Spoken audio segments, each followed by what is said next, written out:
Stephen King once wrote that nightmares exist outside of logic, and there's little fun to be had in explanations. They're antithetical to the poetry of fear. In a horror story, the victim keeps asking why, but there can be no explanation, and there shouldn't be one. The unanswered mystery is what stays with us the longest, and it's what we'll remember in the end. My name is Alan Wake. I'm a writer.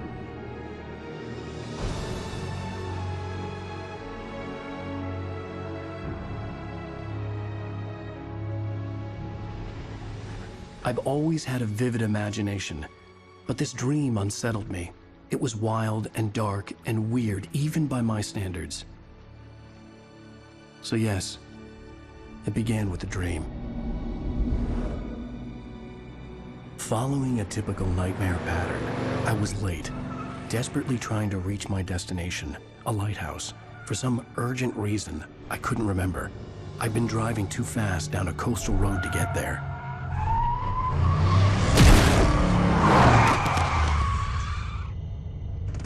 I'd seen the hitchhiker too late.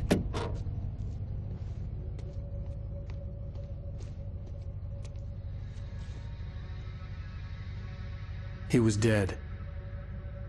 I was convinced they'd put me in jail and I would never see Alice again.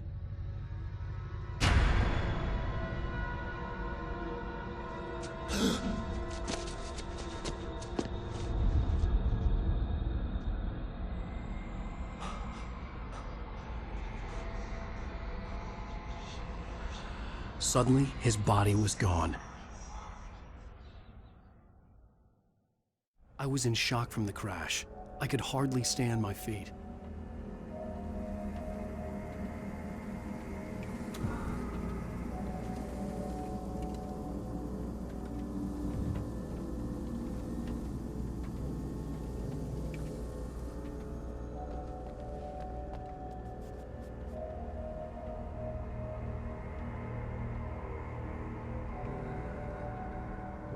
The radiator had broken when I hit the hitchhiker. The car wasn't going anywhere.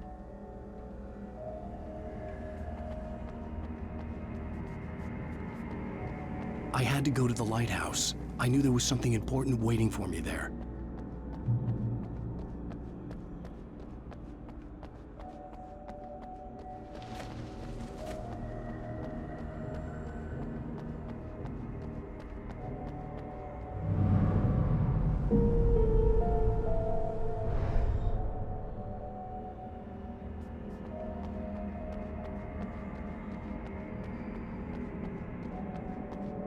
The bridge had collapsed. I'd have to find another way to the lighthouse.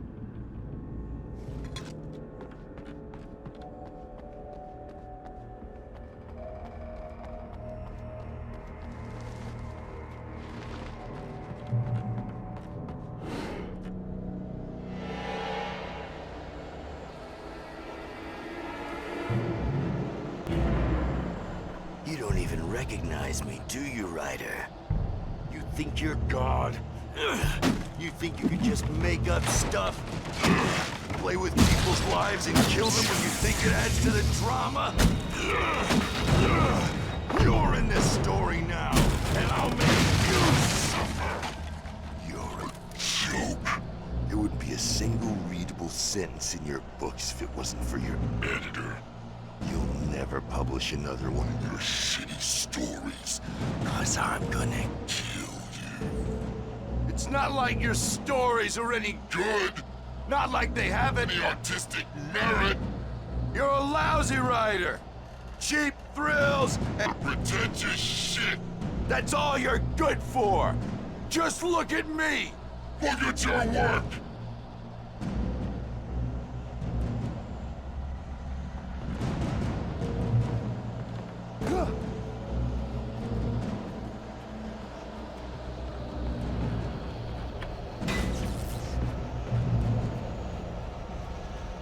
You missed your deadline!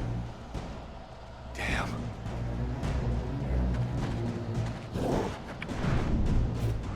You can't stop me!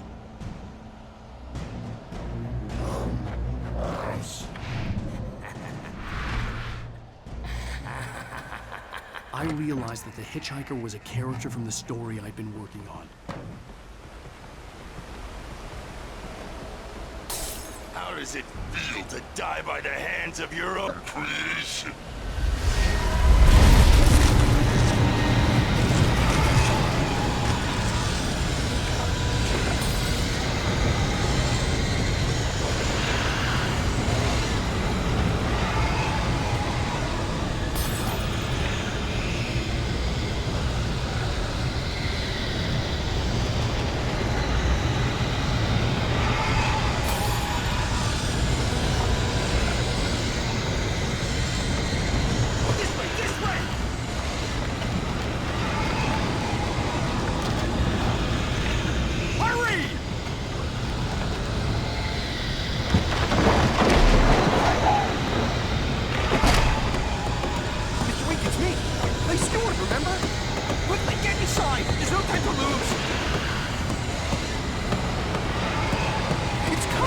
Inside now!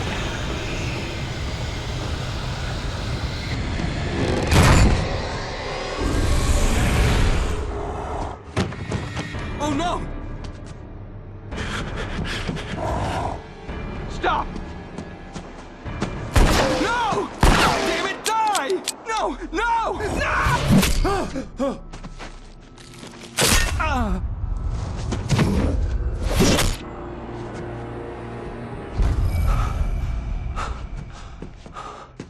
I was trapped. There was no way out.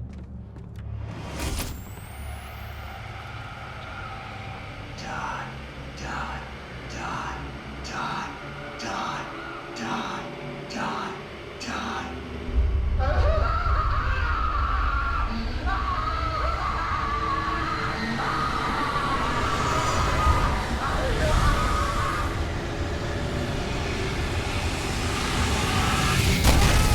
The cabin was a death trap. I had to get out.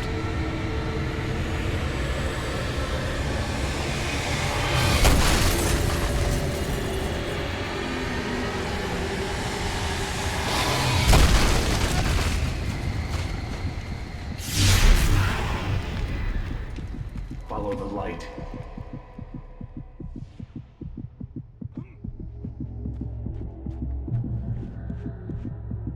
You are hurt. You should go into the light. You are only safe there.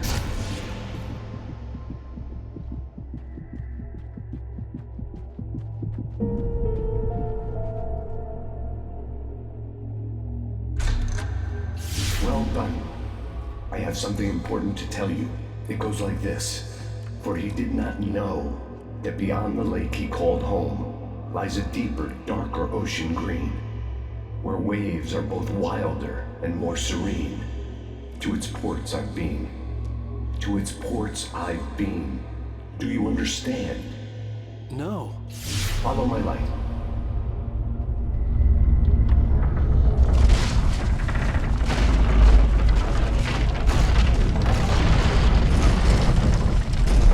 I entered your dream to teach you. The darkness is dangerous. It's sleeping now. When it feels you coming, it will wake up. There's no time. I can only show you the most important thing. The hitchhiker has been taken over by the dark presence. You can't hurt him now. The darkness protects him from all harm. Only light can drive the darkness away and make him vulnerable again. Here, take the light. Turn your flashlight toward him and burn the darkness away.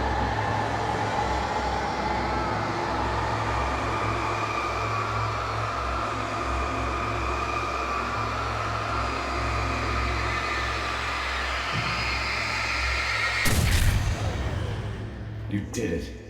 Now the darkness no longer protects him, but it's still inside, controlling him. He can't be saved. He's still a threat. He is still your enemy.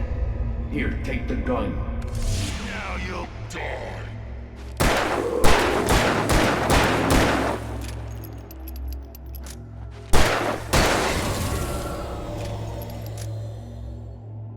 Good. You've done well. Remember what I've taught you. That is all. I will give you back your dream now. In the nightmare, a terrible darkness was taking over the world. The the lighthouse was the last safe place on Earth.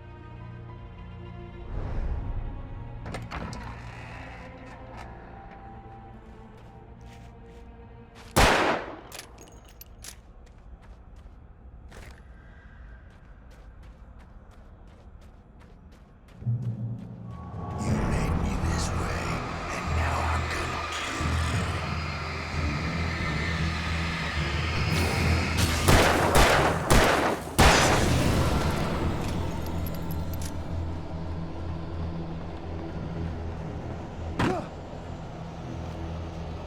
This isn't Bleach!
You're dead, just like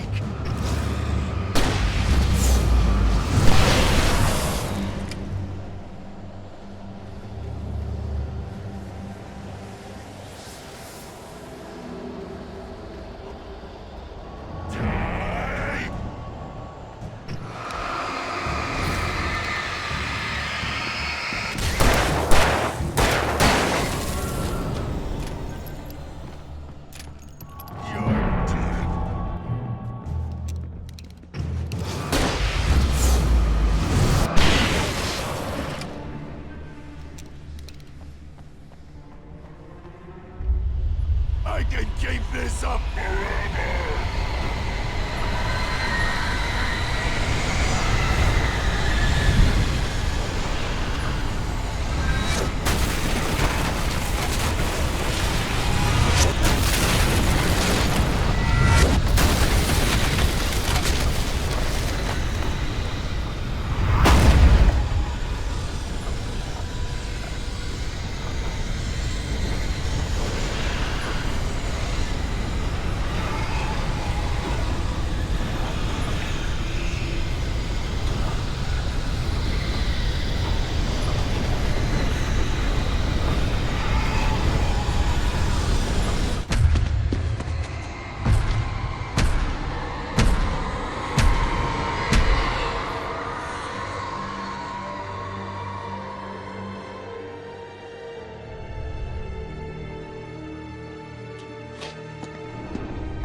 Shh, baby. Just another nightmare.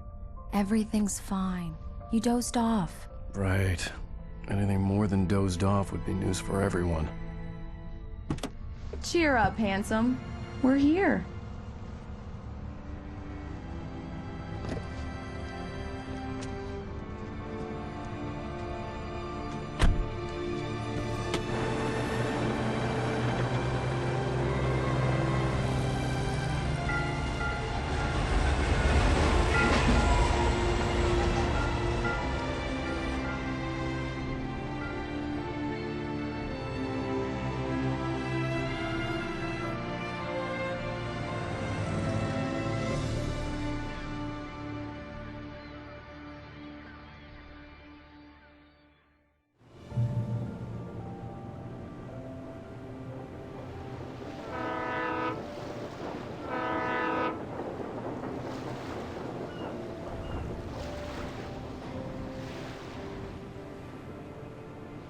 Let's act like we're on vacation. Go stand next to that old gentleman there.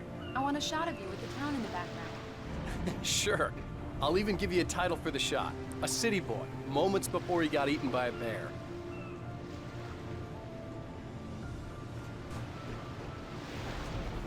Hi. Hello there. You picked a good time to visit our town. Deerfest is just 2 weeks away. Deerfest, huh? Did you hear that, honey? You have a lovely wife, if you don't mind me saying. I'm Pat Maine, by the way. Nice to meet you. Yeah, I'm Alan Wake. I won't pretend I don't recognize a famous writer such as yourself, Mr. Wake. A pleasure. I'm an avid reader myself. I hope this isn't too presumptuous of me, but I'm the night host at the local radio station. Any chance I could get an interview? Look, Mr. Maine, I'm on vacation. In fact, I'd appreciate it if we could keep my being here just between the two of us. I'm sure you understand. Fair enough. You can trust me to be discreet. Not a hard man to track down if you change your mind, though. I hope you two have a lovely holiday. Very nice. I got a couple of really good ones. And I see you made a friend. That's cute. Right. Yeah? Hey, bestseller, how's my favorite writer? Are you there yet? Barry. Yeah, we just got here. Are the locals giving you trouble? Just say the word and I'll hop on a plane and come make sure that you're left alone, Al. No, Barry, we're fine. Great. Just want to make sure you can relax and recharge. So, how is the place? Has it gotten your creative juices flowing? Barry, we're just settling in. Okay, Al. I'll call back later to make sure you're doing okay. And you call me if there's a problem, okay? Okay. I'm just looking out for you, buddy. Talk to you later. I love you too, Barry. You know he's going to be calling you every 5 minutes. Barry is Barry. I can always turn off the phone. What did I tell you? Text message from Barry. He says hi to you too. Alan, we're here. Come on, let's get back to the car.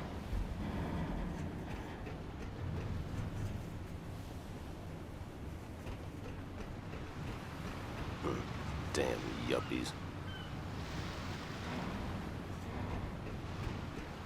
Come on, Slowpoke.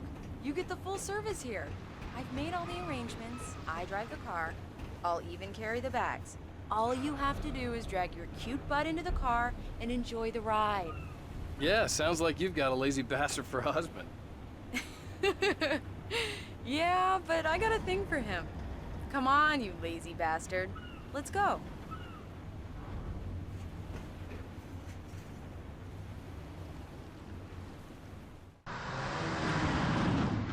We need to stop at the local diner to get the cabin key from the landlord, a Mr. Carl Stuckey. He's waiting for us. I'll go fill her up while you get the key. I'll pick you up here in, say, 15 minutes? Sure. Alan, thank you for coming here with me. I love you too. Go on. I'll promise to behave.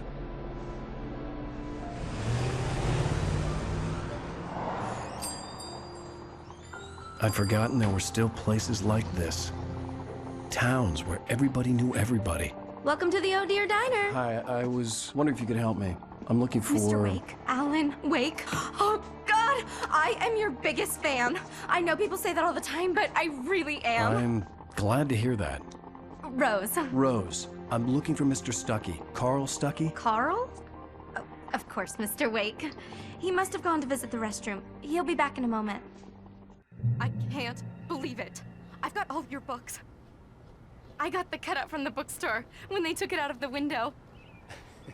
And you keep it here. Well, okay. Good for you.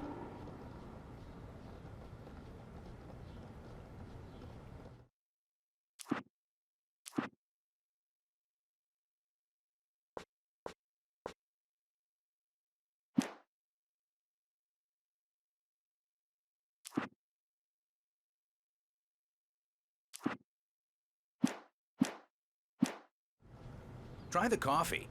Just don't blame me when you fall in love, 'cause it'll break your heart when you have to leave. Rusty here is no longer human. Nothing but black coffee under a thin layer of skin. Yeah, that makes two of us.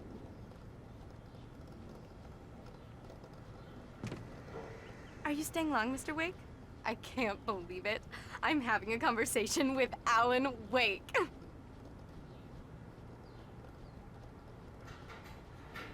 Are you on your own, or is your wife with you? I can show you the town if you want. I get off work at 6. Thanks, Rose. We'll be sure to keep that in mind.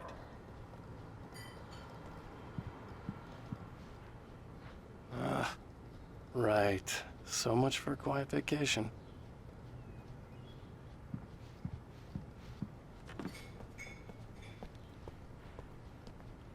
Do me a favor, Sonny. I could really use a tune right now. Coconut, number 6 in the jukebox. I'd do it myself, but both of my legs have gone to sleep. Bad circulation. Yeah. Are you serious? Coconut again? You disgust me. Call yourself a rocker. Unbelievable. Ha!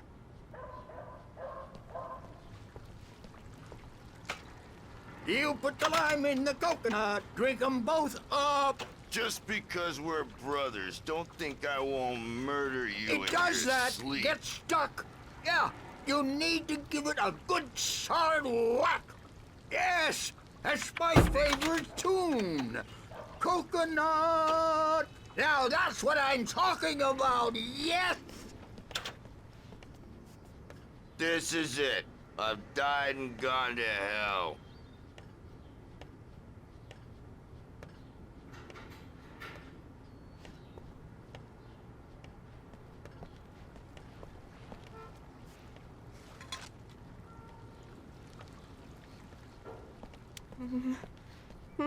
Don't go in there, young man. You can hurt yourself in the dark. I think I can handle it, ma'am. I didn't want to wait. I wanted to find You don't Stucky, wanna die, to get the do key you? and get out as soon as Worse. possible. I The warned waitress was giving me a Stucky headache. about it, but he Overeager didn't fans listen. always did.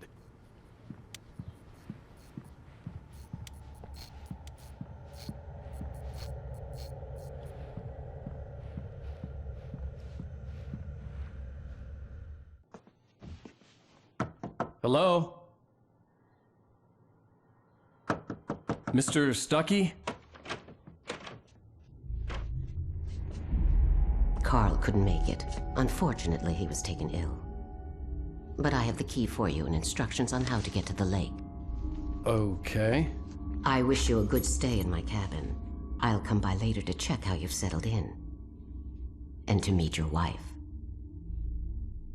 I insist. Thanks.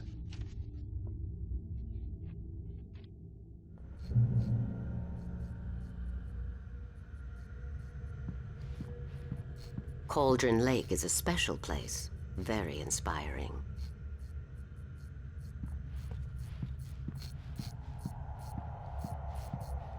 You got lucky this time, young man. You can hurt yourself in the dark. This really ought to be fixed, and then I must remind Sarah to change the lights at the station. It's been too long already.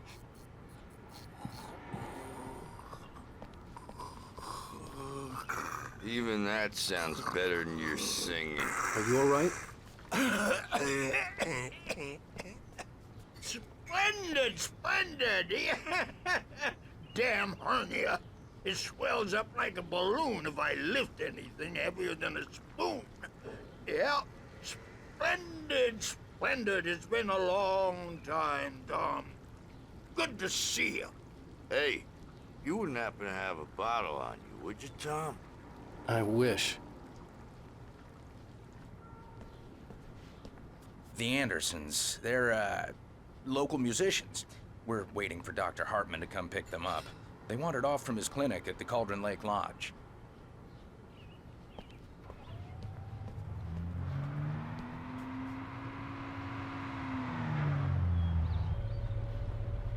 I'll be heading back to work as soon as Dr. Hartman gets here, Rose. Oh, but I'm not looking forward to the poison we have at the Park Cafe.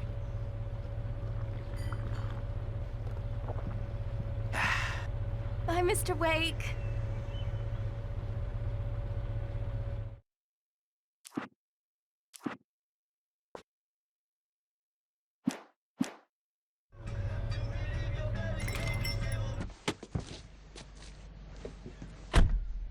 Mission accomplished. The key and the directions. My hero. I got some flashlights, just in case. Hey, wait! Mrs. Wake! Your keys!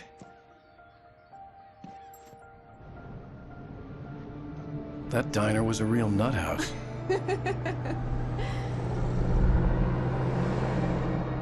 Can you believe this place? This would make a wonderful setting for a book. We're supposed to be on vacation, Alice. I'll figure it out when we get back home. Okay? Okay. We can talk about this later. Padme here on KBFF. I didn't want to talk about it. I wanted to bury my head in sand. Here's another one of my favorites to go with it. Once upon a time, I was a successful writer, but that was a long time ago. I hadn't been able to write a word in 2 years, not since my last book. And now the weather. It's gonna be a clear night, so you folks in the big city might want to look up every once in a while. See those stars winking down at you? It gets pretty dark out here, but they'll light your way.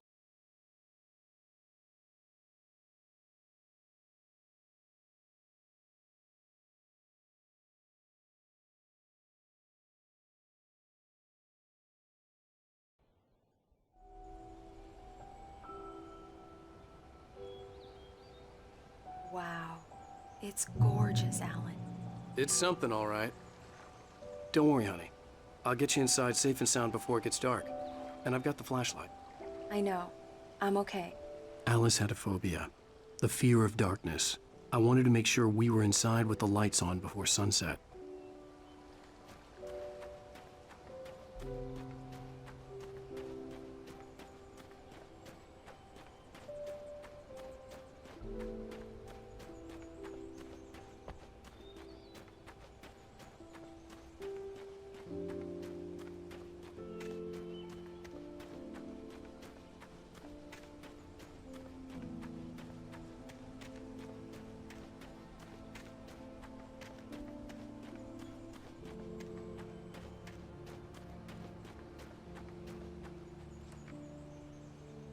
The cabin obviously got its name from the shape of the island.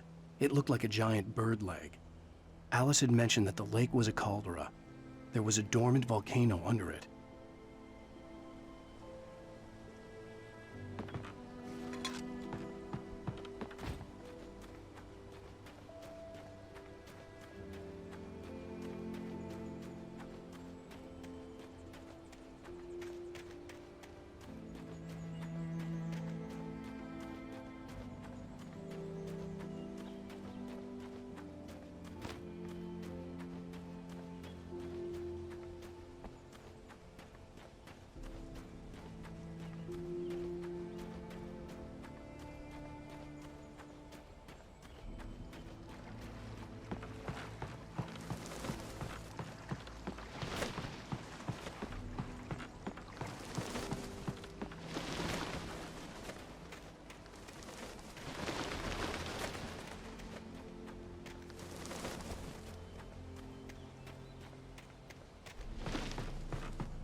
It's dark in there. We need lights. Can you figure out how to get the power on, honey? Sure thing. I'm on it.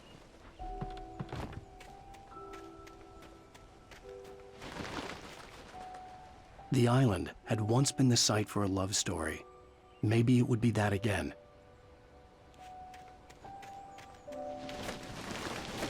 An old generator had been connected to the power cable.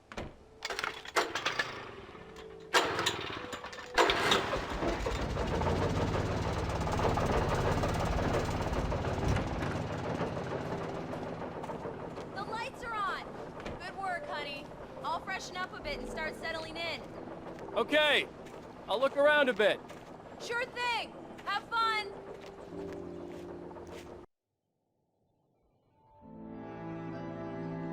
It was a beautiful place. I told myself I could rest here, sleep here, and forget about my work. I thought we could be happy here.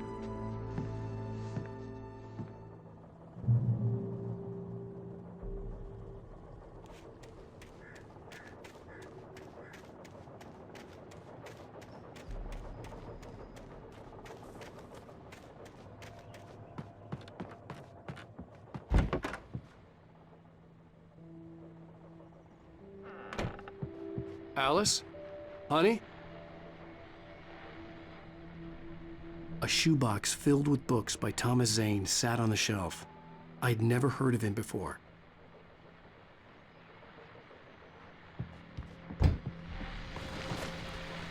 The Deer Fest guests have already started to arrive.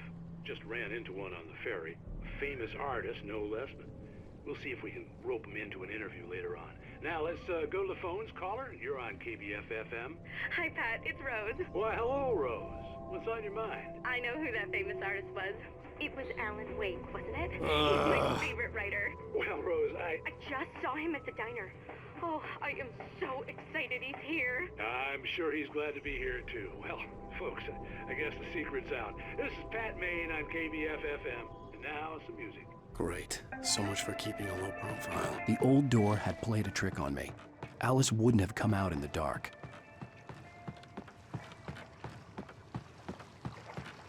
The water was black. I couldn't help but imagine all sorts of horrors lurking in the depths below.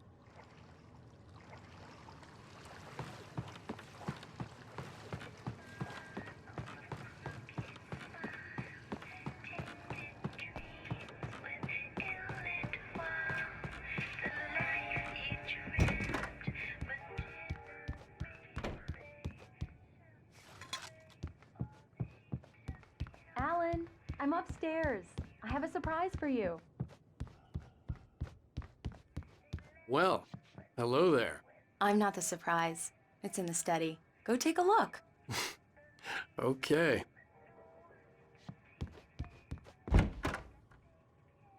Surprise! Alice? What is this? I guess I have a small confession to make. I thought maybe you could write here that a change of scenery would get you past— Damn it, Alice! Everyone keeps— Hey, just hear me out. There's a local doctor, Dr. Hartman. I read a book of his. He has a private clinic here. He specializes in helping artists. So now you want to get me committed? No, it's not like that. That's not— Alan? Alan? Just don't! I don't want to hear it! God damn it, Alice! God damn it! I knew she wouldn't follow me in the dark. I needed some time alone to think things through.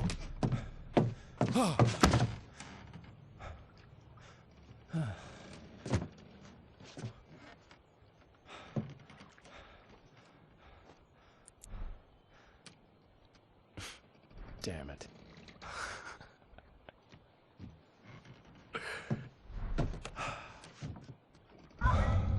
Alice? Alice? Alice! The cabin had gone dark. All the lights were out. Alan! Where are you? Help! Alice, I'm coming! It's all right, I'm coming! What the hell? Help me! Alan! No! Alice? Alice?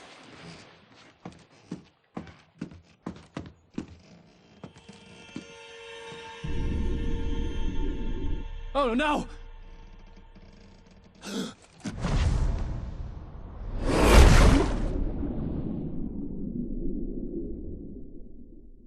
Keep going, Alan. Wake up.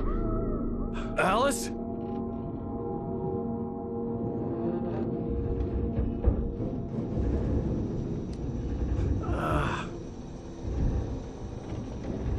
Waking up in the crashed car felt like I had woken from one nightmare and entered another.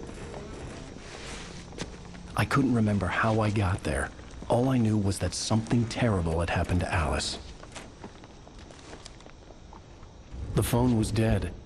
I'd have to find help on foot.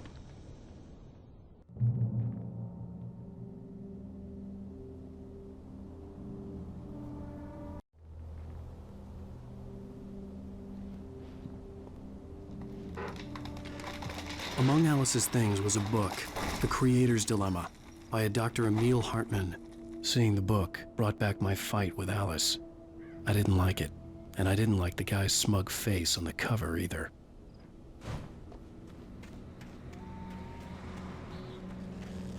The gas station was my best bet. They'd have a phone I could use. It looked like a long hike through the forest to get there.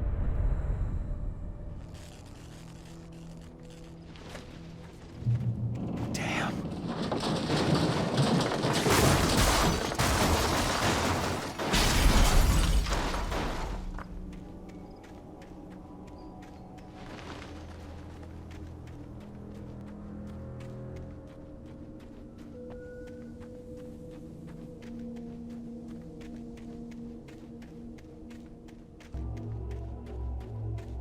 Hello?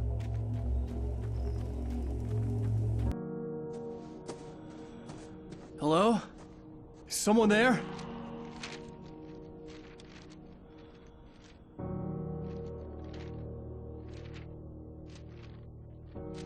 The loose sheets of paper were pages from a manuscript entitled Departure.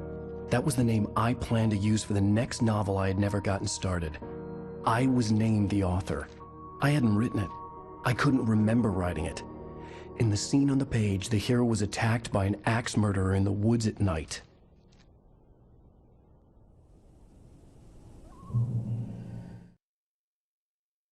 Departure by Alan Wake. The man turned to face me. His face was covered in shadows.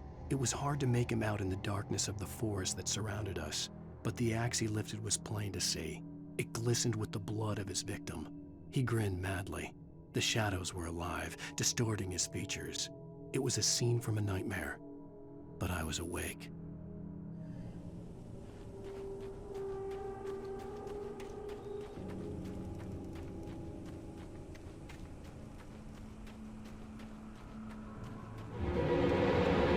Anybody there? Please, I've been in an accident.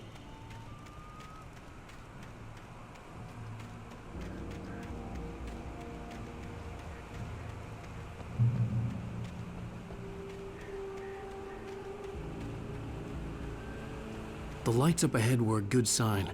Maybe I wouldn't have to hike all the way down to the gas station to find a phone.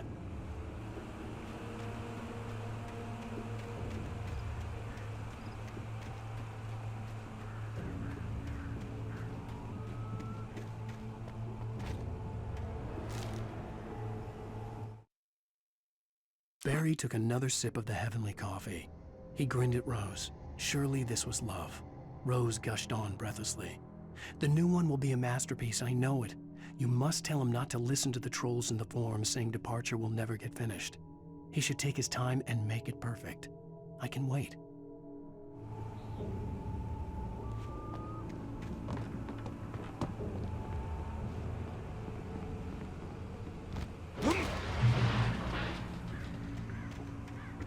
Anybody there? Please. Hey! Hey, you! Phil! There's been an accident. I need help. Listen, I need to... Premium cabins for rent in... Nightfall!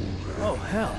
Carl Stuckey. Pleased To meet you. Non-refundable reservation deposit required. Fair and square. Fair and Where? Carl Stuckey. Pleased to meet you. Premium.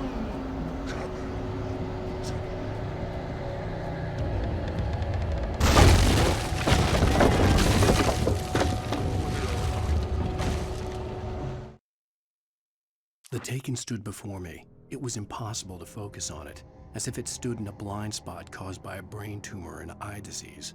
It was bleeding shadows like ink underwater, like a cloud of blood from a shark bite. I was terrified. I squeezed the flashlight like my life depended on it, willing it to stop coming any closer. Suddenly something gave, and the light seemed to shine brighter.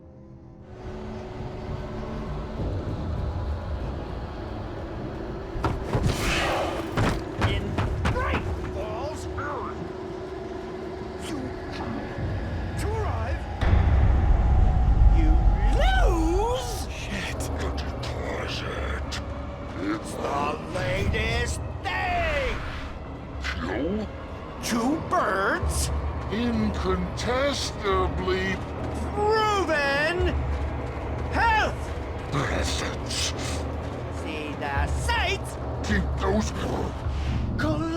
natural levels.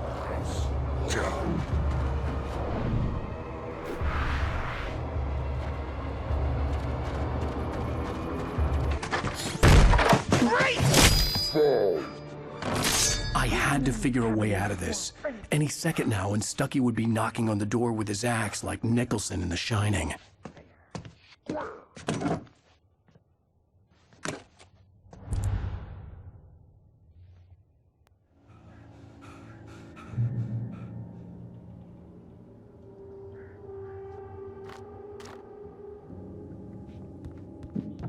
During your recommend trying walking. It's the latest thing. Incontestably proven health benefits. Let you kill two birds with one stone.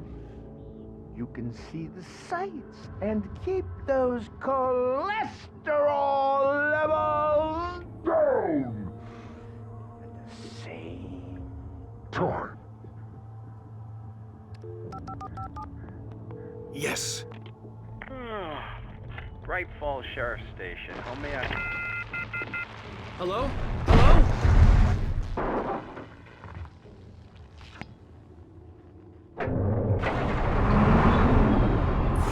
This is bad.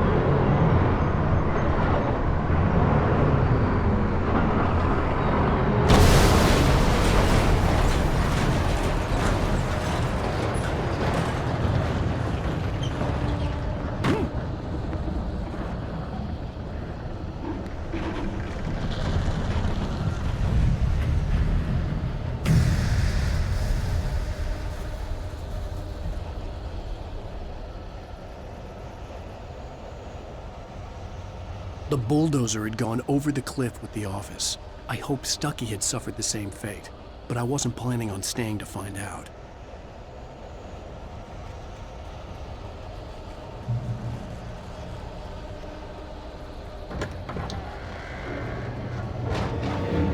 There were more of them.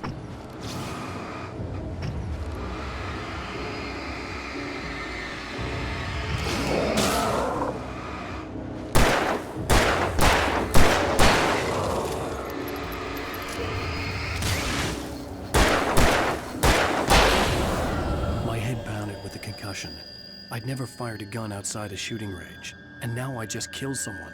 Or something. There were no bodies. They just disappeared. If I was dreaming, it felt real enough to make me sick. Eerie hand-painted graffiti was revealed by my flashlight. Someone had hidden a chest of supplies near it.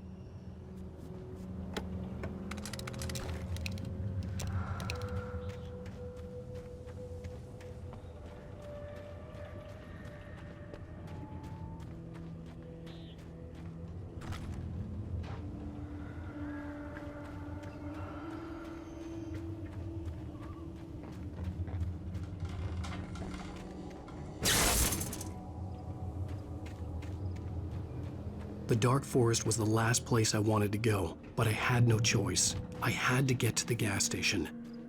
It's rabbit season.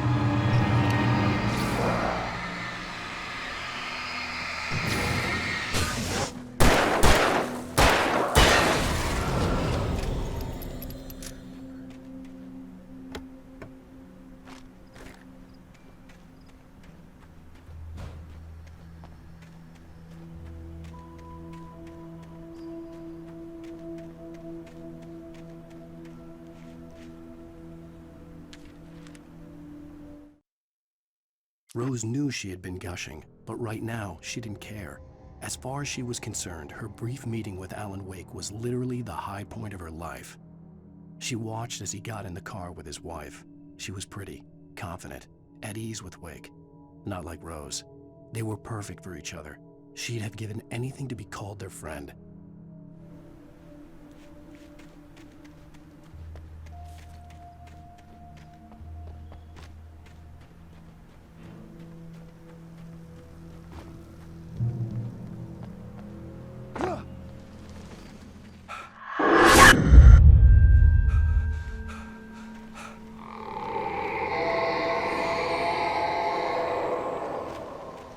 What was that?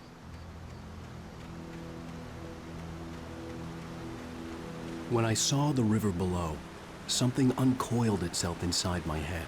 I realized that I'd have to find a way across. I didn't even want to look at the water.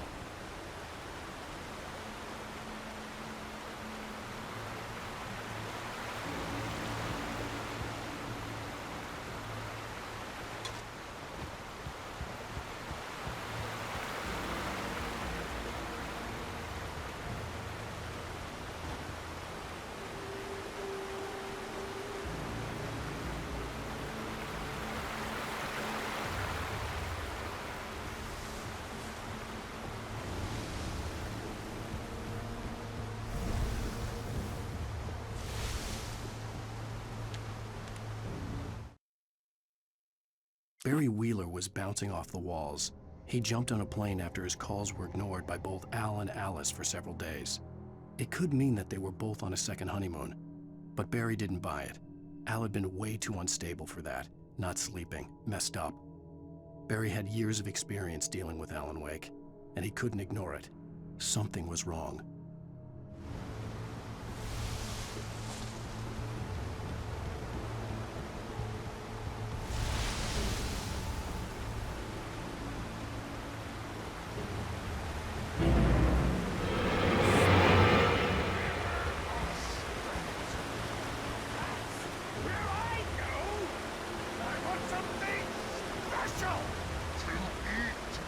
Stucky was still out there, in the dark, stalking me.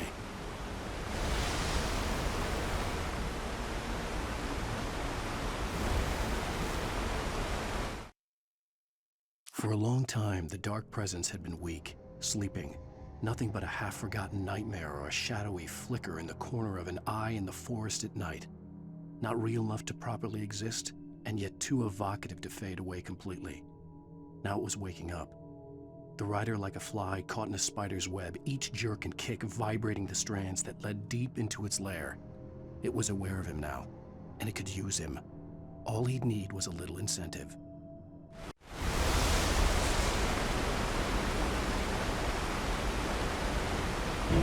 Talking is a hazardous occupation.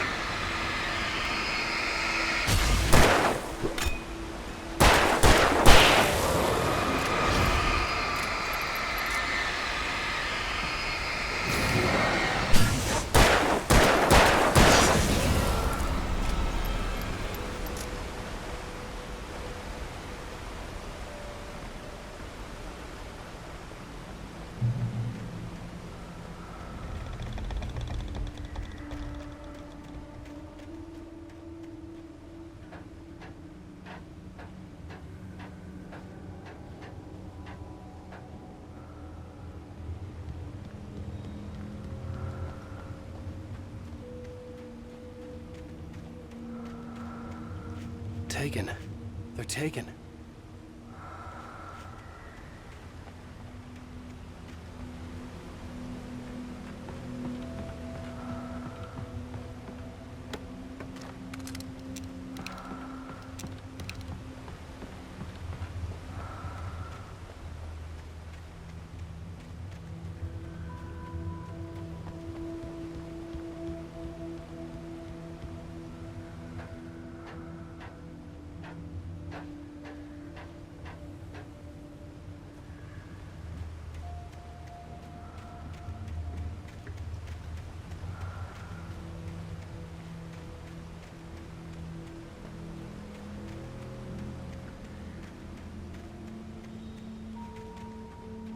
The staircase was broken.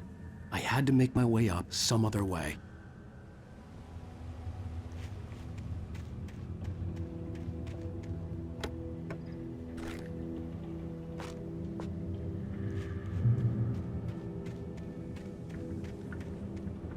There was no power. There was bound to be a generator somewhere at the logging site.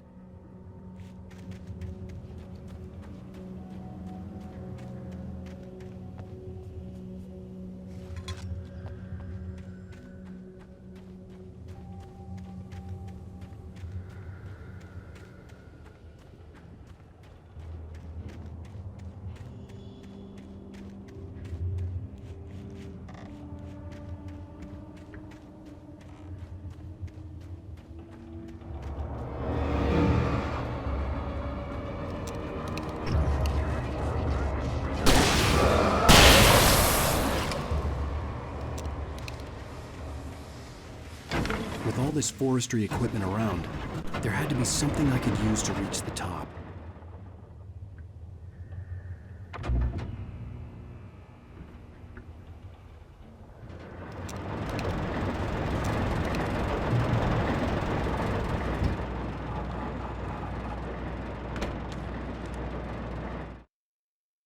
I heard them before I saw them, swooping down from the sky and screeching as they came. I spun around just as the cloud was upon me. For an instant, I stared into 100 dead eyes, black pearls glittering in the darkness. I raised the flashlight and the swarm exploded like fireworks. Feathers burned, turned into ash. I couldn't hear my scream above theirs.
Well, I was just outside for a breath of fresh air, and what a night. I know most of you are probably in your beds by now, but if you're still up and around, take a moment. Step outside for a spell and breathe in deep.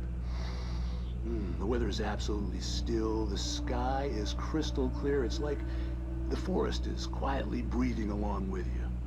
As you listeners know, I'm a night owl, and it's on nights like this I wish I wasn't cooped up in the studio. Makes an old man like me wish I could just roam wild. But here I am, and don't keep you company all night long if I weren't. It looks like I'm not the only one staying up late. Caller, you're on the air. Hey, Pat, it's Maurice Horton. Hello, Maurice. What are you up to? Well, I was just taking Toby on his walkies. Oh, isn't it beautiful out there? Sure, but Pat, the reason I called is that Toby heard something rustling in the undergrowth and took off after it, and I couldn't find it. Probably a rabbit. Sure. Toby loves rabbits. Well, sure. Anyway, I figured that, if anyone runs into Toby, they could grab him. My number's on his collar. And Toby's a friendly dog? Toby loves people. Usually he comes back, but we were pretty far from home, and it sounds like he went pretty wild there. Great dog, but he's just too dumb for his own good. Well, Maurice, it's out there now. Hope Toby comes home soon. Yeah, thanks, Pat. You have a good night now.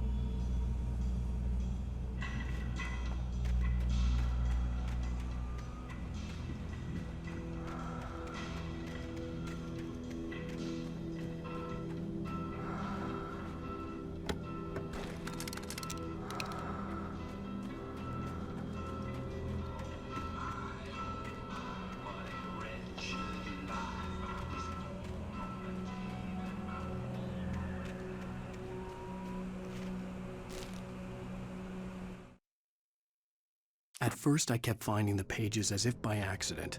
The book I couldn't remember was either a terrible and true prophecy or an act of creation that had rewritten the world. I began to hunt the pages feverishly, for they held the answer to the mystery. With it, I could save myself. With it, I could save Alice.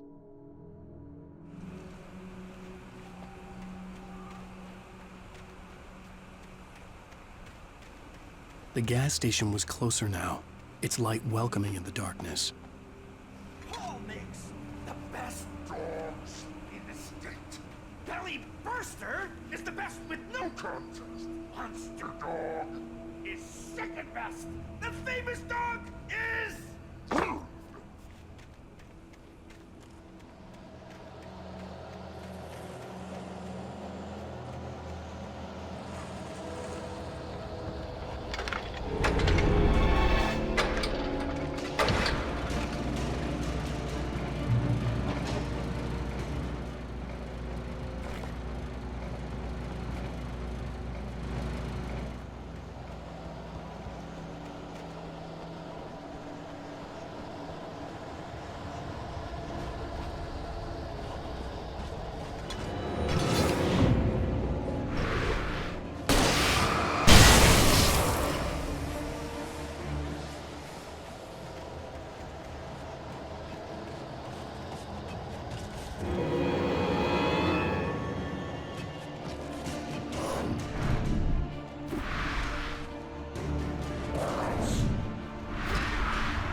I stepped into the gas station's garage. It was dark and quiet. The place was a mess. It looked like someone trashed the place or that there'd been some kind of fight. Light spilled into the room through an open door at the back, and I made my way toward it. Without any warning, I was blinded by a bright light. An old portable TV on the shelf had come alive by itself. Impossibly, I could see myself on the screen, talking like a madman.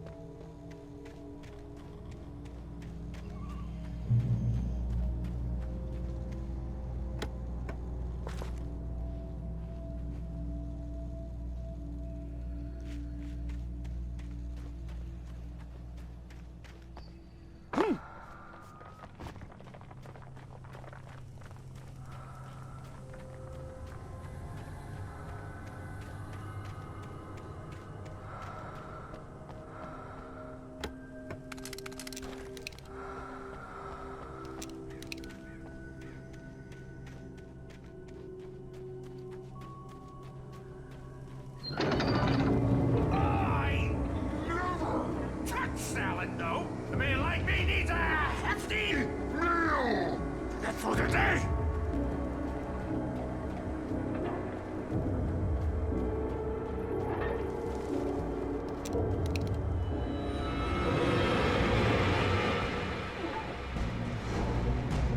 We enjoy the magnificent.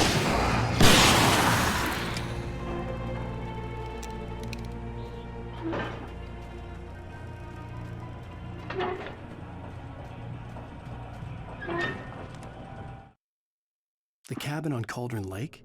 She asked. The sheriff looked at me suspiciously. The early morning light flooded through the office windows. I would probably never have gotten out of the woods alive without her help, but I couldn't tell her the truth of what I'd faced the previous night. She'd think I was lying or crazy. She'd lock me up, and she wouldn't help me find Alice.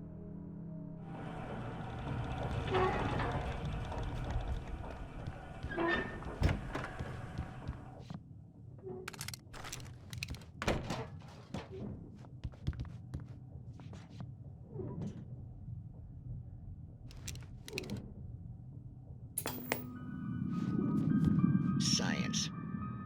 It bestows immortality on those who advance it to elevate all of mankind.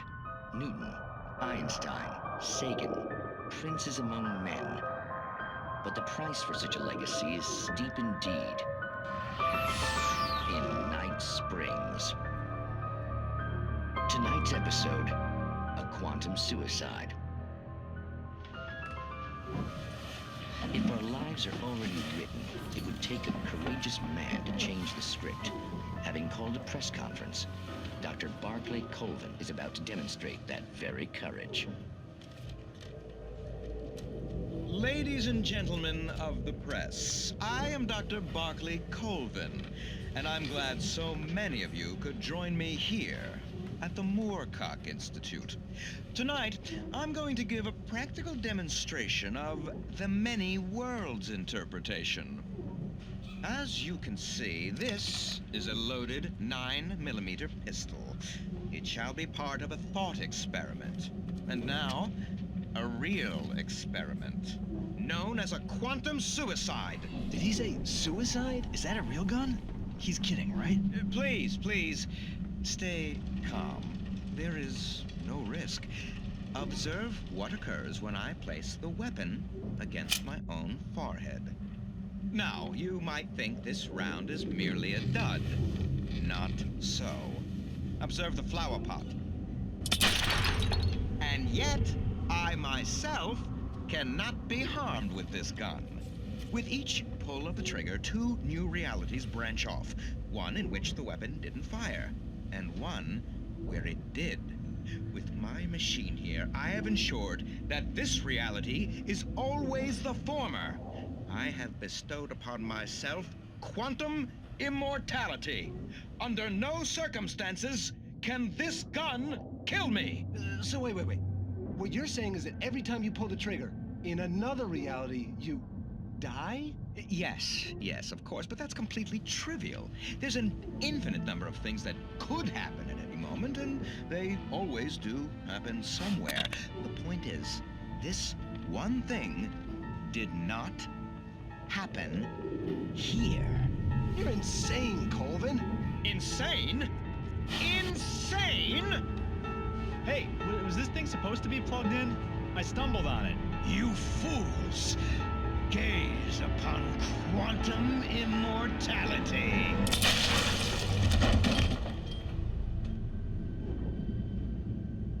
Poor Dr. Colvin. Felled by his own hubris or the ignorance of the masses.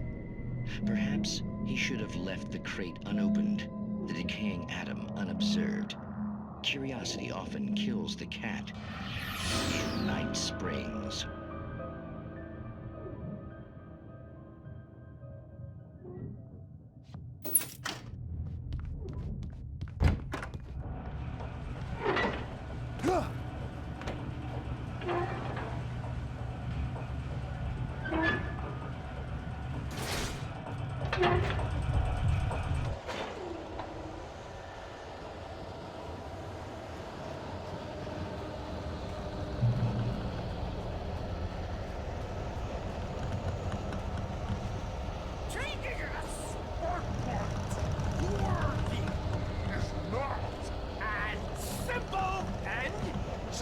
As you might think, it can be dangerous. It requires patience. Oh no! Even with the engine dropping tools, doubts is an easy and fatal mistake.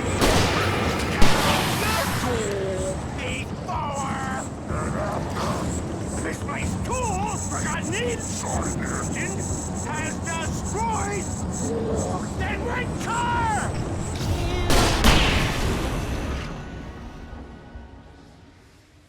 Stucky's body vanished, leaving behind only a lifetime of nightmares to come, assuming I'd reached the lights at the gas station alive.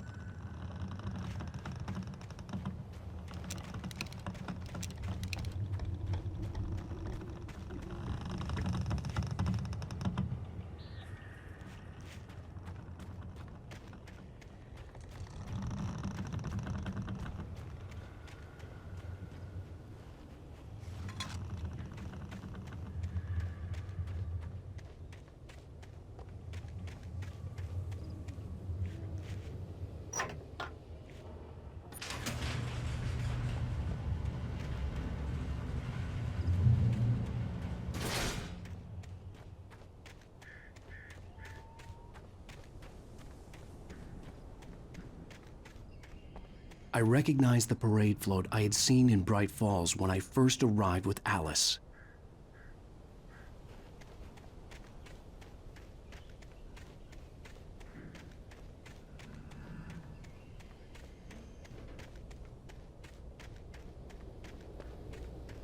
After the insanity I had just experienced in the darkness, the lights of the gas station felt comforting. At least for a moment, the sane world reasserted itself.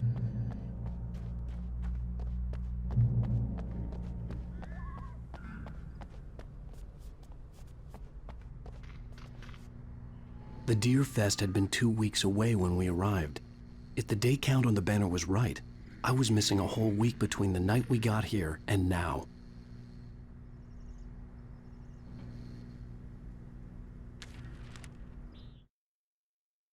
Stucky spat on the garage floor and tried to shake the cobwebs from his head. Ever since the couple never showed to pick up the keys, things had been fuzzy. Something, a feeling caught his attention. Stucky looked up and stared as his brain tried in vain to process the horror before him. He stumbled back, knocking over a can of oil. A black pool spread across the floor while he struggled for a brief moment, then let go as the unrelenting darkness engulfed him.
had to get inside the gas station to find a phone to call for help.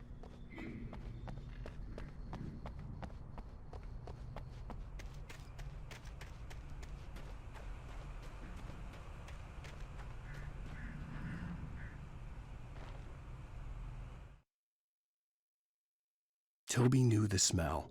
It was the man, the nice man who always gave him treats and never got tired of playing with him. Toby wagged his tail in excited anticipation and gave a joyous bark. Then there was another smell, a wrong smell, and it was alien enough to stop Toby in his tracks. Confused, he growled deep in his throat. The wrong smell came from the nice man. Blind animal terror pierced the dog's brain an instant before the axe followed suit.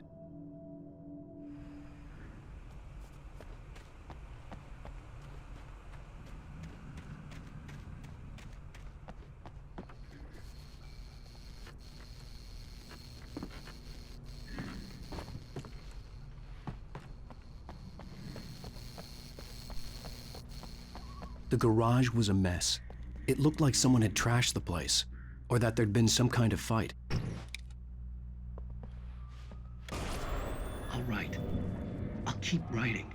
Outside, there's only darkness. Outside the cabin, outside the story, there's only darkness. I can feel her presence in the dark. Just now, I could smell her perfume in the room. I'll reach her. I'll fix it up. I'll bring her back. The story will come true. If I stop, she's lost. I don't believe this. It'd been me on the TV, talking crazy. Was I losing my mind?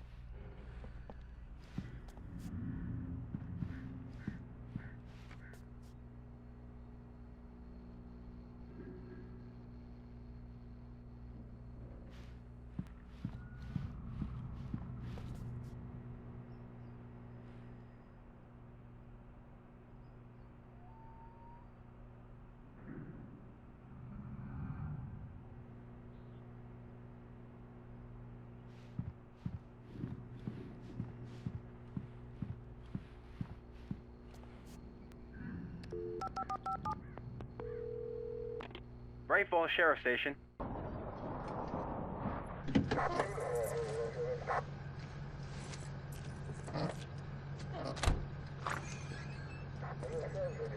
Oh, thank God, Sheriff. Sheriff Sarah Breaker, you are... I'm Alan Wake, but listen, I was in a car crash. My wife, Alice, she's missing. Calm down, Mr. Wake. We were staying in a cabin on the island, on Cauldron Lake. There's no island on Cauldron Lake, not since the big eruption in the 70s. Please, I can take you there, okay? You look like you've taken a pretty bad knock to the head. Are you okay? Listen. We'll figure this out. Please get in the car. We'll swing by the lake and then we'll go to the station, okay? Mr. Wake, have you seen Stucky, the guy who owns this place? I realized I couldn't tell her what had happened in the forest. She wouldn't have believed me. And then she wouldn't have helped me with Alice.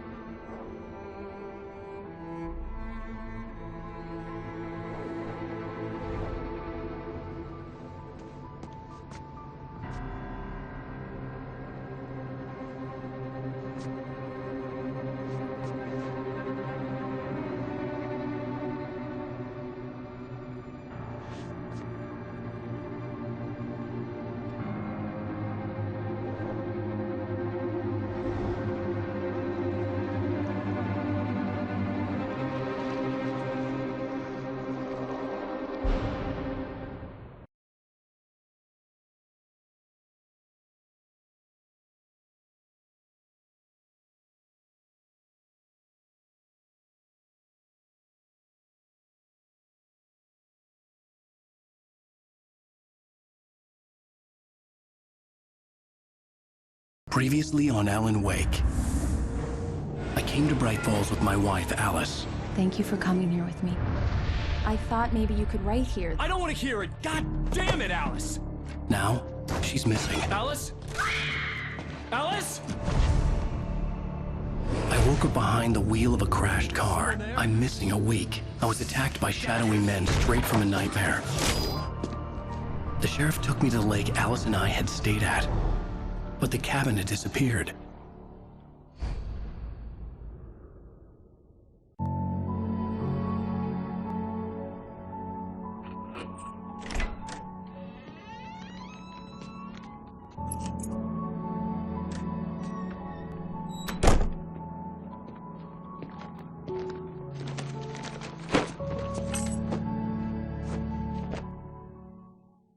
Honey, I'm home. Back here, sweetie. How was it? Worst weather I've ever seen. You should put some coffee on. It'll warm you up. Hey, handsome. This is gonna be a long night, but these shots are turning out great. I guess you're gonna need that coffee then. I'll go put it on.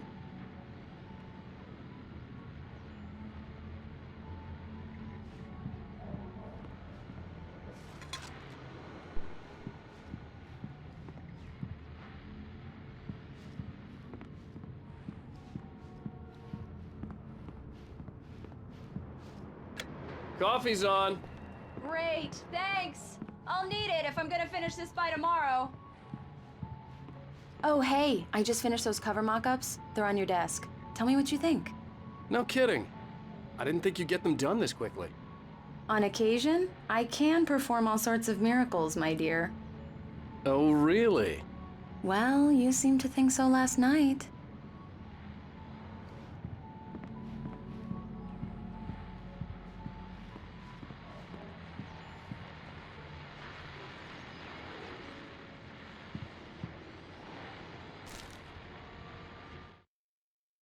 It's true what they say about the fall and the sudden stop at the end.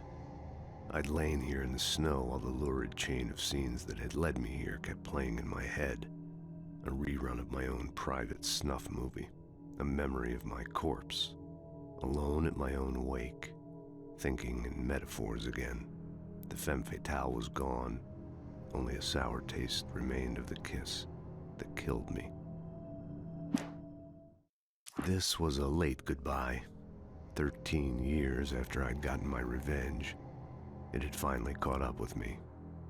It had been a long time to bear the pain. My blood painted the snow red. A gruesome slushy dissolved all the scattered painkillers and leisurely dripped down to the sewer, mingling with the bile of the city, becoming one with it. I can see them now. My wife and my baby. Honey, I'm home. These look really good. Oh, sure, until Barry gets his hands on them. Which, by the way, will happen over my dead body. The last time was the last time. Oh, and speaking of Barry, he called. Alan! Alan, please check the fuse box. I'm right here. I'm on it, honey. Please hurry! Honey, it's a power outage. I've got the flashlight. Okay. Hi. You okay? I'm sorry. It just really spooked me. Don't worry. We'll just break out the candles. I know it's stupid, but it's just... especially when I'm not prepared for it, you know? It gets to me. I love you. Tell me a story, writer. Okay. I used to have these nightmares when I was a kid. The dark really spooked me, too. When it got really bad, my mom gave me this old light switch. She called it the clicker. The clicker, huh? Yeah. If I ever got scared of the dark, I could just flip the switch and a magic light would scare the monsters away. Oh, sure. Here it is. Alan. Maybe it'll help you, too. Yeah, nice story, writer boy. You made that up right now, didn't you? No. Seriously. I love you, even if you are a liar. Thanks for this.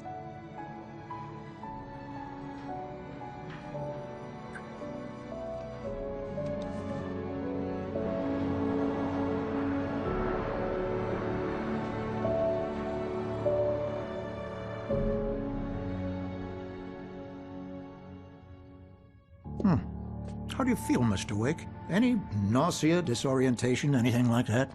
Mr. Wake, how are you feeling? I'm okay. My head's fine. I had to lie about my headache and memory loss. He'd send me to a hospital for tests. I couldn't leave without Alice. Very well. I don't think you have a concussion, but you've obviously been through quite a shock. You should take it easy for a couple of days. Thanks. Well then, Mr. Wake, we're done here. If the pain gets any worse or you experience any other symptoms, you should come see me. I'll let you get on with it then. Sarah, Sheriff Breaker, is waiting for you. She's very good at her job. I'm sure she can locate your wife in no time. Doc Nelson was the image of a small-town doctor. Sheriff Breaker had called him to the station to take a look at the cut in my head.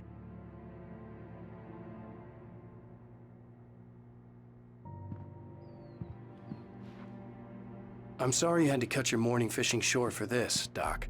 Oh, she's a beauty, ain't she? Not the biggest I ever caught, if you can believe that coming from an old fisherman like me, but she's right up there. Now, she's a largemouth bass, which is what you're after if you prefer a lure. Now, if you want either trout or salmon, on the other hand, then it's fly fishing for you. You a fishing man, Mr. Wake? Oh, doesn't really matter, I suppose. But it can be very relaxing out there. You can't get me off the water this time of year. Closest thing to heaven. I'll take your word for it, Doc.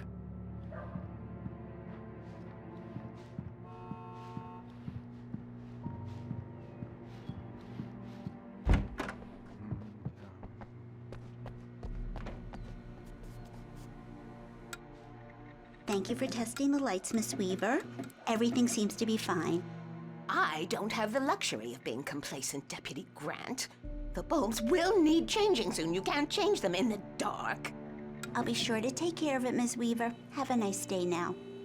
Very good. I'll come back later on to remind you, just in case. Mr. Wake, the sheriff is waiting for you in her office down the corridor. That was Cynthia Weaver. I guess you can call her the town eccentric. She used to be the editor of the local newspaper, but she's focused on, other things these days. She'd fit right in where I come from. As you can see, she's a little obsessed with maintaining the light bulbs of the whole town, refuses to step on shadows, things like that. Back in her day, she wrote about all sorts of weird things in the paper. Bright Falls has a colorful history. Of course, what small town hasn't?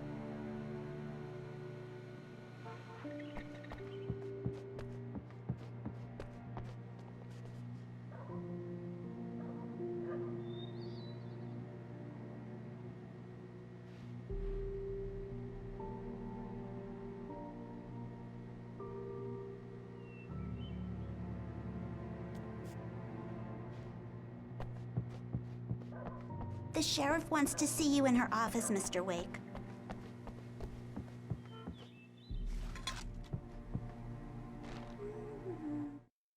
Alice looked through the viewfinder, lining up the shot. Cauldron Lake was breathtaking. Something caught her eye. A figure standing in the shadows behind the cabin, like a thin woman in a black dress. She lowered the camera and looked again. No one there. Just a collection of bushes that looked vaguely human-shaped. She shook her head and laughed.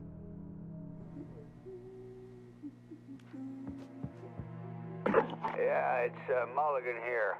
I'm at Stucky's gas station with Thornton. There's no sign of him. Over. Wait. Yeah, this is Thornton. Look, we've located the parade float. It's here. That's some good news, right? Stucky was supposed to be driving it at the rehearsals today. Over. Oh, give me that. Mulligan here. Looks like someone really thrashed the garage. Over. Okay, roger that, guys. Keep looking for Stucky. Jane's out. Sheriff Breaker is waiting for you down the corridor in her office. Come in, Mr. Wake. Your phone's on the desk. The battery was dead. It's charged now. Have you started looking for my wife yet? My men are already on it. Now, can you tell me what happened? I'm not sure. I can't remember. We were arguing. I walked out of the cabin. The cabin on Cauldron Lake? How did you end up at Stucky's gas station? I wanted to tell her what had happened last night, but I couldn't. She'd lock me up. Excuse me. I need to take this. Hello? Alan, please help me. Alice? Stop talking to the law. You'll do exactly what I say if you ever want to see your wife again. Who is this? Go to the back lot. There's a hole in the fence on the left. Look inside the junker. I left a little something there to convince you we're all on the same page here. After you ditch the cops, you're gonna meet me in Elderwood National Park. There's a spot called Lover's Peak. Midnight. Don't do nothing stupid, pal. We're watching you.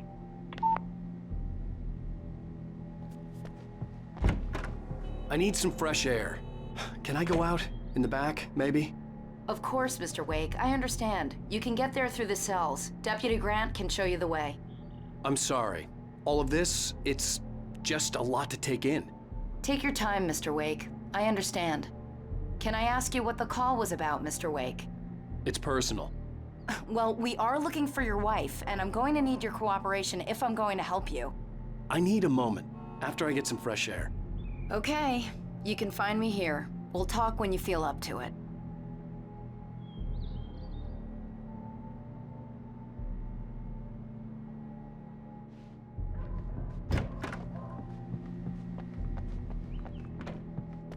Mr. Wake, can I help you with anything? I need to get some air. The sheriff said I could go out back. Of course, Mr. Wake. You can get there through the cell corridor. Just don't mind Walter in there. He's one of our regulars. I thought he'd quit drinking for good. Oh, no such luck. He went on a bender and beat Danny pretty badly. He started shouting like that the moment he woke up. You can get to the back lot through that door and down the corridor, Mr. Wake. Thanks.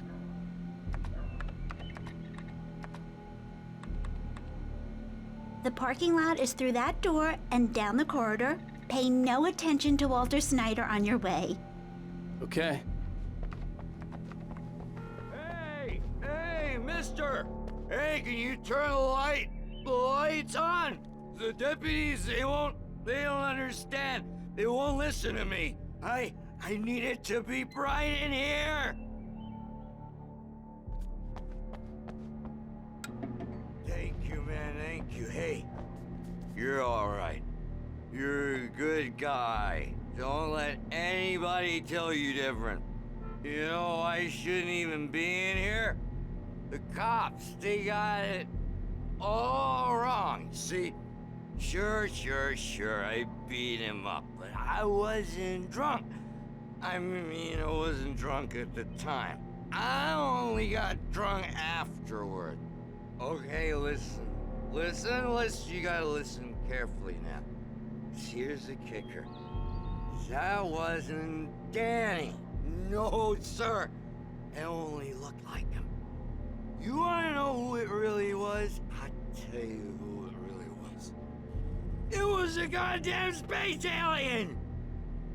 I know it sounds like something a drunk would say, but believe me, I wasn't drunk then.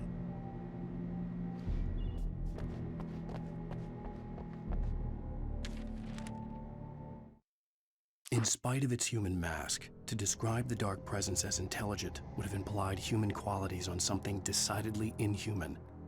Nonetheless, it found the one spot in the diner that was dark enough. Some light spilled into the corridor, ravaging it. But it took the pain. Horrible as it was, the writer would soon fix that. He would be coming to the one place where it still had power. The early morning light hurt my eyes and made my head ache. The man on the phone had said, "Go through the fence on the left."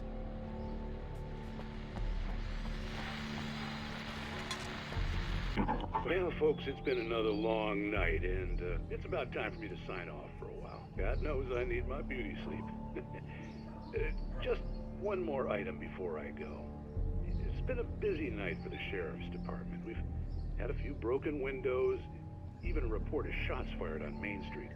Deputies Mulligan and Thornton had to deal with two intoxicated young men who were celebrating the completion of their Deerfest float. Now, folks, we get this every year. I know it's exciting, the big day's almost here, but let's save it for the party and leave the gunplay for the shooting competition, huh? There's no point in getting all worked up yet.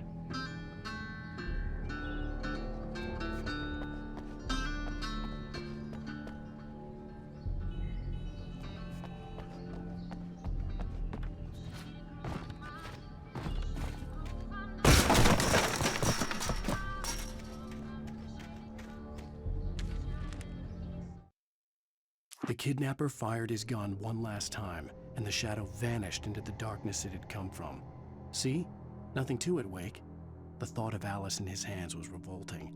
We stood on the wooden platform of Lover's Peak, the waterfall on the mountain behind us, the lights of the radio mast blinking red in the heights above. I fought with the urge to take a swing, force myself to speak. Let's cut the act now. Where's my wife? Alice's driver's license had been placed on the front seat. The caller meant business.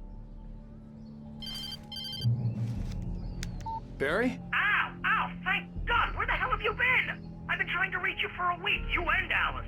I've been worried sick. I flew out yesterday. I'm here in Bright Falls. Barry, listen to me. I'm at the sheriff's station. Come and get me. I can't talk now. Al, what the hell is going on? I had to get the sheriff to let me go. I needed to get to Elderwood National Park to meet Alice's kidnappers.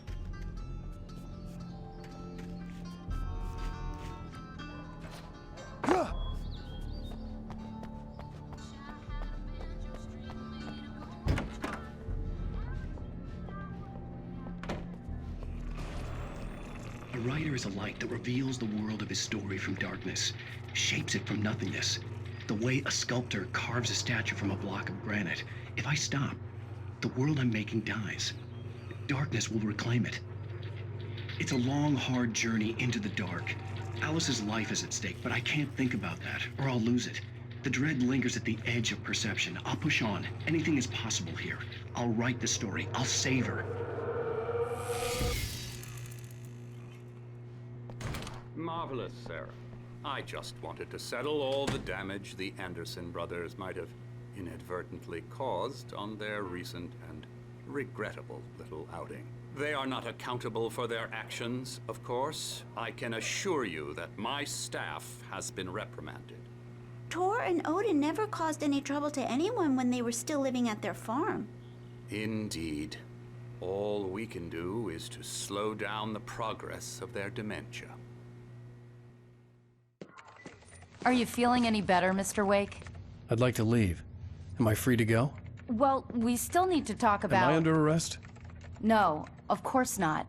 But I need to know where you'll be staying so I can get in touch with you. I'd avoid the motel. The Majestic is known for its roaches. The cabins at Elderwood are pretty nice, though. That sounds perfect. I'm Dr. Emil Hartman. I'd like to invite you to stay at Cauldron Lake Lodge. Did you talk to my wife? I had the pleasure of discussing your situation with her on several occasions. Did you set something up with her? I invited her here. My clinic is a place where... Oh! Hey! Oh, my! Take it easy. Hey, nobody move! Get your hands off of my client! Who are you? I'm Barry Wheeler, his agent. If you have business with Mr. Wake, you talk to me. You yokels won't know what hit you once I sick my lawyers on your asses. No harm done, Sarah. I'm all right. I don't want to press charges. Mr. Wake, my offer still stands. Get me out of here. What the hell was that about, Al? We don't need a replay of that thing with the paparazzi. I thought they were gonna lock you up.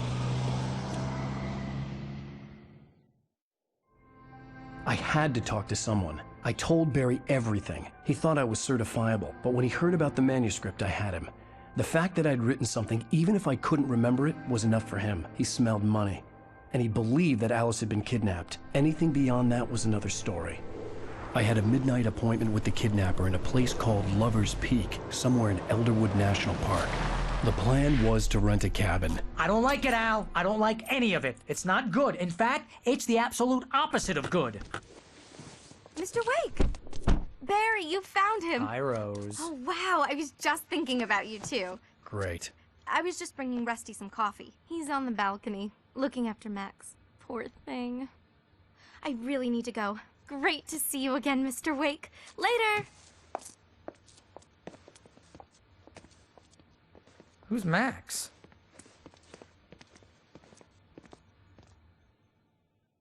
What an airhead. Jeez, Mr. Takes a swing at everybody. This is not her fault. She's a very nice girl and, more importantly, a fan. She even has a fan site dedicated to you.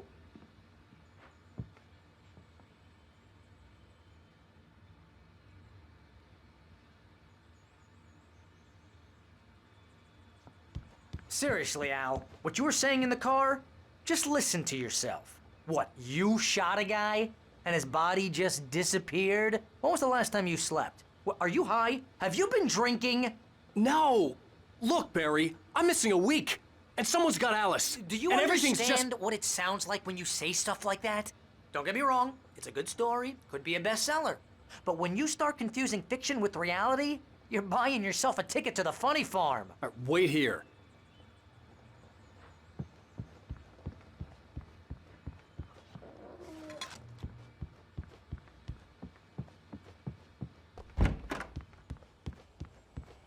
Easy there, boy.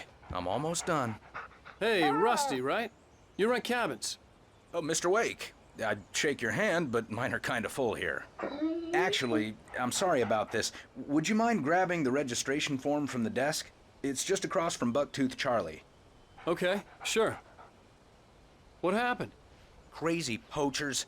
Max here got his foot caught in a trap. They're illegal to use here. Hell, you're not supposed to hunt within the park at all. But that doesn't stop some lowlifes. Well, at least Max is gonna be okay. He got lucky. Max is still groggy from the shot I gave him, and I'd rather not leave him alone just yet. The form's on the desk across from the mammoth skeleton.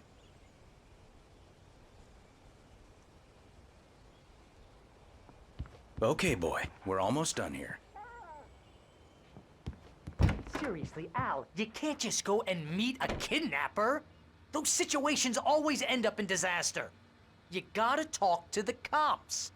She's my wife, and it's my call. Can we talk about this later? No. This whole thing... Listen, you hit your head. I mean, geez, Al, come on. You gotta understand how crazy all this sounds. If you're trying to pull a joke on me, freak me out, it's working. Ha ha, let's have a laugh on Barry. Well, you had me going there real funny, Al. You can quit it now.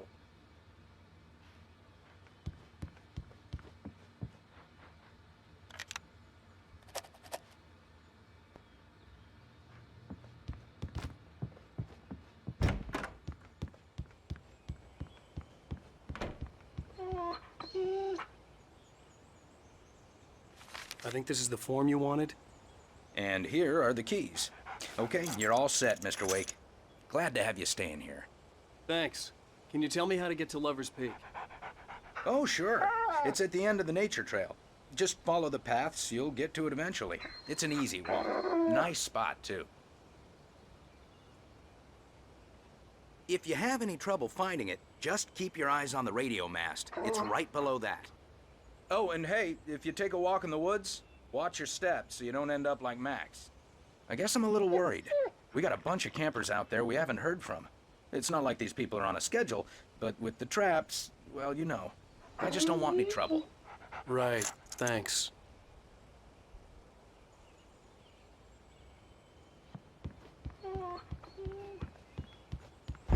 Look, Al, you're asking me to believe that you shot a dude who went poof into thin air, a guy who was bulletproof until you pointed a flashlight at him.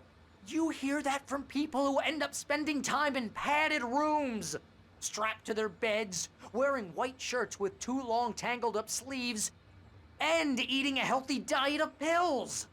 Al, you make cruel jokes about people who believe that kind of stuff. You're the skeptic. You gave me an hour-long lecture on homeopathy last month.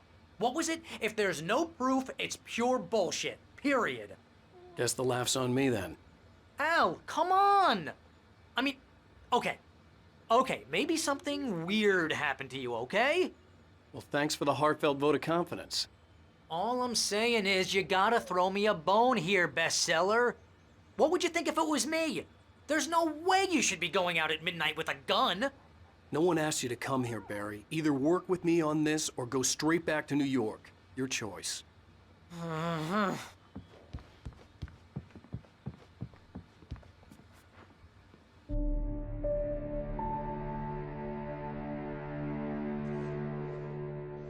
That's just crazy talk, Al. Al? Al? We should go to the sheriff or call the FBI. Damn it, Barry, they'll kill her! This is not a goddamn debate, Barry. I'm going to Lover's Peak. He said to come alone. Okay then. I understand. You're my best friend, and I'm worried that you're not right in the head. Tell me what to do to help, and I'll do it. You stay here, and if I'm not back by morning, call the cavalry. Achoo! Achoo! Just be careful with the natives, Al. These yokels are dangerous. Everybody hates a tourist, or it'll be deliverance all over again. Achoo! Bless you. Oh, this place is trying to kill me. I'll bet there's mold in here, spores, poison ivy, God knows what. This is so not worth a 15% commission. You want to know where you can shove that flashlight? Lock the door when I leave. Yeah, you go ahead and do what you have to do. I'll be fine. Alone, but fine. In a cabin straight from a horror movie. Watch where you point that thing, Al. Achoo!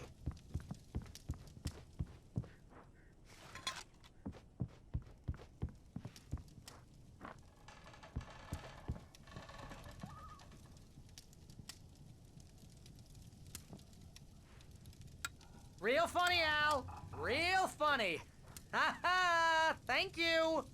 I'll just sit here in the dark till you come back. Or until I get eaten by a grue.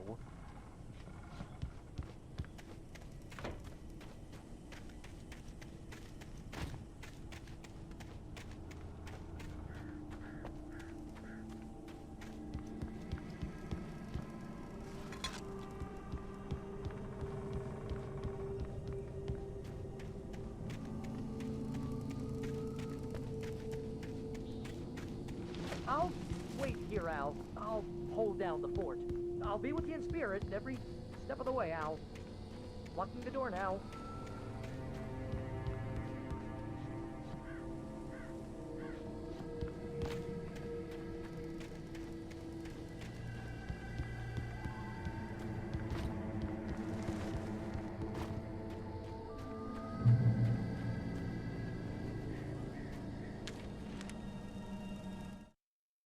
Barry had never gotten along with Alice, but he knew Alan loved her with an almost frightening intensity.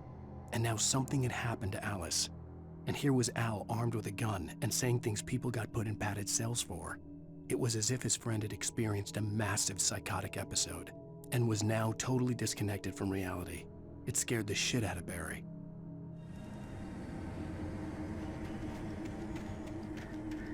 I knew I should have gone to the cops. This wasn't the smartest thing I'd ever done, but I was still angry with Barry for trying to talk me out of it. These people had called me right in the sheriff's station. The cops wouldn't scare them, and they had Alice.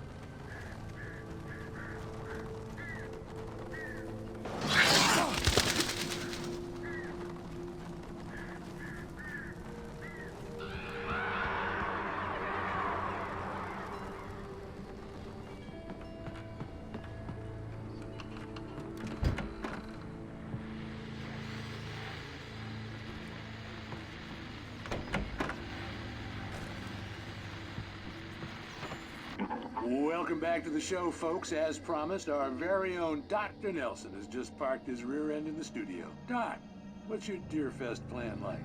My plan? You make it sound a lot more organized than I ever seem to manage.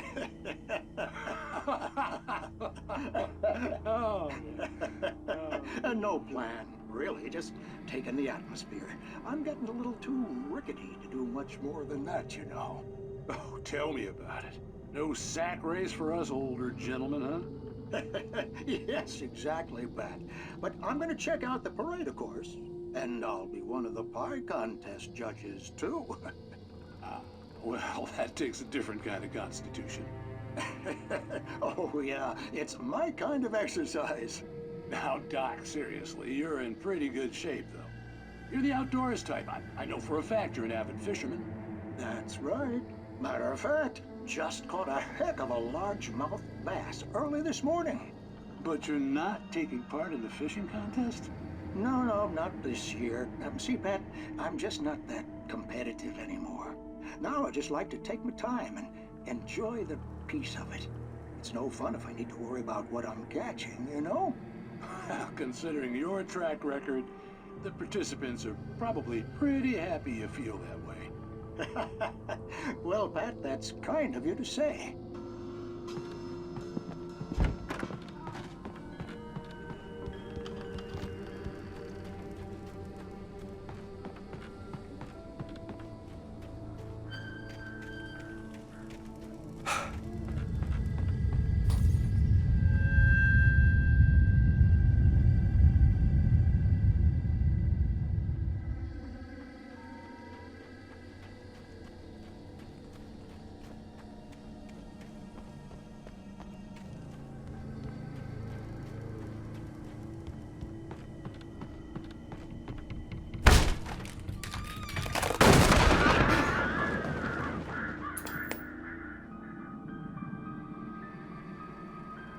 Crime and punishment. The cancer and cure of civilization.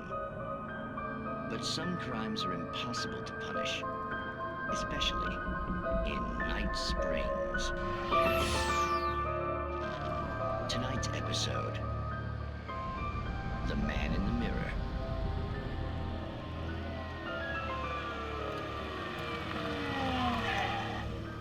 He's inside, Agent. He's a weird one. So, you're confessing to killing that guy, huh? Why? Had it coming? Yeah, but why would you do that? I mean, you're a nice guy. Normal. Took a kid to a soccer game. So how come at the game, you pick a guy and, quoting from the arresting officer's report here, assault the victim's head area repeatedly with the weapon of choice being a pair of bare fists? Wow, that sentence really flows, huh? Maybe you're not the literary type. Okay, so you mess him up. But why? Who was that guy? We couldn't ID him. Why would a guy like you do him like that? I didn't like his face? Well, you must have hated it, because you really went to town there. I mean, there's no way to tell what he looked like. No ID on him either.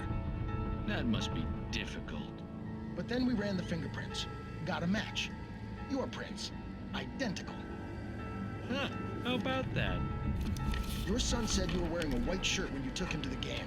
But the white shirt is on the dead guy. It's plenty red now. You won't get away with this. Do you really think that's in any way relevant to me?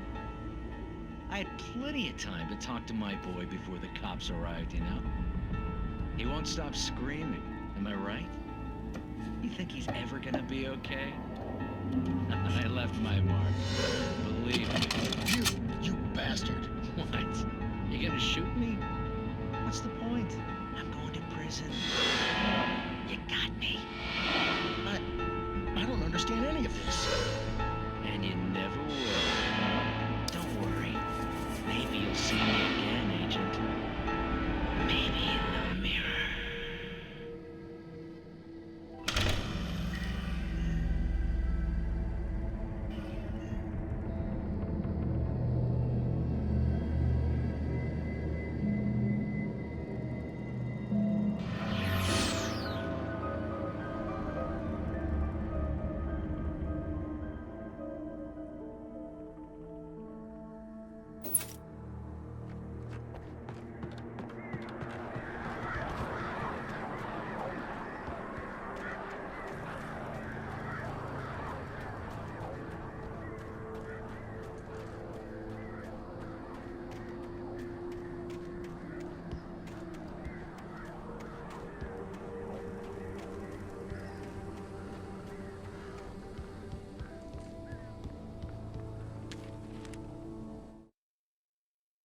Rose knew that Rusty was in love with her, and she liked him too.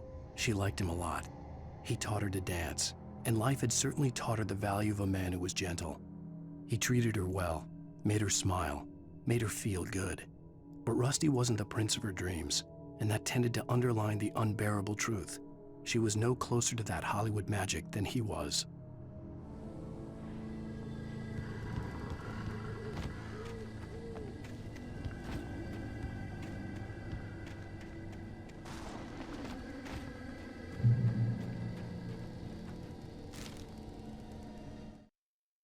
The air in the visitor center was heavy with an awful smell, as if some rotten drowned thing had crawled up from its grave.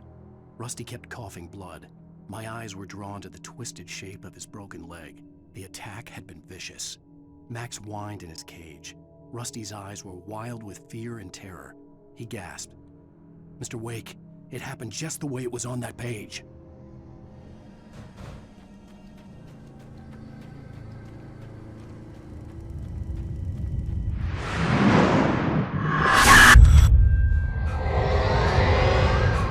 The vision left me weak. This was no head injury.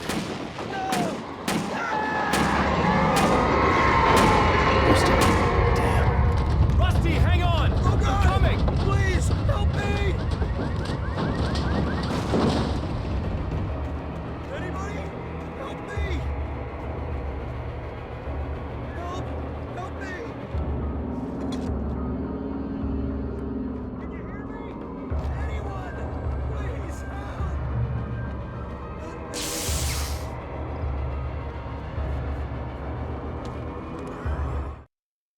The visitor center was sturdy, but the impact turned the front of the building into splinters. Rusty was thrown across the lobby like a rag doll and hit the far wall hard. It didn't hurt until he tried to move and saw his leg bend the wrong way, felt the broken ribs stabbing him on the inside. Rusty howled in pain and fear, suddenly afraid to die alone. The ranger's office was locked. I'd need a key to get in. Help me! Somebody! Hello? Back here! I'm back here! Mr. Wake? Oh, hell. It happened just the way it was on that page. I found. Came true. It knew. So dark. It'll come back for me. You must... The lights. In the office. I have the key. Okay, Rusty. Hang on. I'll be right back. Whatever did this couldn't be far. Rusty had found a page from the manuscript. It would help me understand what had happened. Shh, good boy.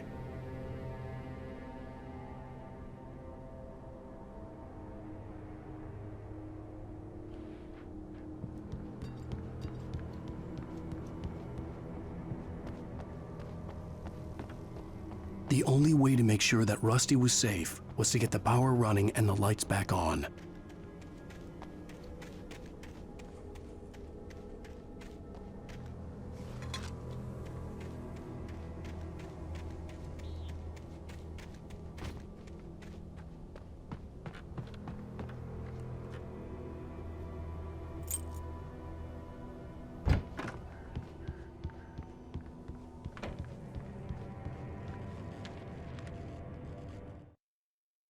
At the last instant, I changed direction and threw myself down. The axe splintered the trunk of a tree. I stumbled into the pool of bright light. My lungs burned. I was too exhausted to move. I tensed as I waited for the killing blow, but it never came. I raised my head.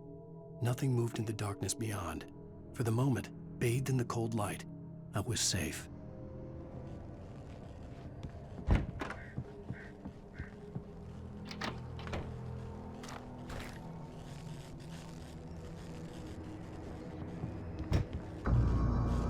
I was too late.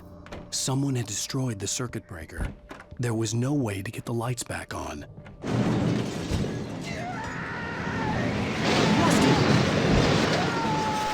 Rusty! The ground was covered with oily patches. It looked like liquid darkness.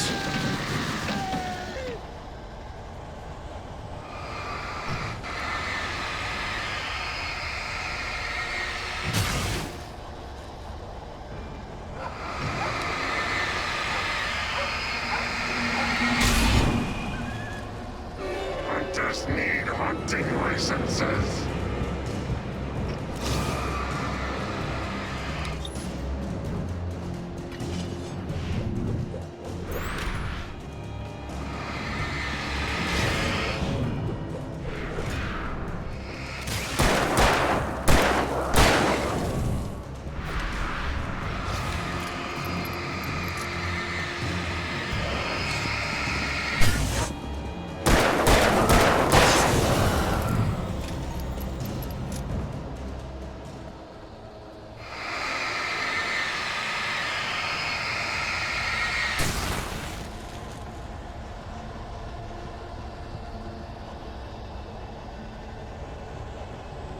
Something had torn a mammoth-sized hole in the wall. Please! Don't feed the animals.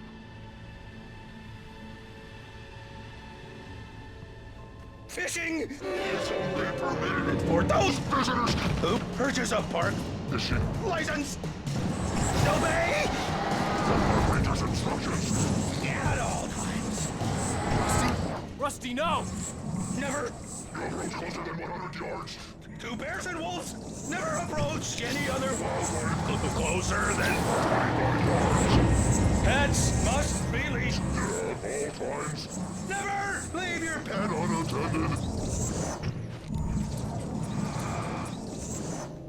It is Against the law. to remove any Natural objects. or historical items from the park. Gross. This includes even you may I no longer remember. even simple berries.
What the hell was that? I saw it from the window. I saw something. Forget about it, Barry. It's just me going crazy. Oh, jeez. Oh, jeez. You're not crazy. I wish you were crazy, but you're not crazy. Ow, be careful. Stay in the cabin. Don't open the door for anyone. I mean it.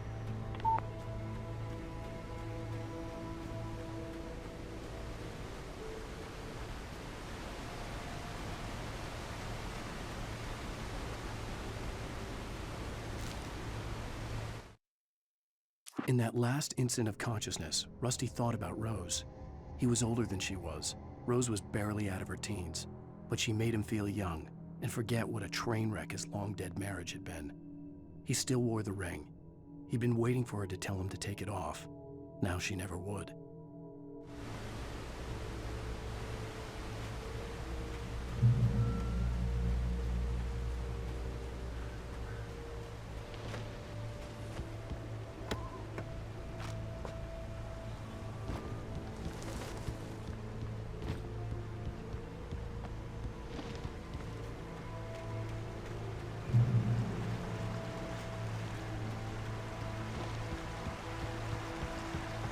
Lover's Peak was at the far end of the nature trail.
Nobody in Bright Falls seemed to know where Al was, but Rose, the waitress at the diner, had seen him.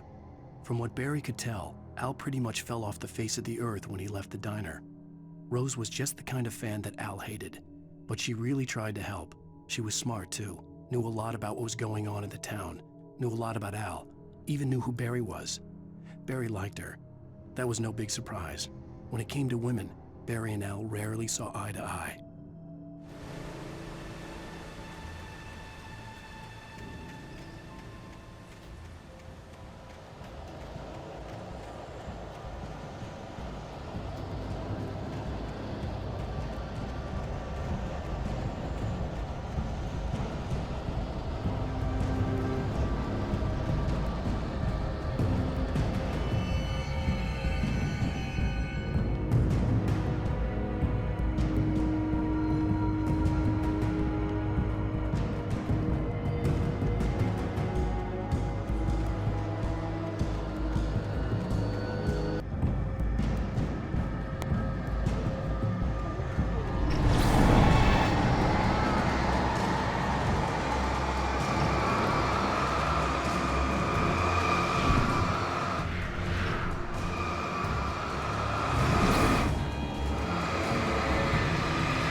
I turned the corner, afraid of what the flashlight's beam might reveal. Suddenly, a roughly painted symbol of a torch glowed in the light. Behind it, hidden by a rock, sat a battered metal trunk. It was here for a reason, packed with supplies, batteries, flares, ammo, things you need to make it through the darkness of the night. Something left behind by someone who knew what I knew, and more.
Agent Nightingale didn't want to be in Bright Falls. These little communities revolted him, and he didn't like the trees or the coffee. He now knew that impossible horrors lurked behind the storefronts and smiles. He desperately wanted to turn the car around and just drive until he passed out or ran out of road and booze. But he had a job to do. He had a rider to catch, at any cost.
Come on, we gotta get moving. More of them coming. That flashlight's kid stuff. The flares will keep the bastards away.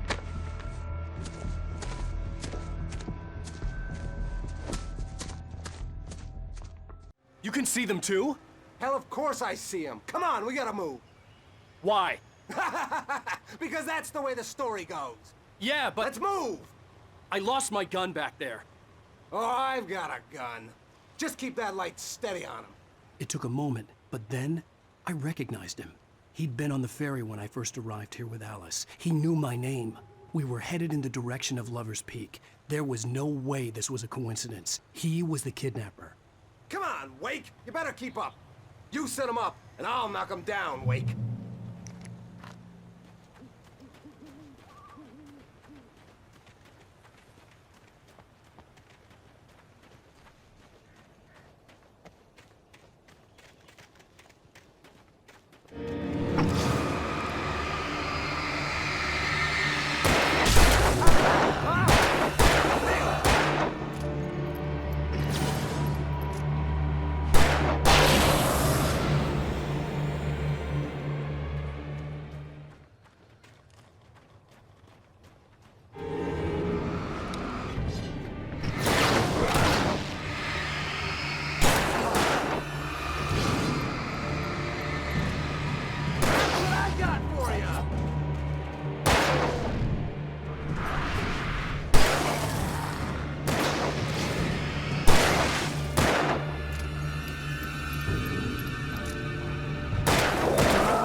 Peak. Right up these stairs, Wake. Use the flares from the emergency box to hold them off while I get these boards off. Give me the gun. Yeah, no can do, Wake. Are you kidding? Give me the gun!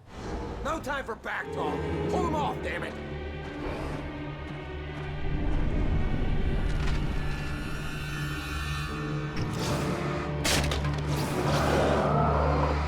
A little longer. Scare them off.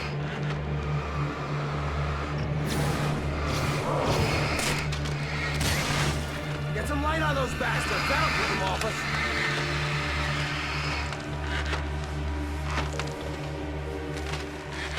Just a little longer, I almost got it!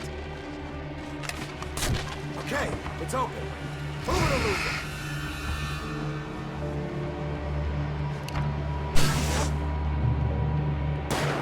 That's right! You just keep coming! Better get ready. They'll be on us soon.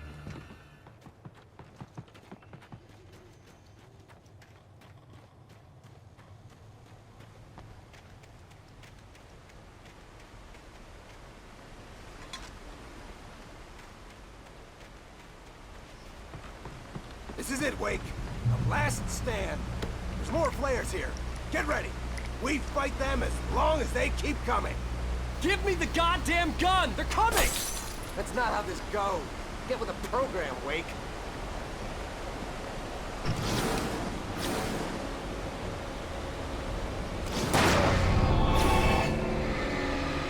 Die already! Die! Stop moving!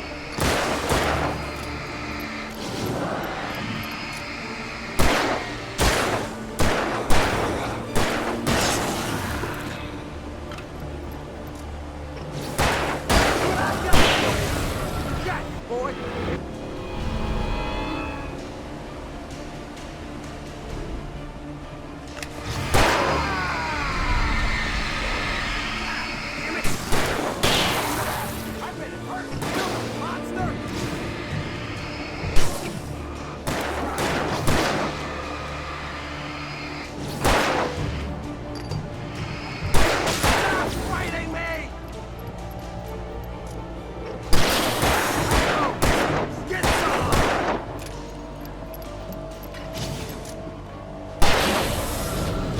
Piece of cake, Wake!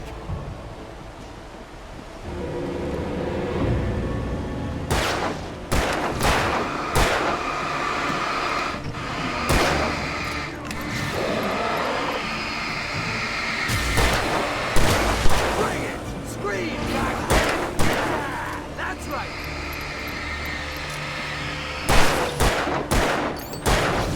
That's right! You just keep coming!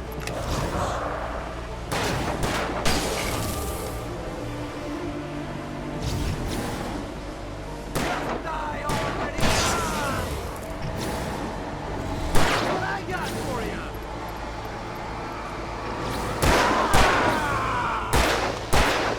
Monster!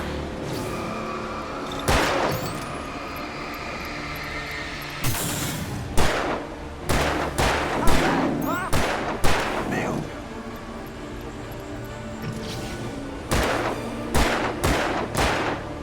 Stop fighting me! Like that, boy! Ah! See? Nothing to it.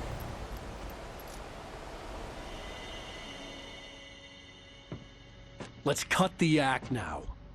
Where's my wife? I knew you were gonna say that. I read it all before. You're a hell of a writer. Congratulations. You're gonna bring about something glorious and terrible once we get you some proper editorial control. What the hell are you talking about? Where's Alice? I want the entire manuscript, or she's gonna suffer bad. You touch her and I'll...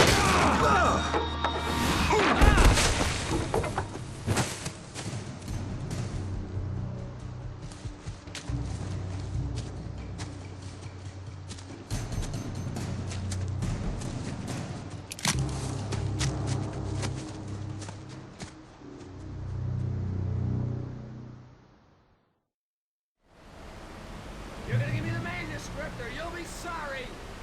No! Come back here! I swear I'll kill you if you hurt Alice! Do you hear me? Come back here! He had Alice, and he wanted the manuscript because he thought it held some magical power. But I had no manuscript to give him. I had to get back to Barry and figure out my next move.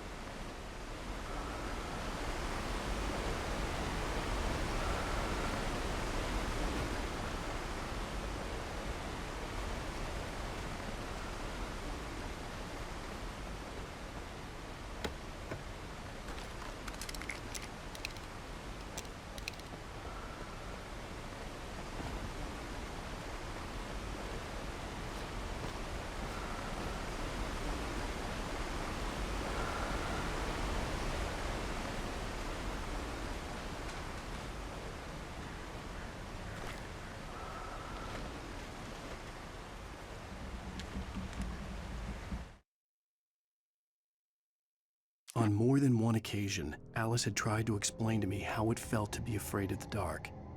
To her, darkness wasn't simply the absence of light, but something more tangible than that. It was something you could touch and feel. Worse than that, it was something with a mind of its own, something malicious and malign. For her, things changed when they were wrapped in darkness. They turned into something else, something foreign, and nothing was safe or innocent anymore. I'd never really understood what she meant, until now.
Sarah didn't care about the legal threats Wake's agent had made. She let Wake go without argument, because there was something about him she couldn't quite put her finger on, something that reminded her of her father. She didn't think Wake would hurt his wife. Then she thought about the way he waded into Hartman, that hair-trigger rage flaring up without warning.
The night had been one desperate situation after another. I was exhausted, and my body felt as though it had been chewed up and spat out. The flashlight was heavy in my hand, and each pull of the trigger sent a painful shock up my arm. But I was finally out of the woods, and things were looking up. That's when I heard the chainsaw.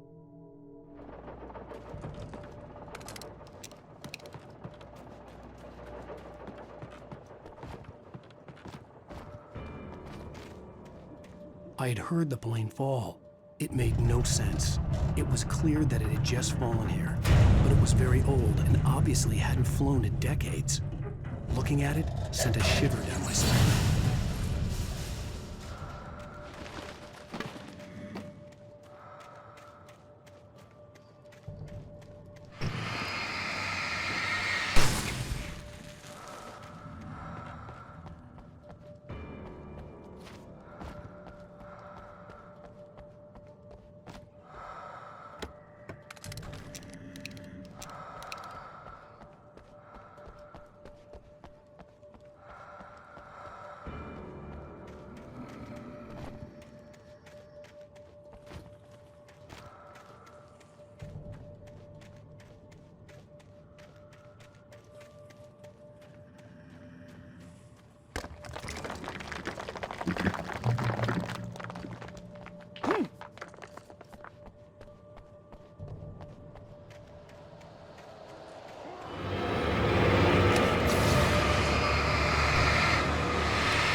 The logging site was a mess. The modular office had been pushed off the cliff. Deputy Thornton climbed up from the wreckage excited, breathing hard from the exertion. Nobody there. It's weird. Don't you think that's weird? Bored, Mulligan let out a mighty snort. Hell, it's always weird, Thornton. Just a question of sorting out what kind of weird it is this time around.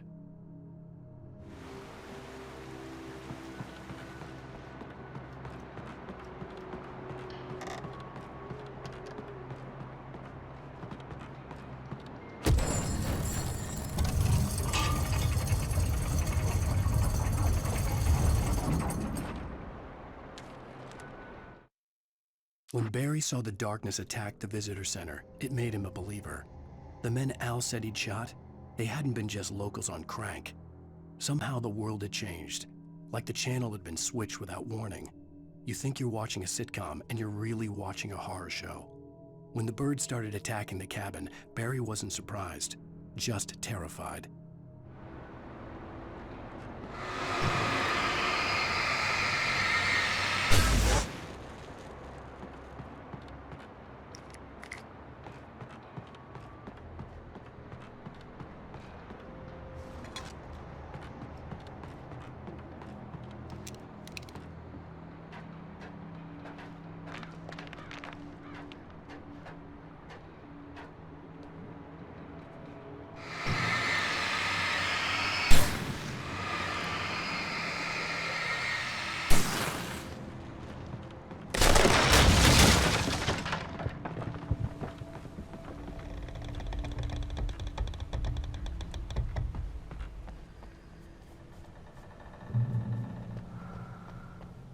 Beware of Widowmakers!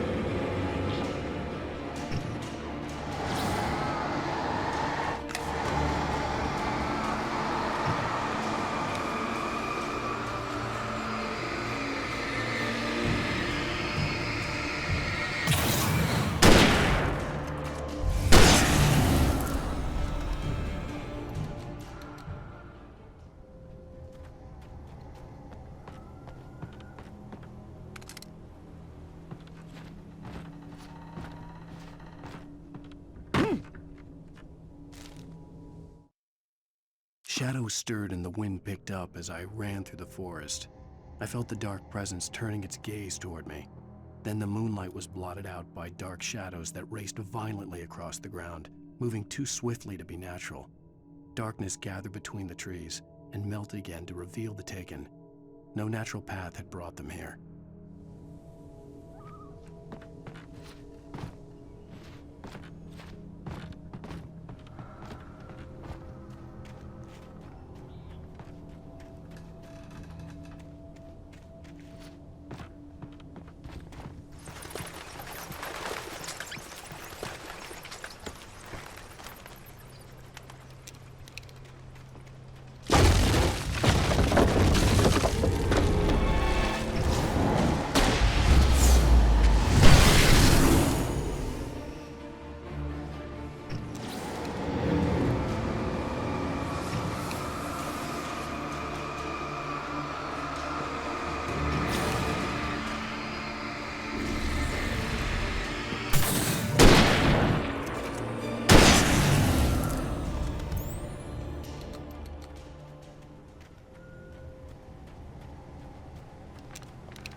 Logging is happiness occupation.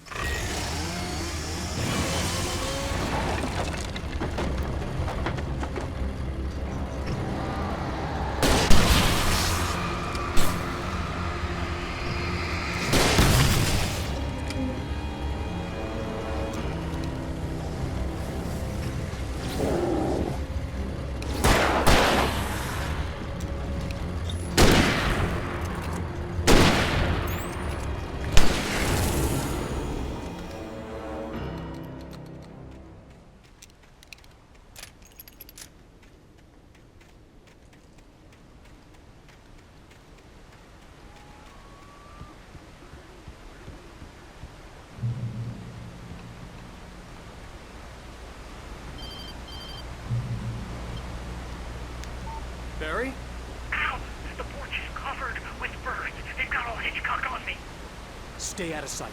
I'm on my way. Don't open the door. What, am I crazy? Stay hidden. I'll be there soon. Just make sure you keep the lights on.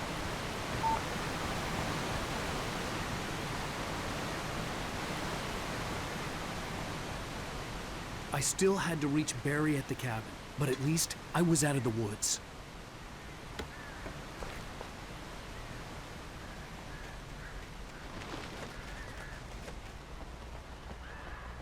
I'd have to get the car from the locked garage. It would get me back to Barry faster, and the headlights were a welcome bonus.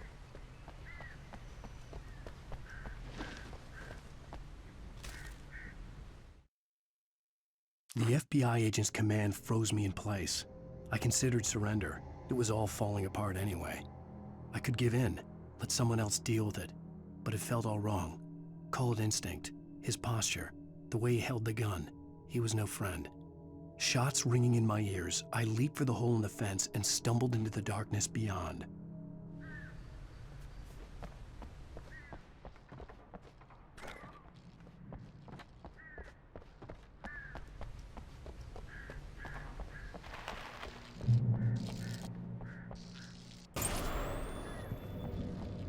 A story is not a machine that does what you tell it. A story is a beast with a life of its own.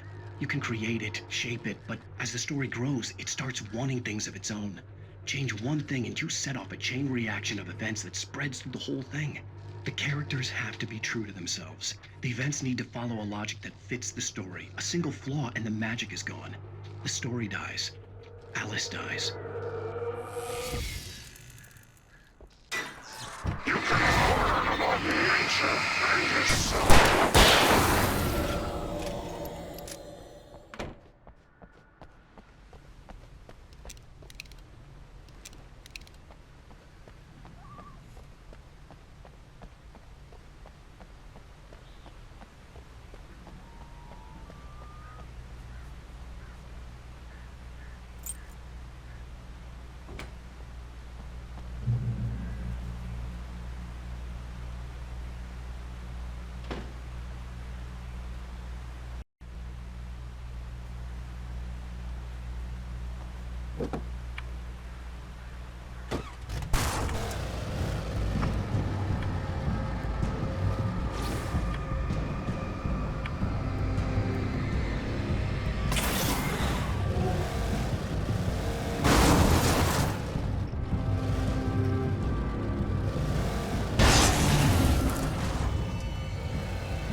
There was no misunderstanding. Cauldron Lake was where Alice and I had stayed, but there was no cabin and no island. I was missing a week. What had happened to me? What had happened to Alice? I had to get her back. I couldn't face life without her.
The flare gun was probably the best weapon I could imagine against the dark things I was facing.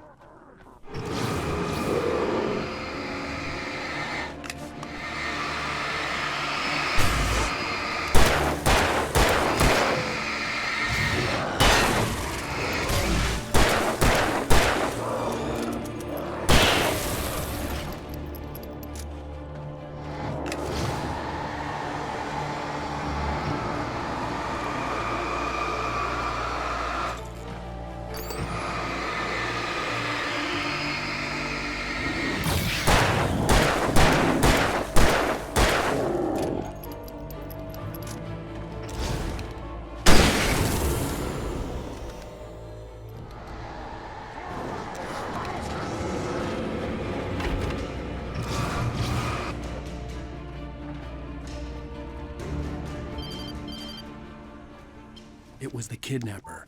You son of a bitch! Where's my wife? Enough horseplay, Wake. You deliver the manuscript, and you can have your woman back. Simple as that. I don't... Listen. I'm gonna need time to finish it. I still need to write the ending. I need a week. It's not done? I need a week. 2 days. The old Bright Falls coal mine is nearby. You can find it easy, city boy. The main building, there at noon. You bring the manuscript, you'll get your wife. If not, well, get me? Yes, I get you.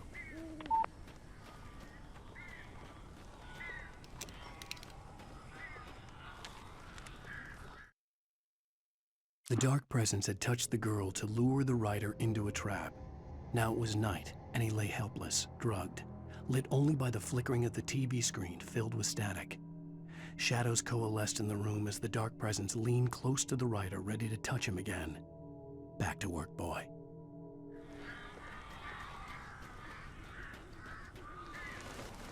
Barry had talked about birds over the phone.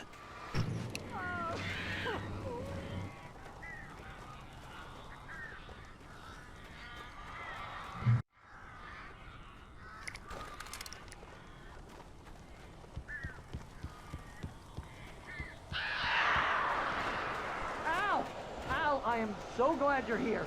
A couple of them got in here before I blocked the chimney. This isn't normal. These birds are weird.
Hey, Al.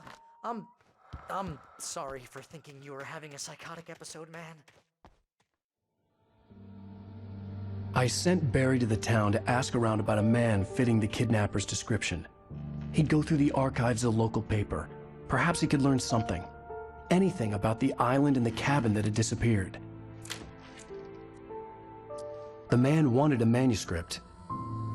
I had to try to write him one to get Alice back.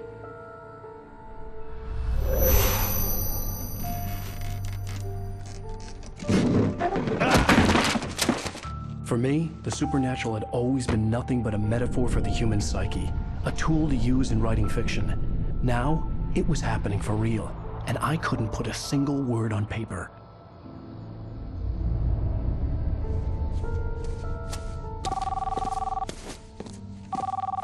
Barry Wheeler speaking. This is Rose. Rose? I found Mr. Wake's pages. Oh, you sweet, brilliant girl. Could you and Mr. Wake come get them? I live in the trailer park outside the town. We'll be there in less than an hour. Bye now. See you soon. Have a great day. Hope you come back soon. Welcome to the Oh Dear Diner. Good girl.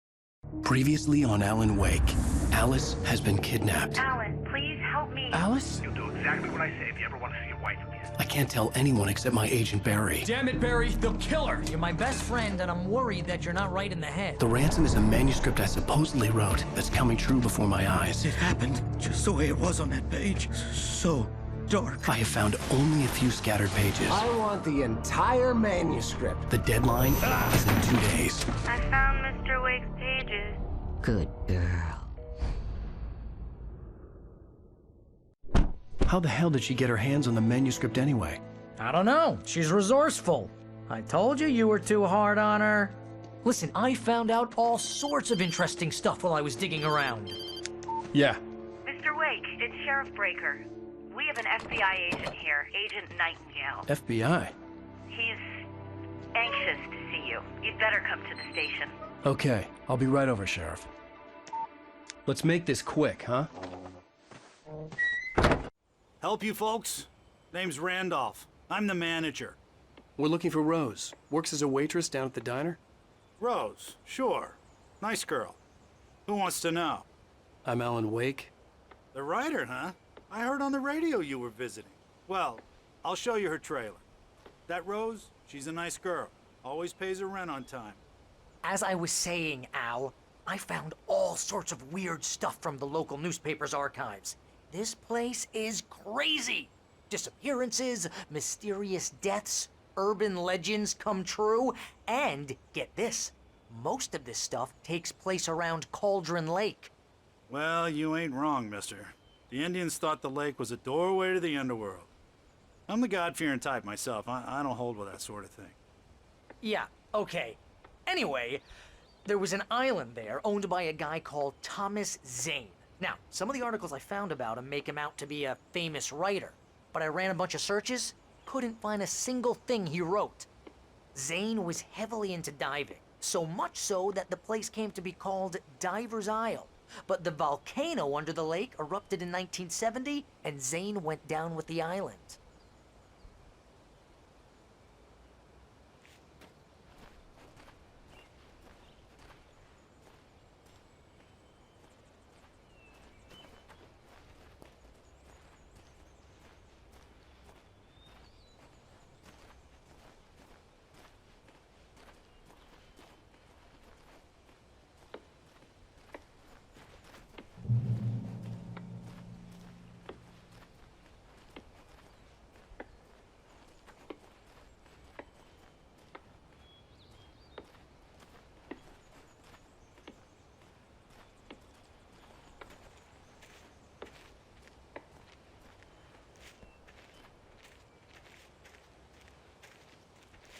Yeah, how about that? It was there in the morning, as if it had fallen from the sky. But it would take a tornado to lift something like that. We're damn lucky it didn't crush any of the trailers. Come on, mister. I'll take you to Rose's trailer.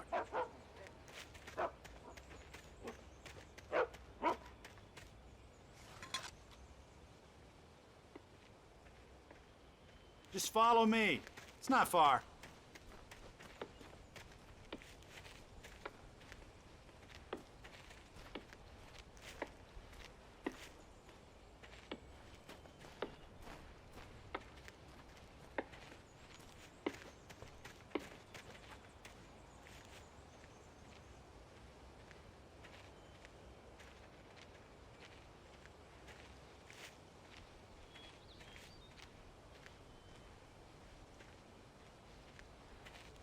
It gets better. A local girl, Barbara Jagger, drowned in Cauldron Lake just a week earlier. They were lovers. Sure, Jagger's a local spook story. The Scratching Hag comes for you in the dark. Childish stuff like that.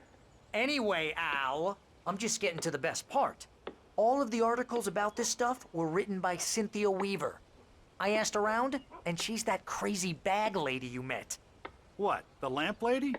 She can be a little loopy, but she's not homeless or anything.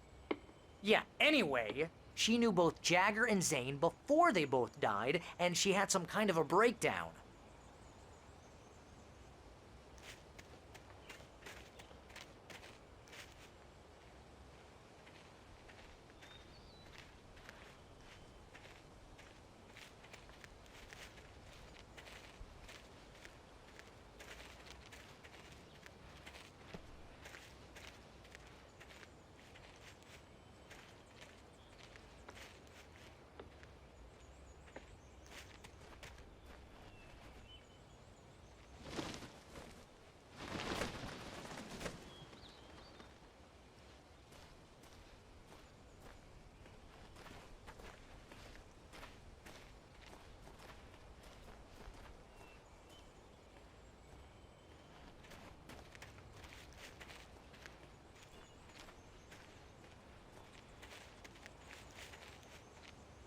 Well, mister, this here's Rose's trailer. You mind me asking what you want with her? We're just here to talk to her, pal.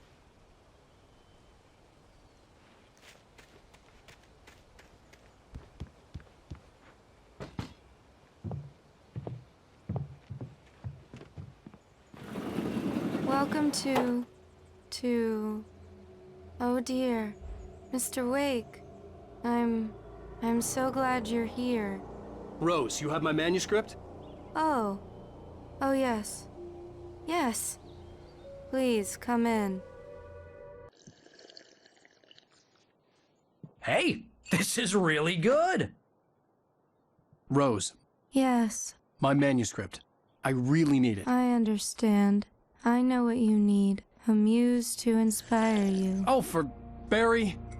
She doesn't have anything. Yeah, hey, Al? Al, what's... Oh... Barry! What? What?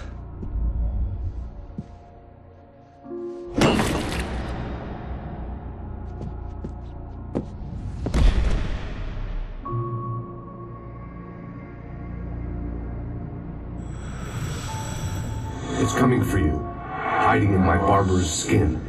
I'm too weak to stop it. You must turn the lights on. I promised I'd come visit you and your lovely wife. You must finish what you started.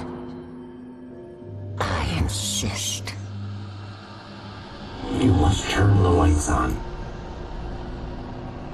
Turn the light on. Back to work, boy.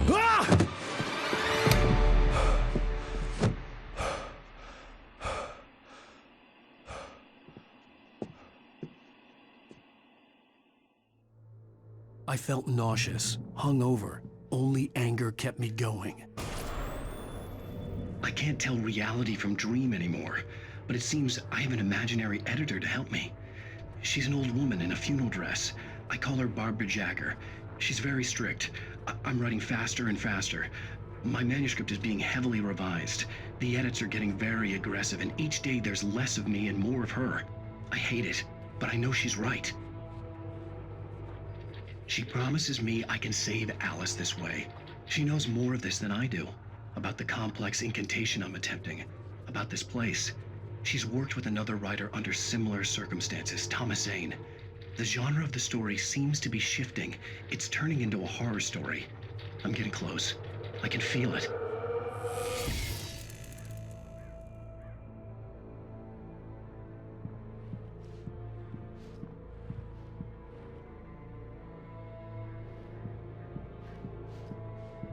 Rose took a day from me. I had less than 12 hours left to meet the kidnapper.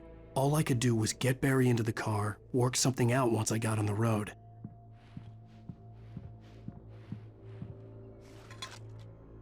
Welcome to the Oh Dear Diner. What can I get you today? Coffee?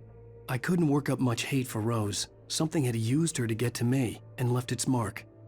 First refill is free. Milk and sugar on the counter there. Would you like to hear today's specials? Thank you. A nice day. Come back soon.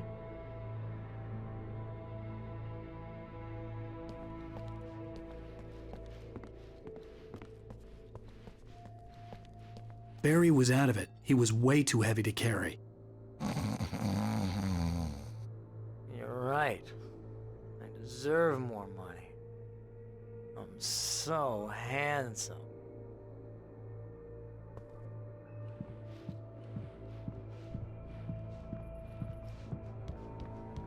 My gun and flashlight were gone. I'd have to find a way to get Barry into the car as quickly as possible. There was no time to waste.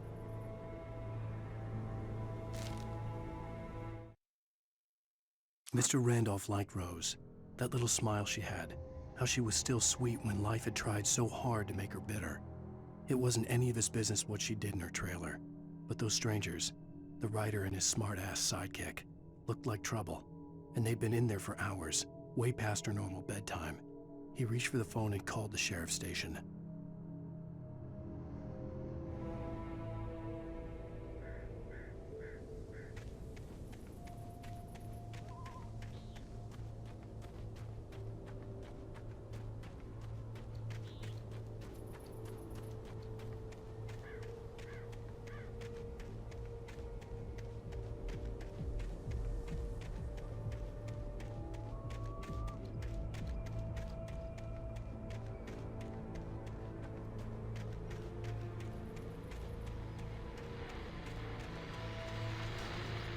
I just stepped outside to catch a breath of fresh air. Let me tell you, the weather's getting heavy. Nights like this make me especially glad I'm here talking to you and not home in bed. Once the weather takes a turn like this, I can't sleep at all. It's all tangled bed sheets and dark thoughts, punctuated by the occasional plunge into nightmare. Is it just me? Well, perhaps it is. But I hope I can make the night a little bit easier to get through. Caller, you're on KBF FM. Hey, Pat, it's Walt Snyder. What's on your mind, Walt? Well, I ain't the way you are, but, well, I can't sleep either, you know? I just been staring out the window here, trying to make sense of it all, but, I ain't been drinking either, you know, I just... Well, you sound like a man with a problem, Walt. I had argument with Danny, Danny, and, then I got in trouble with the law, and, I'm just, well... I heard something like that, Walt. Yeah, well, he's, Danny's my best friend, and, they let me out on bail today, and now I'm just alone here at the window, waiting. Man, and there's something in the air tonight, man.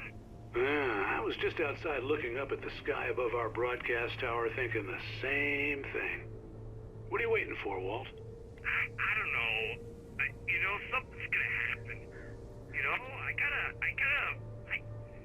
I think I better go. Well, Walt, maybe... No, thanks, Pat. Well, good luck to you, Walt. Hang in there. Let's take a little break, folks. This weather's really something else, huh? How can I be sure?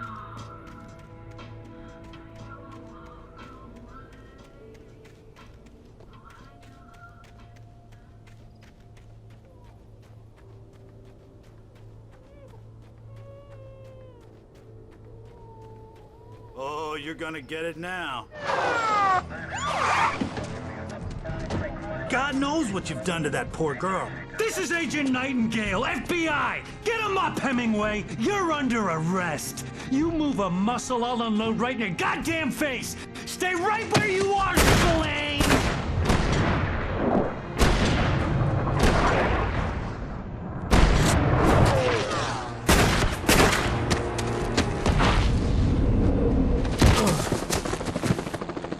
What are? I'm standing right here, you goddamn maniac!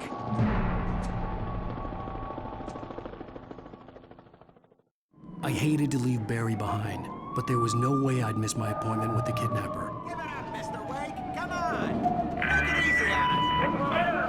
Don't let him get away. Move it, move it, move it.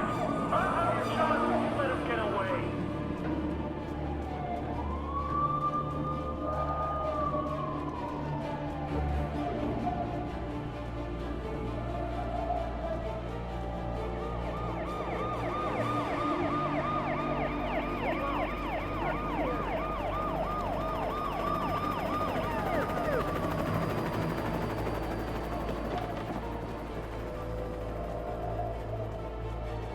There he is! Freeze! Okay, men, keep your eyes peeled. He's gonna try to make it through here. Oh, damn. Where are you now? We're here! I'm on the way! God damn it! Where did he go? Wait! God damn it! Where did he go? On the way! Keep an eye out!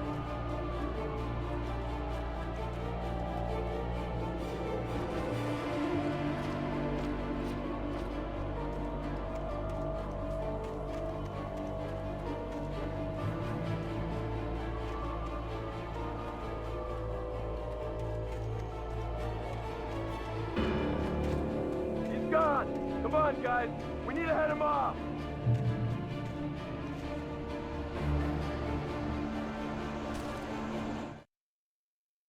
For decades, the darkness that wore Barbara Jagger's skin slept fitfully in the dark place that was its home and prison. It was hungry and in pain. It dreamed of its nights of glory when the poet's writing had called it from the depths and given it a brief, terrible taste of power and freedom. The rock stars had stirred it from the deep sleep the poet had sunk it back to in the end. When it sensed the writer on the ferry, it opened its eyes.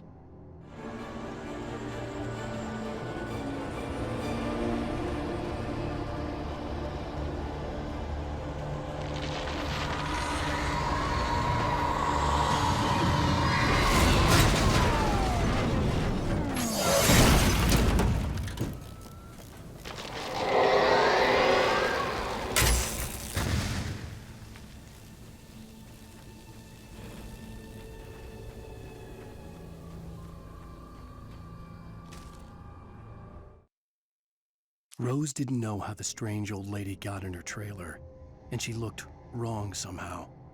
The woman showed her teeth in an approximation of a smile and traced a finger down Rose's cheek. "Pretty girl," she said. Rose felt as if she was falling asleep, but her knees didn't buckle. The crone spoke in a whisper, her words ice cold and dark in Rose's ear.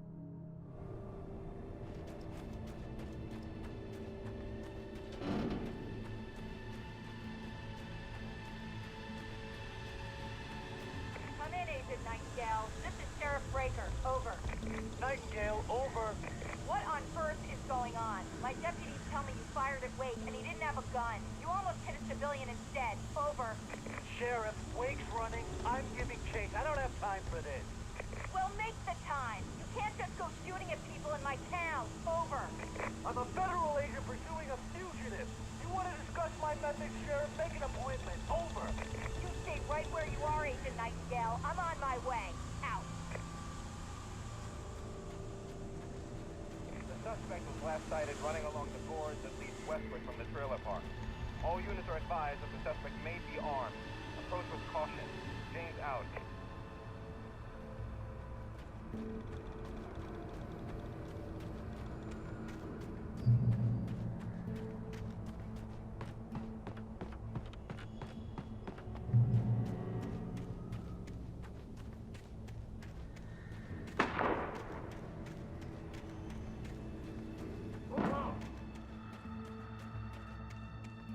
Search the area!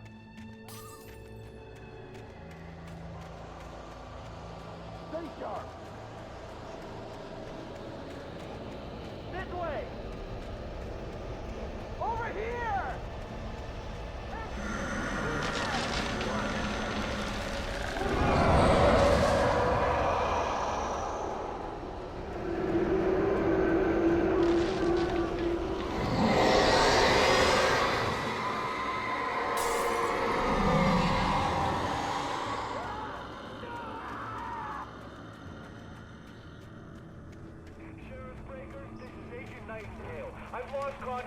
This horror was everywhere I went, circling me. The cops didn't stand a chance. They were after a writer, not a monster. This guy, he wears a tweed jacket. Over. He's the guy we're chasing. If it's not him, who then? Bigfoot? Over. I don't know yet, but I'm not in the habit of jumping to conclusions. That tends to come back and bite you in the ass. Out.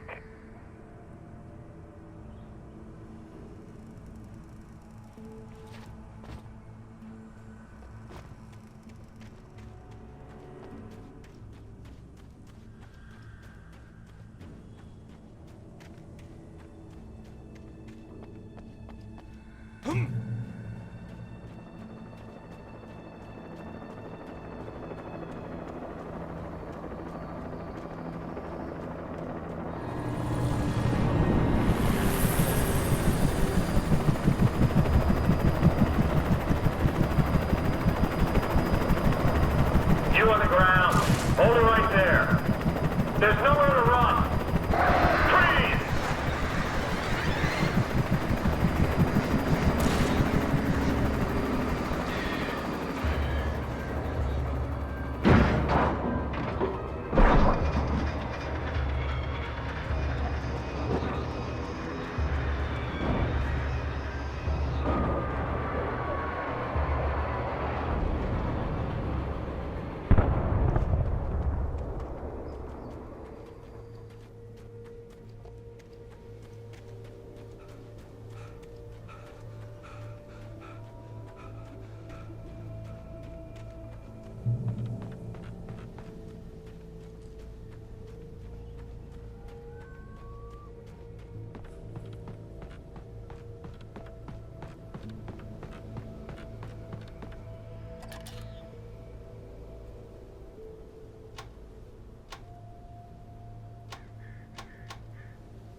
I could see the lights of the radio station in the distance.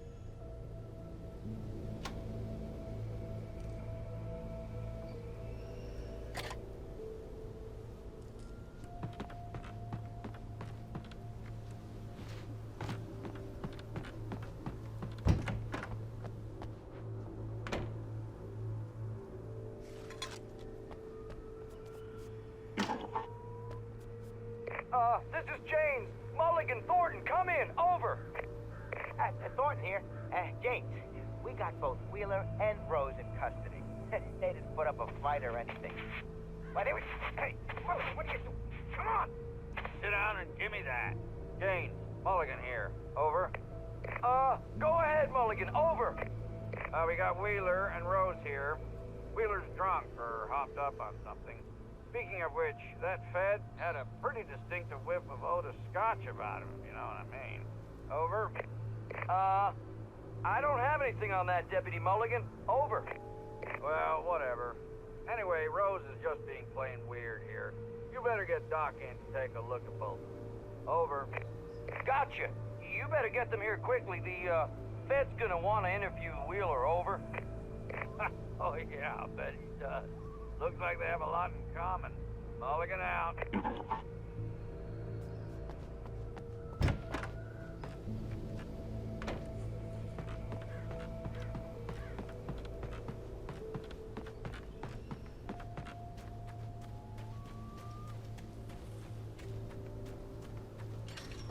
I imagined that the broadcast tower in the distance was part of the local radio station.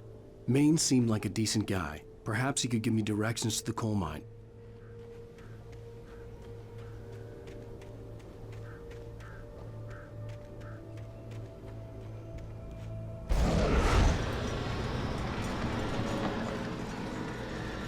Unnatural shadows clung to the gate. The darkness that was after me was trying to stop me. I wouldn't get through without a light.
It took me a moment to recognize the flashbang grenades.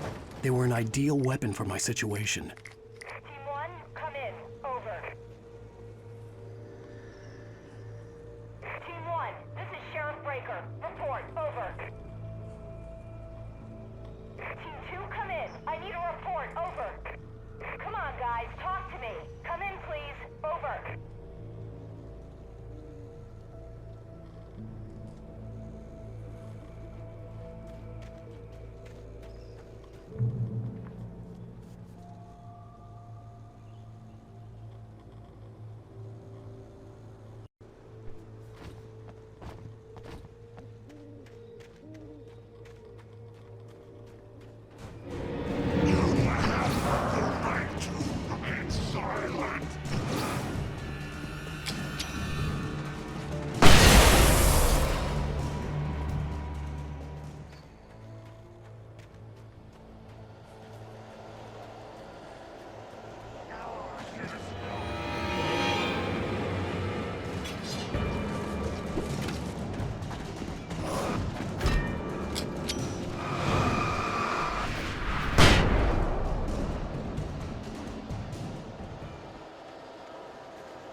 And here's another call.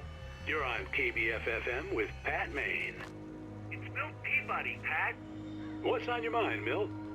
Well, I live near the trailer park, Pat, and there's a big ruckus going on over there.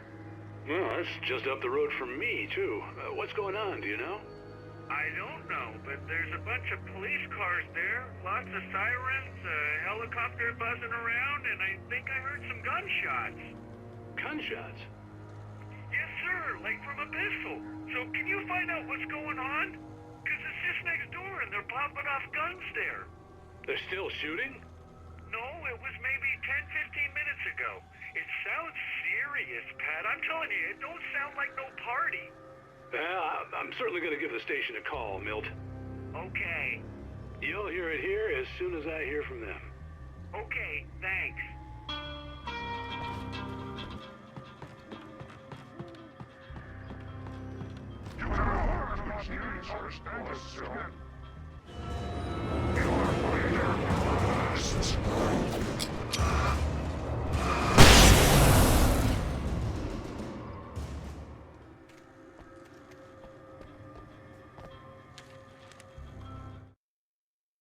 Touched by the dark presence, Rose was lost in a dreamland where everything was drawn in black and gray crayons. The old lady had promised her that all her wishes would come true. She would be Alan Wake's muse. She was smiling so hard it hurt her face. She crushed a bottle full of sleeping pills into the coffee.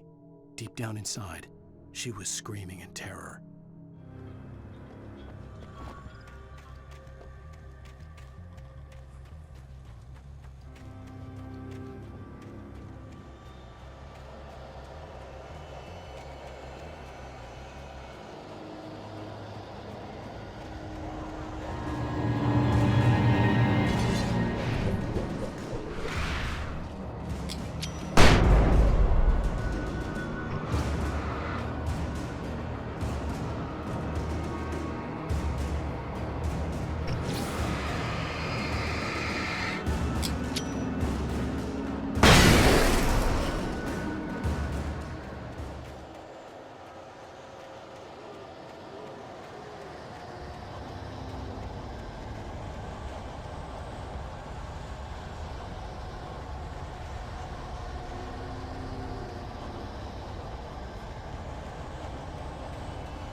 I hope Maine could lend me a car to get to the coal mine.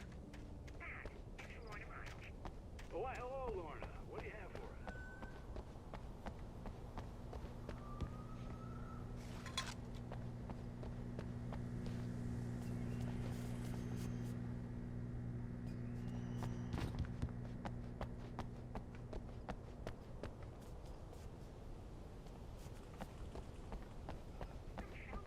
I'm sorry, but my granddaddy settled in Bright Falls in 1911.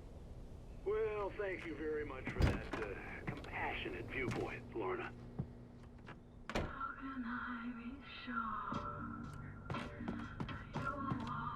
Oh, here's a little surprise. The famous writer Alan Wake just walked in. Folks, I'm going to see if I can talk him into an interview. Come on in, Mr. Oh, I'm so glad you could find the time to do this, Mr. Wake. Nowhere to run now, Dan Brown. You back away from me. Don't hurt it. Whoa. Everyone calm down. Put the gun down. We're all friends here, right? Cool your jets, Nightingale. We got him. Judas Priest! What the hell's the matter with you? There's a civilian in there.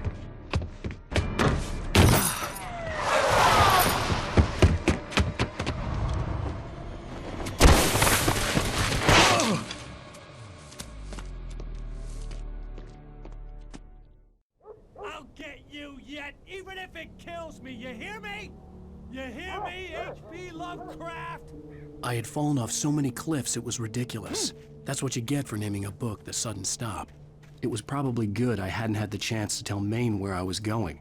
I'd have to lose the cops and find my own way to the mine.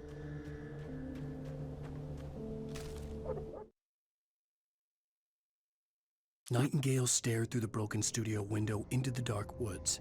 He turned around, started to walk out, but Maine grabbed his arm. "Young man, you almost shot me. You don't shoot off rounds at people like that. What's the matter with you?" Nightingale shook his arm free, marched out. His cheeks burned with rage and humiliation.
Danny had stepped out, but what stumbled back in was something else. Something alien.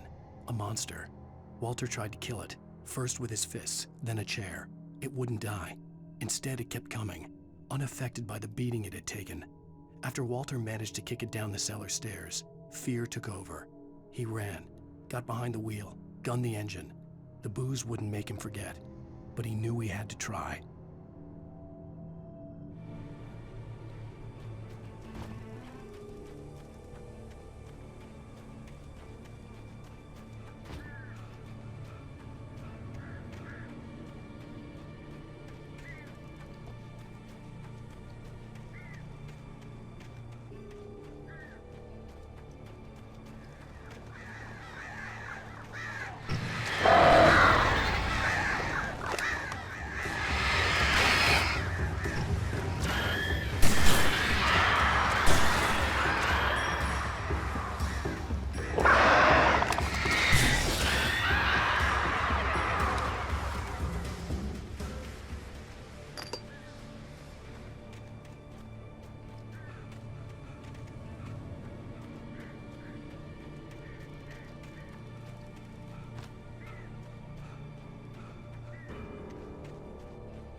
There was no sensible reason for the power company work lights to be here. It was almost as if they'd been left for someone like me to use.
The bulldozer's engine roared to life. Mud and rocks flew as it fought for traction. It crashed through the concrete wall and landed heavily in the yard. If it were an animal, it would have shaken its head after the impact, fixed its eyes on me, and charged. Of course, it had no head, nor eyes. Shadows crawled on its form, twisting it into a monster. Then, it came for me.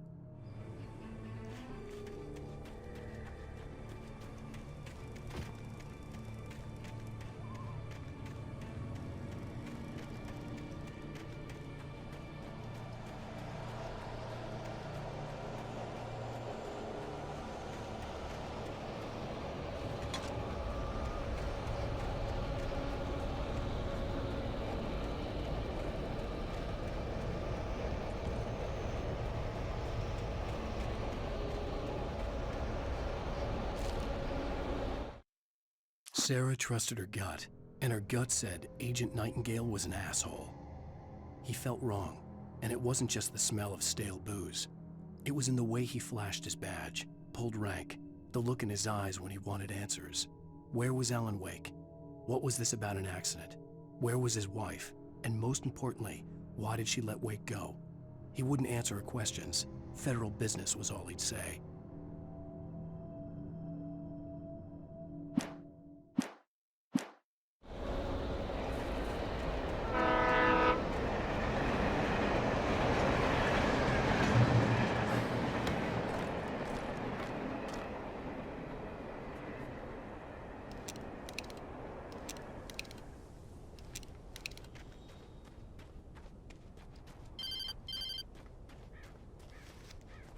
Hello? The most stubborn man I've ever met. Alice? Alice? Alan, I'm so afraid. Keeps me in the dark. Please help me. I look at you, Alan, and it's not you. Something else. Looking out from behind your eyes. Alice, I'm here. I'm so alone here. It's all gonna go to hell. You need to be careful. Cooperate. The connection had been terrible, but that wasn't the only thing that hadn't been right with the call. She sounded wrong somehow, but she had called me.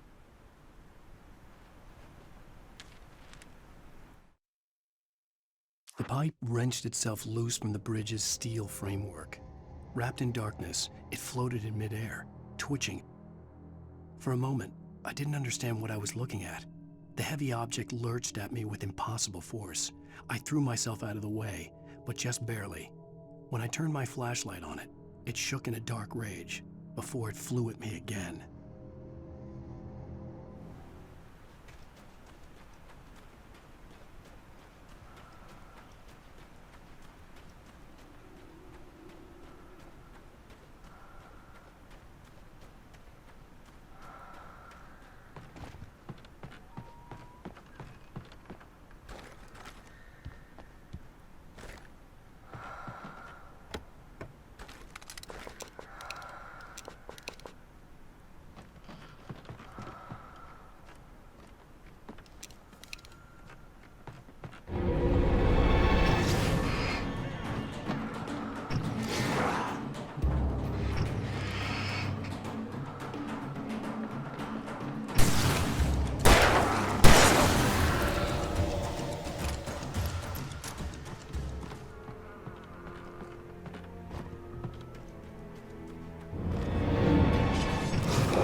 I could see a railway bridge up ahead, and a warehouse of some sort on the opposite shore.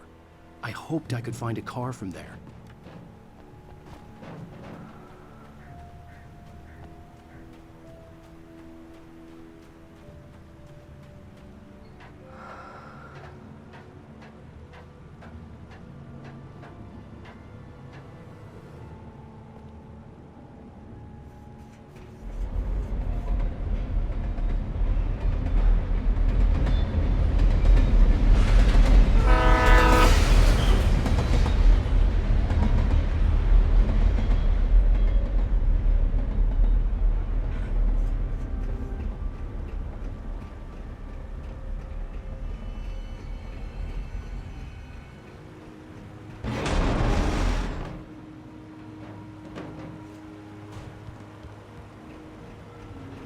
darkness that was pursuing me was growing stronger, and it was taking over everything in its path.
I slammed the door shut right in his smug face. He pleaded for me to open the door. True to form, the asshole actually thought I would obey. I had no sympathy left, no guilt either, not for him. I took a moment to savor the scream. I bet I had a smile on my face. It was all that I had time for. The dark presence was inside the lodge with me.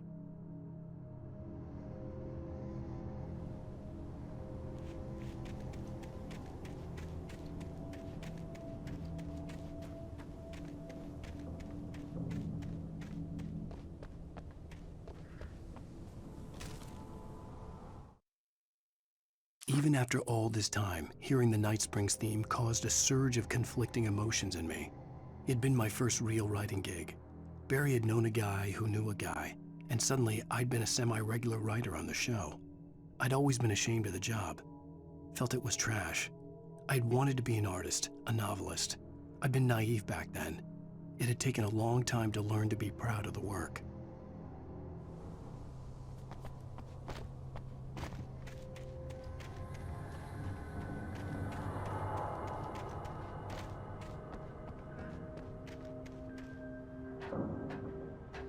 As a teenager, just starting to get interested in writing, Stephen King had been a source of inspiration to me.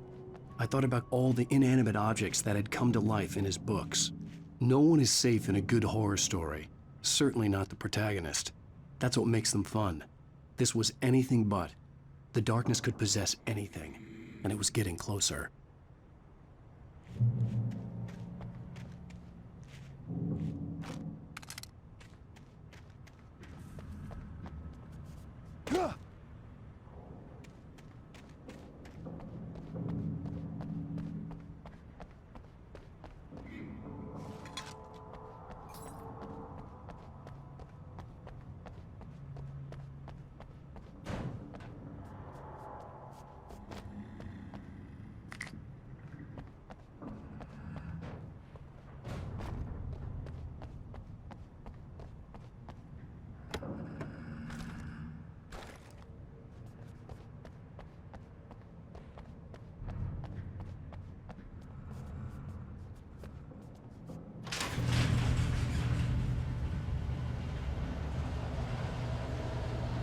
Did you call 911?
We take the facts of our existence for granted, unaware that they are merely a thin veneer of desperate self-delusion, covering a vast cosmos of madness and horror.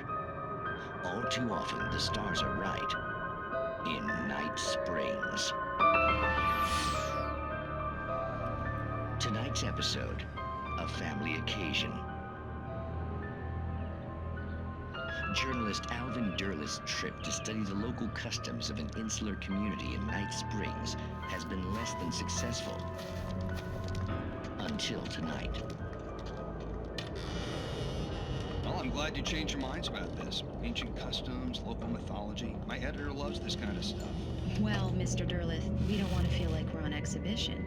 But you have demonstrated the seriousness of your intent. Oh, I am serious. Really, just do your thing. I'll stay out of your way and observe. Actually, I thought you could assist us. I'm afraid we are a man short. It would provide you with an intimate perspective. Could I really? Of course, Mr. Derleth. Well, I guess that's the least What would I have to do? Oh, here. Let me show you with a kiss.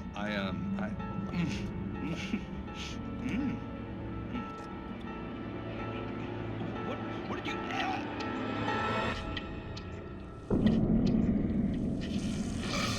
Oh, Mr. Derleth, you have well pleased Nixie Perka, the dweller in flesh. Your body shall host his 1,000 young, and all shall be glory.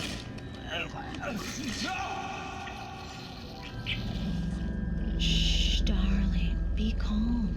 Shh. Alvin Derleth learned a harsh lesson.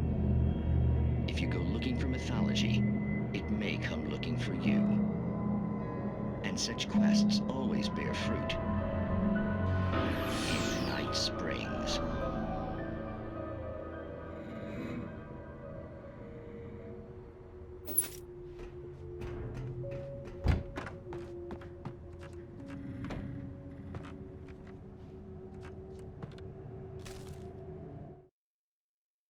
The darkness surged towards me, sucking everything loose from the ground into its depths, tugging at my clothes.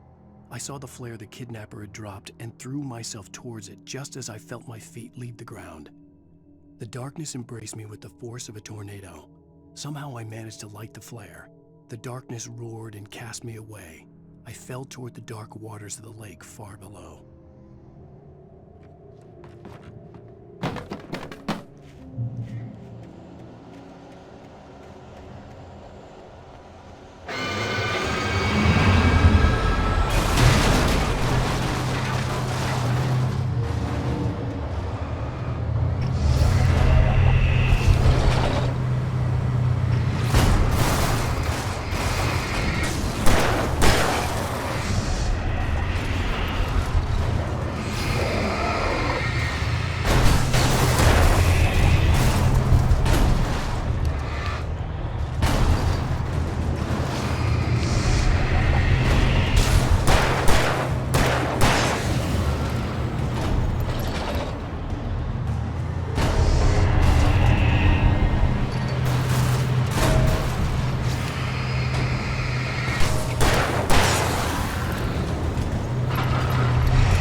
never been this glad to see the sunrise.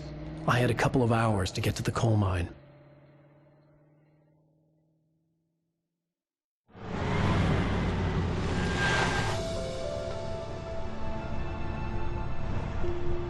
The coal mine wasn't far now.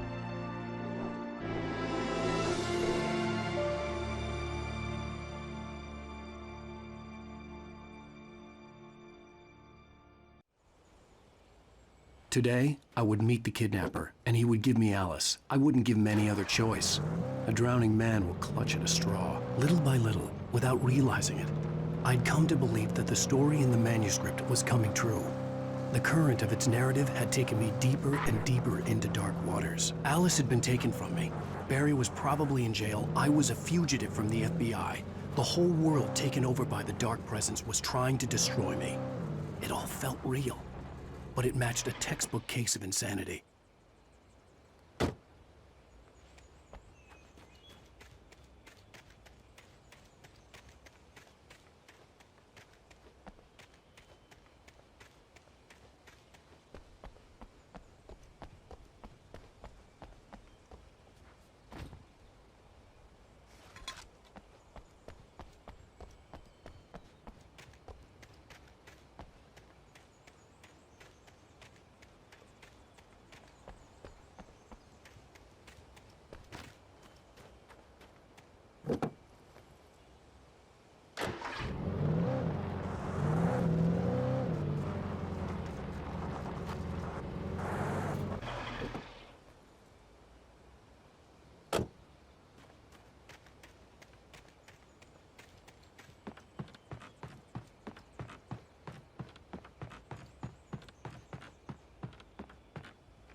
This is Pat Main, and you're listening to KBF-FM. Folks, I want to apologize for kind of abandoning you to that looping music track last night, but I was detained.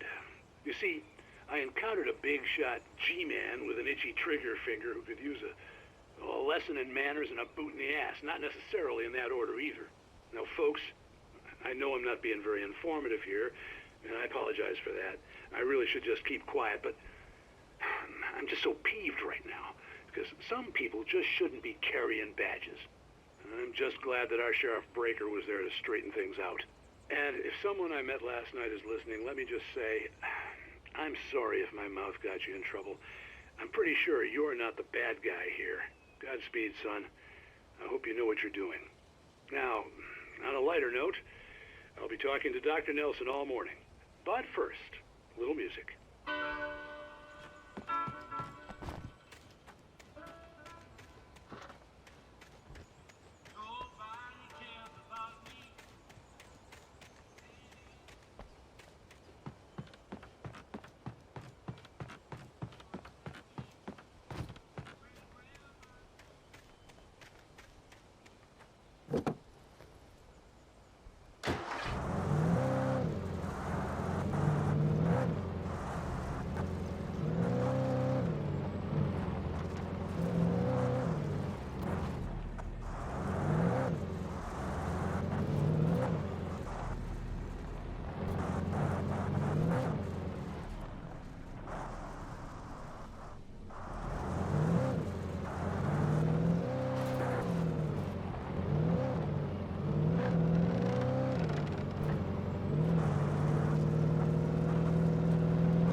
Welcome back to KBF-FM.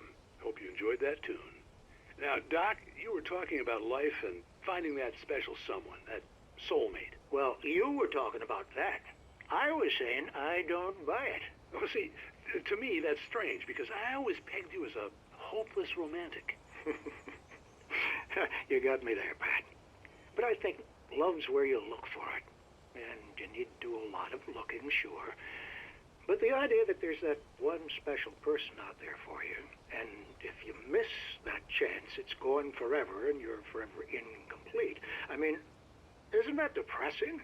Or, heck, childish even? Hey, there's plenty of fish in the sea. And apparently a fisherman has a fishing analogy for everything, but what you're saying, isn't that a little harsh? Well, no. What I am saying is that your potential for finding that connection isn't limited to what's essentially a chance encounter. How is that harsh? Yeah, well, I guess that's a nice thought, but let me say something personal here. Okay. Now, well, I don't disagree with you exactly, but I can't really fit that together with what I feel, what I felt for someone, because she was the one. She was. And I let her drift away from me. Maybe I didn't put in the work, I don't know, but, well, since then, and it was a long time ago, but since then there hasn't been anyone, not like her. And I'm not saying I dwell on her or haven't moved on. I like my life. I'm not living in the past, but I do miss the way she completed me.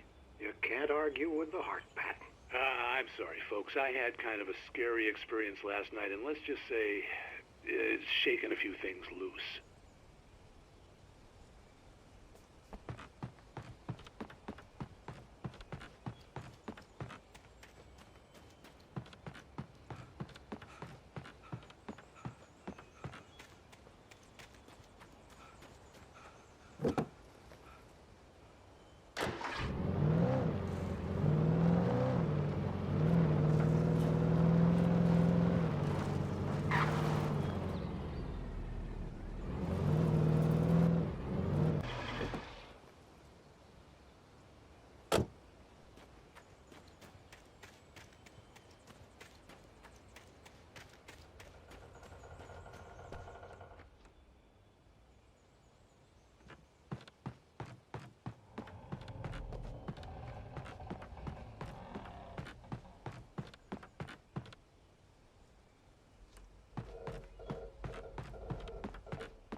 For Mott, spying on the writer on the ferry had been a disappointment.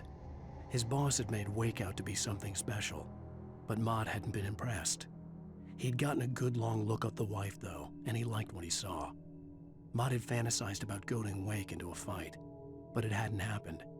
Still, he'd get his chance to see if the writer had anything in him. He'd been promised as much.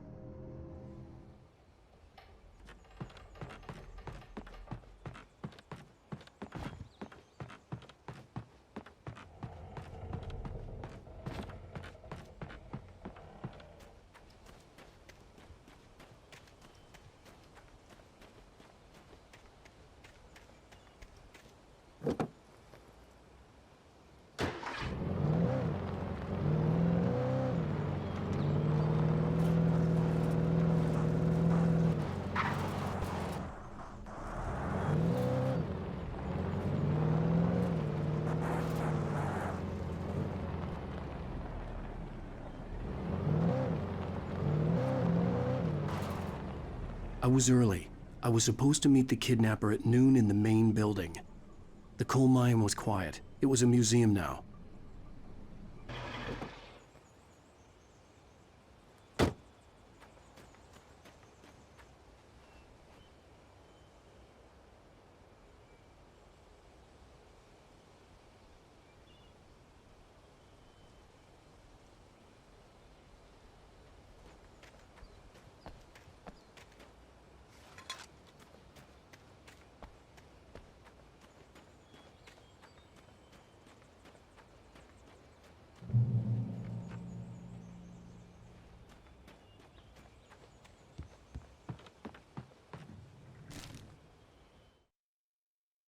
With Nightingale gone and the night wind blowing in through the broken studio window, Maine stared at Sarah. The sheriff looked away. Maine's voice shook with barely controlled anger. That boy's doing more drinking than thinking. I hope you know what you're doing, Sarah. He's got a sickness in his eyes. You take my word for it. He wants Wake for a reason, and it's not for anything good.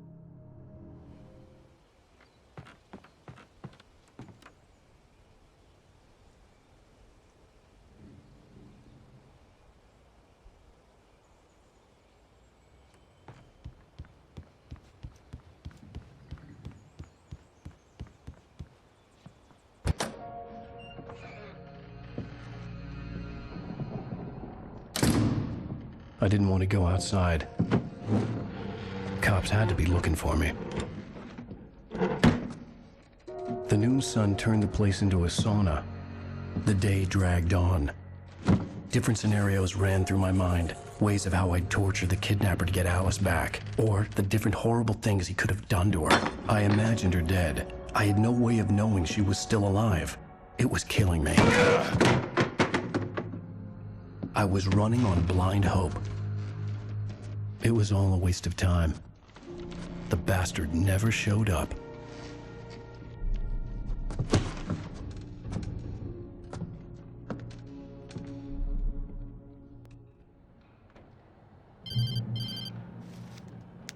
Wait.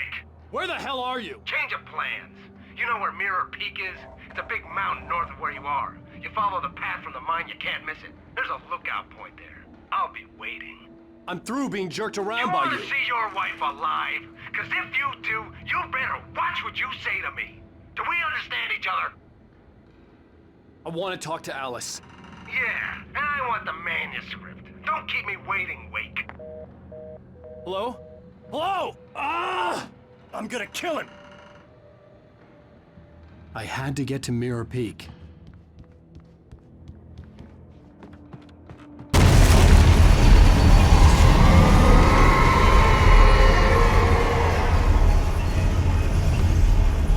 It was close. Maybe closer than ever before.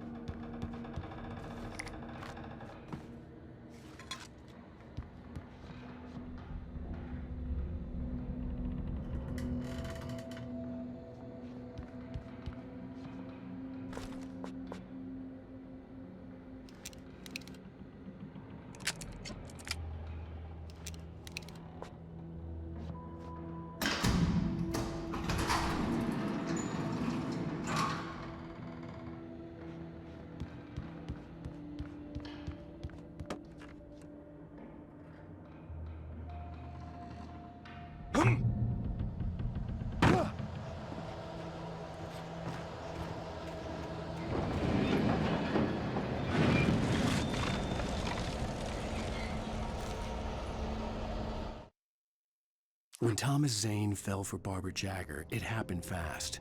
She was young, vibrant, and beautiful, full of life. He had never been a very happy man, and without any seeming effort, she had changed all that. Zane felt good for the first time in his life. Everything she did was another piece of a jigsaw puzzle he hadn't even known he'd been missing. And best of all, she made the words flow, strong and sharp. She was his muse.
The only way to reach the hillside ahead was to go through the building. I had to find a way to avoid electrocution.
Some of the taken retained echoes of their former selves, but these were just the nerve twitches of a dead thing. Nothing remained but a shell covered and filled with darkness. In most cases, these puppets were enough for the purposes of the dark presence. But for anything more elaborate, as with the writer, it was different. It needed his mind. And so rather than taking him over completely, it merely touched him.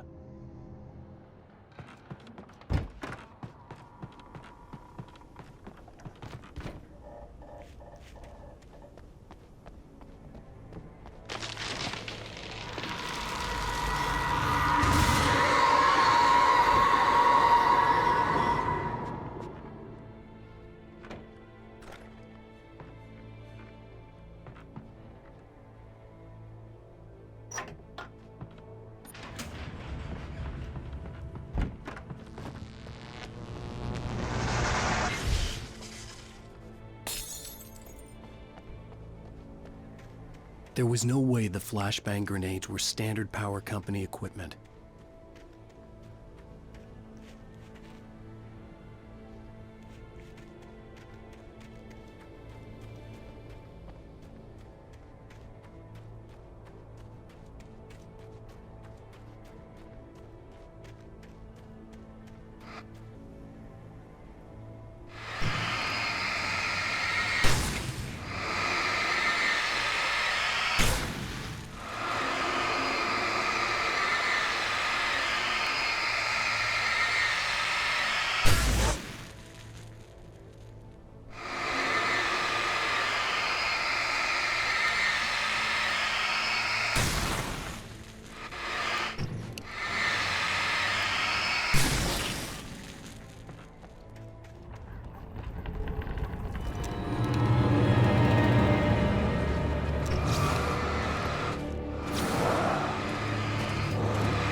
I stared through the bars of the jail cell.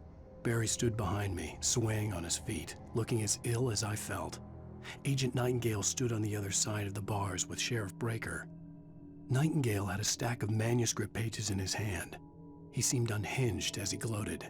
Well, I've got you now, Raymond Chandler. It's all here. All the evidence, including conspiracy to murder a federal agent.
I had no real plan.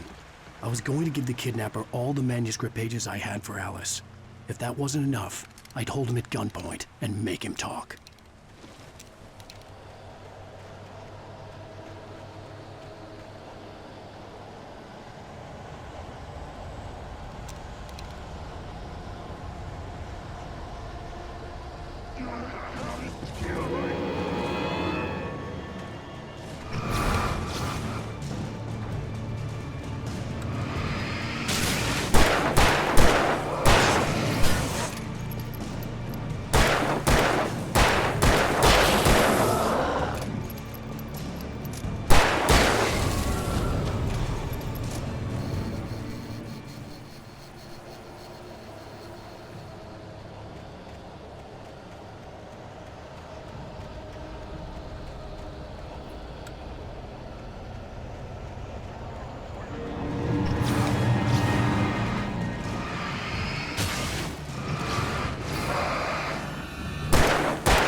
The dark presence was moving ahead of me in the same direction I was going. A cold feeling settled itself in the pit of my stomach.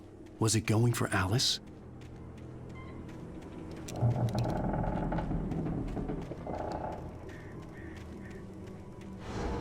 The graveyard shift may cause cancer.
I lifted the page in front of my eyes and read it. In it, I lifted the page in front of my eyes and read it. In it, I lifted the page in front of my eyes and read it. In it, I lifted the page in front of my eyes and read it. In it, I lifted the page in front of my eyes and read it. In it, I lifted the page in front of my eyes and read it.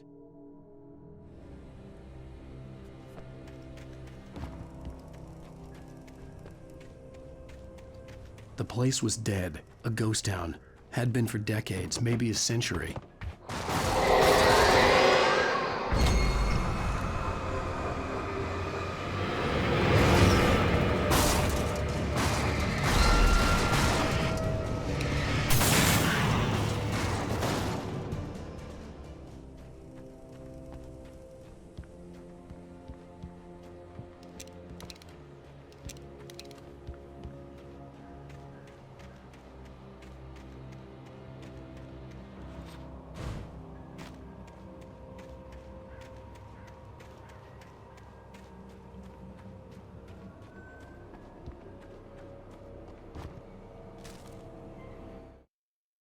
Things were never as simple in real life as in fiction.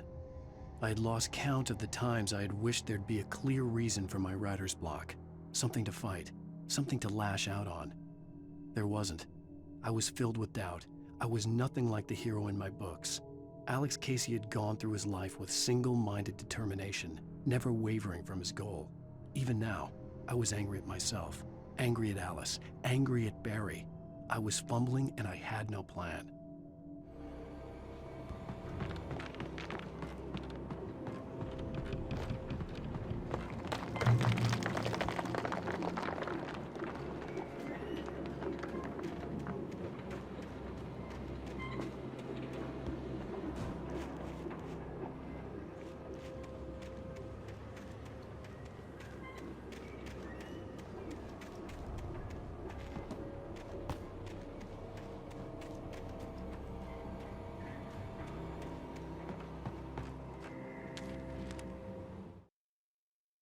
Doc sat down heavily.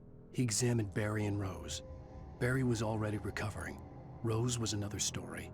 She was conscious, but she was barely present, almost delirious, disturbed, touched in the head, they used to say.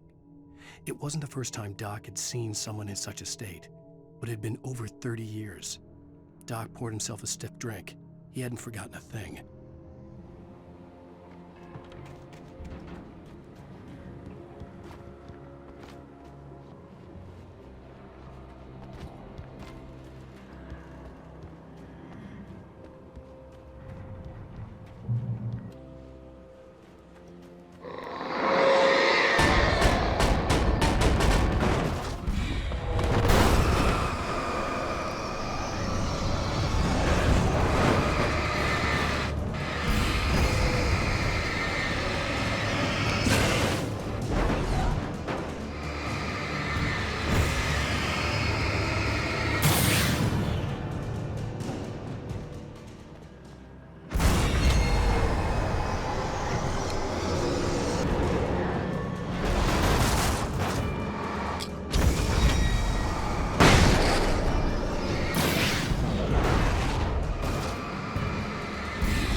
I needed a key for the door.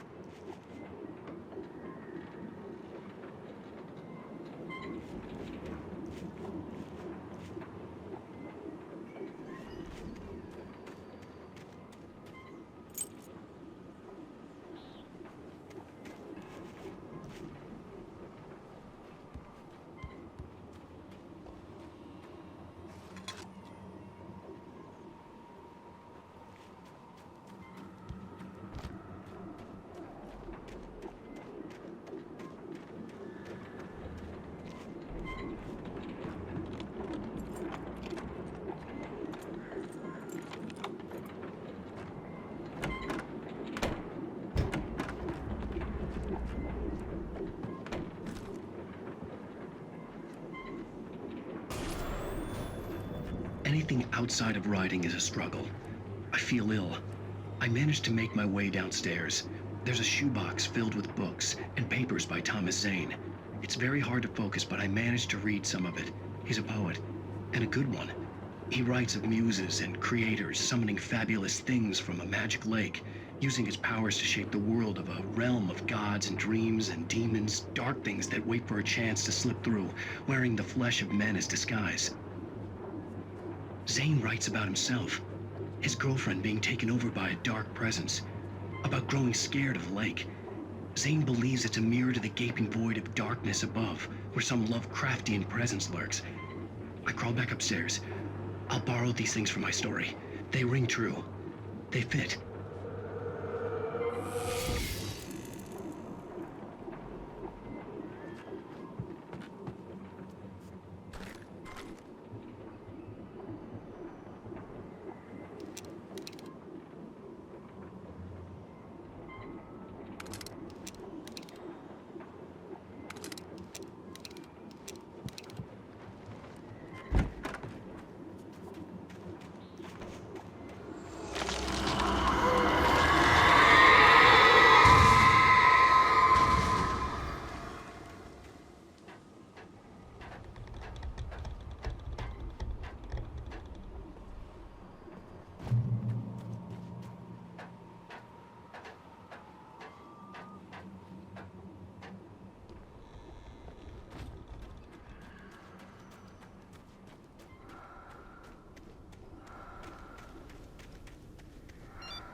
The kidnapper had sent me a text. The message was full of spelling errors and insults. It was telling me to hurry up.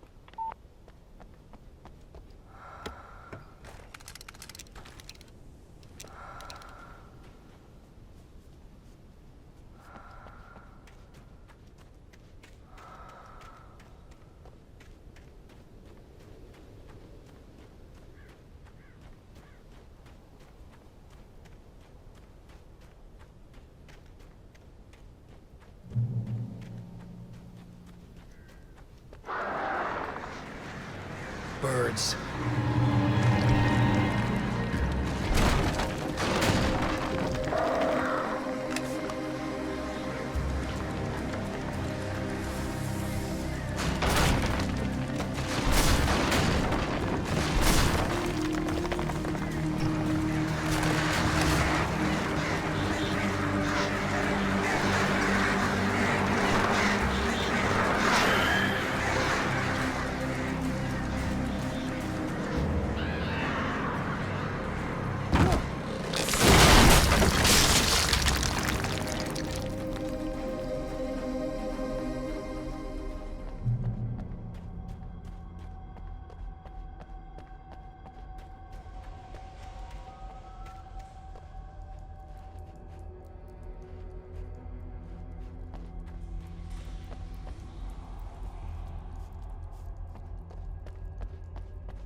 Without warning, the headache stabbed at my brain.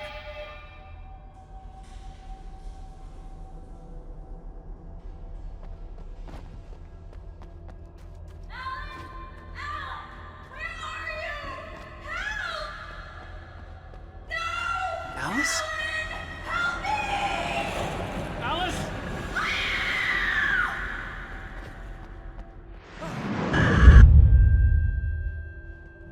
I'm losing it. I gotta get out of here. The hunters were big, thick-set men, confident and at home in the woods. They were feeling good, running on beer, ghost stories, and camaraderie late into the night. It did them no good, as they were taken by the dark presence, sucked deep into a darkness far worse than any ghost story they ever told or heard.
Even behind the closed doors and curtains of his grimy room at the Majestic, the local motel, Nightingale could feel the locals' eyes on him, the unrelenting pressure of their judgment.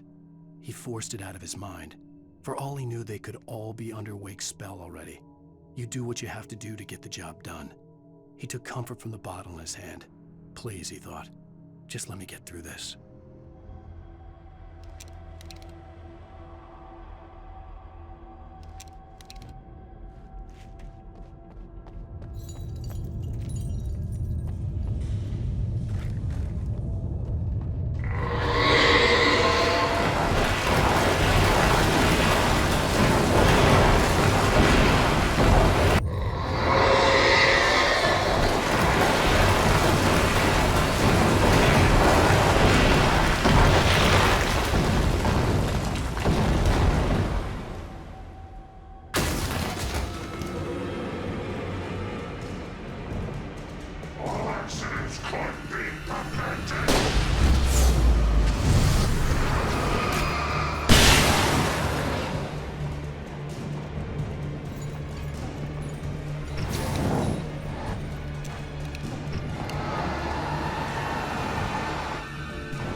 I'd have to make my way up this mine shaft in order to go on.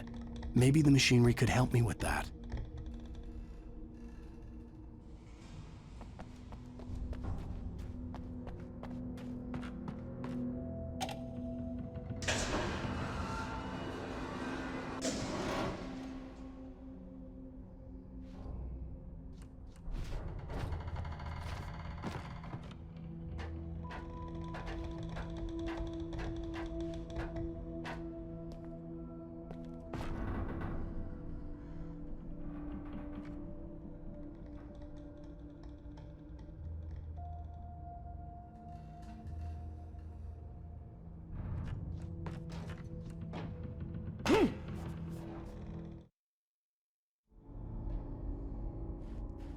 I'd have to make my way up this mine shaft in order to go on.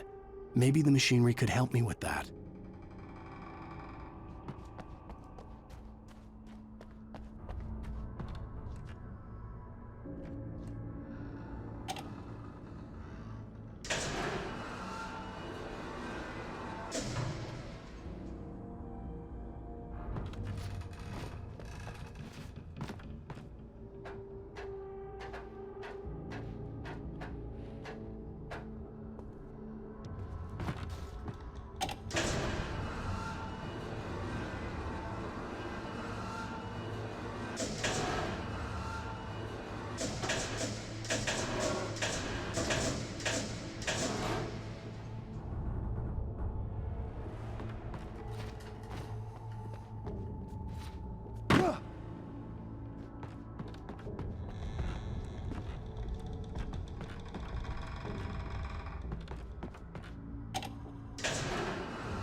Maud had checked all of Stucky's rental cabins.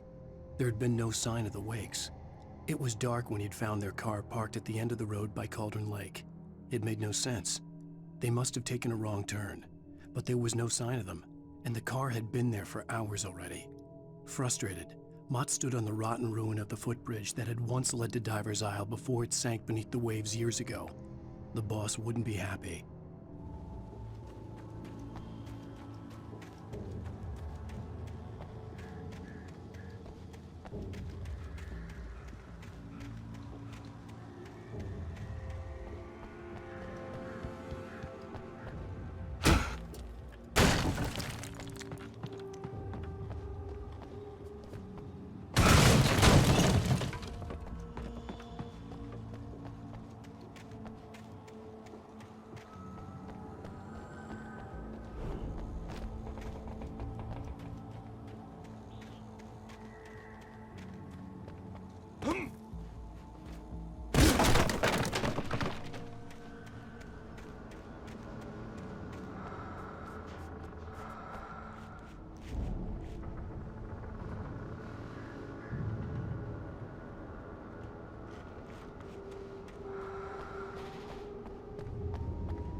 I could see Cauldron Lake. I thought I could make out the spot where the island and the cabin had been.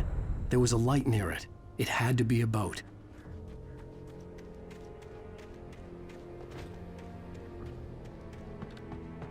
I was close now. I had to get there fast. I dreaded what I would find. I tried to hold on to Alice, but her form melted away. I was losing control. Dr. Hartman stood in her place. I wanted to hit him, but my arms were jelly. He smiled. It was a reassuring smile, and I hated him for it. I had to give you a sedative. Don't fight it. You went through another rough period. Right now, it's very important that you stay calm. We don't want you to have another episode. You're a patient at my clinic. Have been for a while now.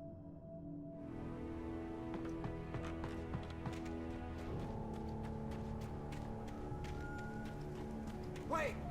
Are you? Wait! Hey, I'm here! I'm coming! No! Get away! I'm sorry. Please, lady. The boss didn't know who he was messing with. I didn't know. I swear I didn't know. We don't have his wife. We don't know where she is. She's probably drowned. We just said we had her to make him play ball. You see? To get him writing for us. Please. Please. Oh. I'm sorry. Please don't hurt me. Ah! Ah!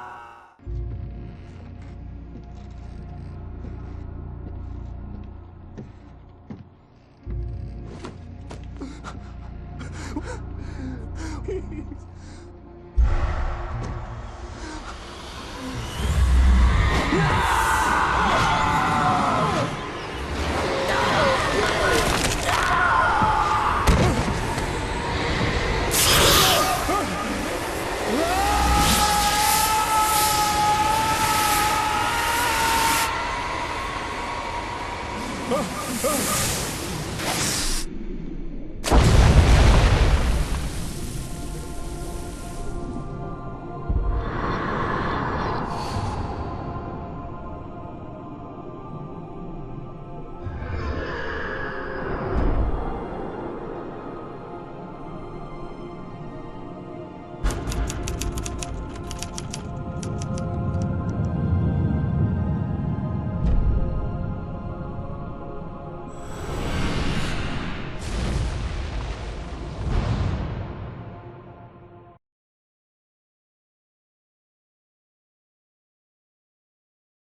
Previously on Alan Wake, I'm hunted by the law. Sheriff, Wake's running. I'm giving chase. Are you seriously telling me that writer just took out my deputies? A thriller I supposedly wrote is coming true. The genre of the story seems to be shifting. It's turning into a horror story. I was told that Alice had been kidnapped, but that was a lie. We don't have his wife. We don't know where she is. Her purported kidnapper was eaten up by the dark presence before it attacked me.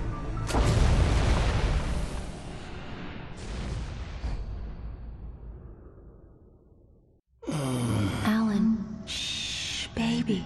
It was just a nightmare. Alice. There you go, Alan. Hartman, I fell. I had to give you a sedative. Don't fight it. You went through another rough period. What? Right now, it's very important that you stay calm. We don't want you to have another episode. You're a patient at my clinic. Have been for a while now. The shock of your wife's death triggered a mental illness. No, you lie. You're suffering from various symptoms of undifferentiated schizophrenia. Bastard. It's okay, Alan. Just let go.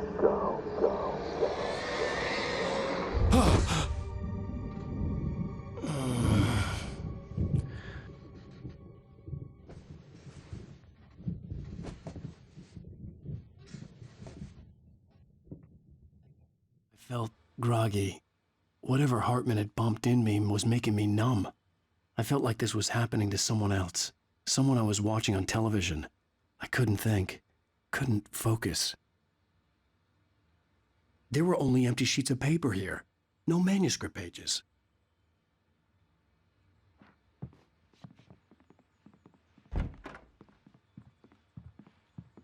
The door was locked. I was a prisoner here. Good evening, Alan. Are we feeling better now? Feeling calm? Yeah. I see you brought your pet gorilla with you. So sure, I'm calm. I get the message. Loud and clear. Quite right. That's the spirit. You're being very brave, Alan. I understand you're confused. I would be more concerned if you weren't suspicious of me. I don't blame you for it. Big of you. Now, why don't you come with me? We'll reacquaint you with my clinic and go over everything you might have forgotten. Little walk and some fresh air? Yes, it will do you good. This corridor is for patients. Most of them aren't here right now. Jack took them out for a fishing trip, except for the ones who are particularly vulnerable, of course. I encourage creativity as a part of the recovery process here at Cauldron Lake Lodge. I specialize in treating artists. I bet you do. Splendid, Alan. I honestly believe we can get this thing under control if we work together. This way, Alan.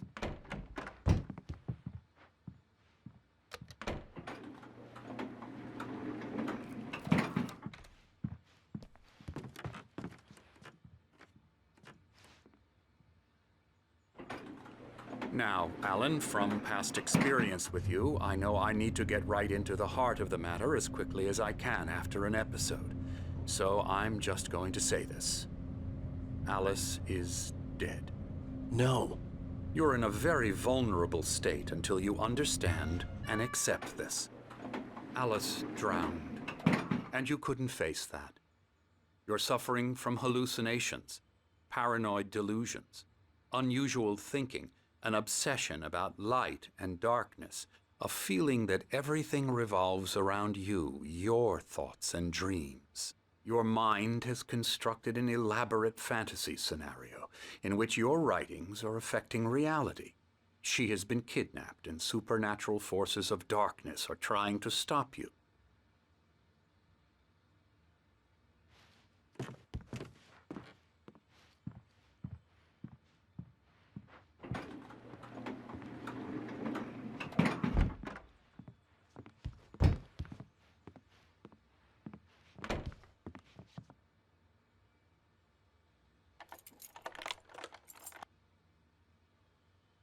We go this way, Alan.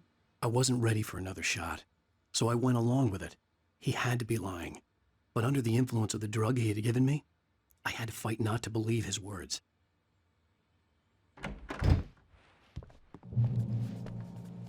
It's all in your head. You've been making it up. Apart from the tragic accident with your wife, no one has been killed. Your delusions are just a manifestation of your subconscious mind trying to protect you from the too painful truth. Unless we fight the fantasy, it will return.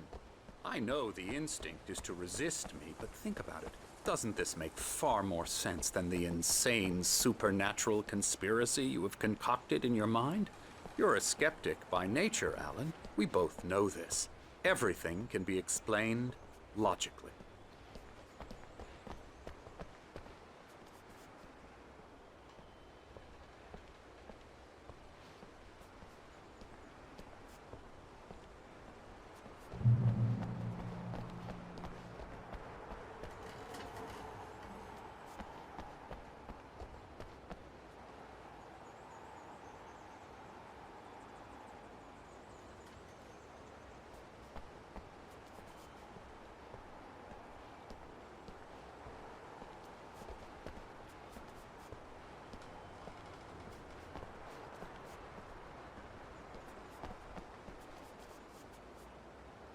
I never get tired of this view.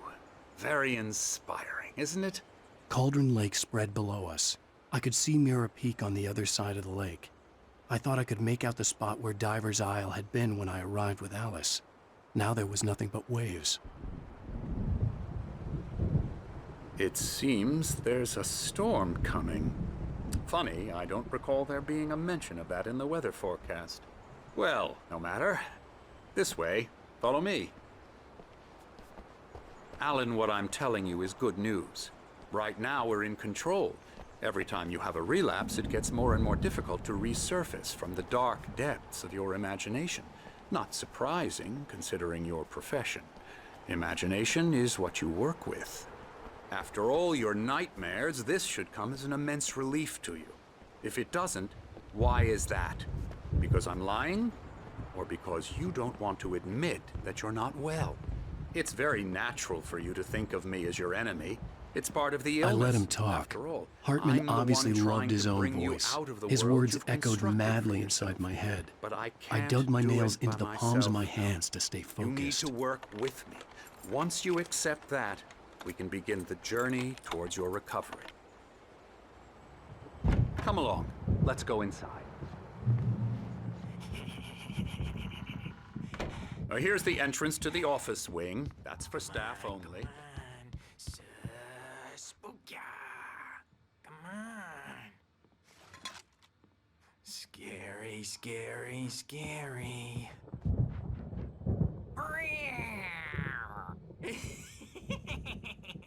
Emerson.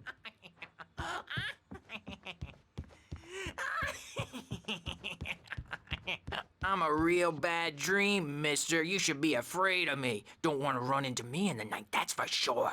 Please, Emerson. Mr. Wake is confused enough as it is. Yeah, you'd like me to go away so you won't be scared. But you can't just decide what kind of dream you have or when you have it. Emerson. Okay. Sorry. Boo. That's Emerson. We're actually making some progress with him, I'm happy to say. He works on video games. Ooh, yeah. It's trash, of course, but it does I'll get involve him some to the head. small creative effort, which makes him receptive to my therapeutic methods. No kidding.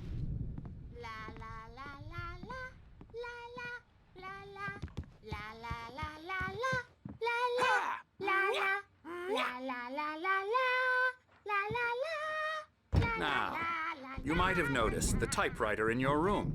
You've been writing as a part of the therapy. As soon as you feel up to it, you should continue.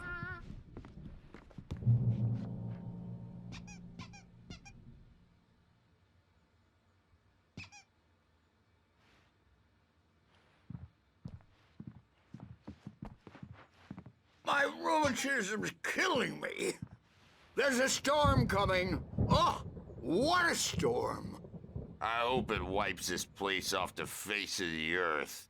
And these two are the Anderson brothers, Odin and Tor. They had how should I put this? A heavy metal band in the 70s and 80s called Old Gods of Asgard. They even adopted new first names to complete the image of Viking gods. After the band broke up, they lived on a farm nearby. They are, well, in advanced stages of dementia. They're well cared for, TLC and all that. There's nothing more that can be done. I'm afraid that the rock and roll lifestyle has left its mark. Oh, that won't do. I'm so sorry to cut this short for now, Alan. The power has been acting up. I'd better go check on it. We'll continue this soon. Meanwhile, when you feel up to it, return to your room and try to write. It really is for the best. Don't you think? I'd like to bash his head in with a hammer. Oh, he'd love to fish out our secrets, but he has no clue. He's not crazy enough. Not crazy like us, Sonny. Yeah! Being crazy's a requirement, Sonny. Who else could understand the world when it's like this? It takes crazy to know crazy. That's the sanest thing I've heard in a while. Zane! You're all right, Tom. Hey, we like him, don't we, bro? He's got to go to the farm. The Anderson farm. Valhalla! We wrote it all down, lest we'd forget. A crash course. All you need to know to get your head right. You need to find the message. Here, Sonny, here's something for you. Gave me a rash, but I kept it safe from these bastards.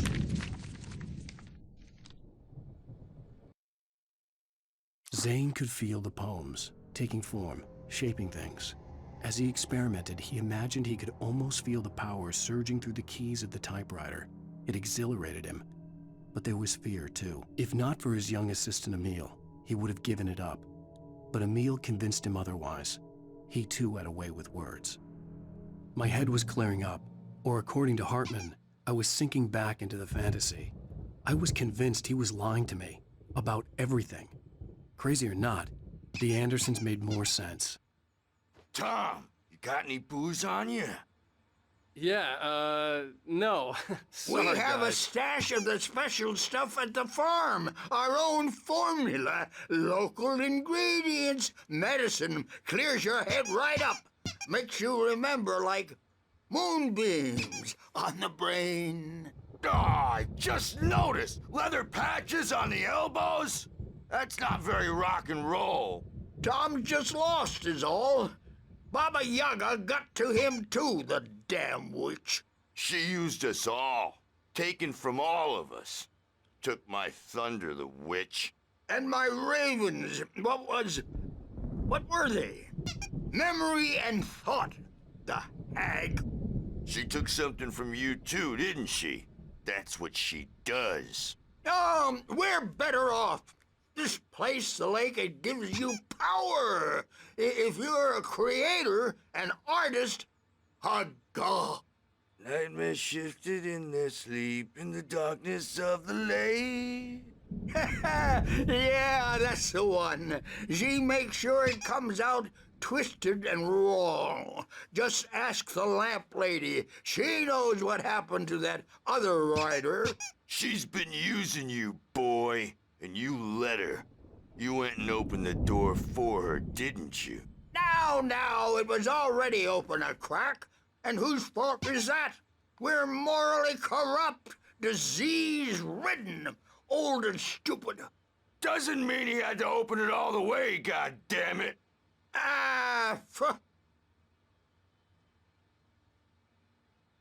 So tired. Built the farm close to the lake. A place of power.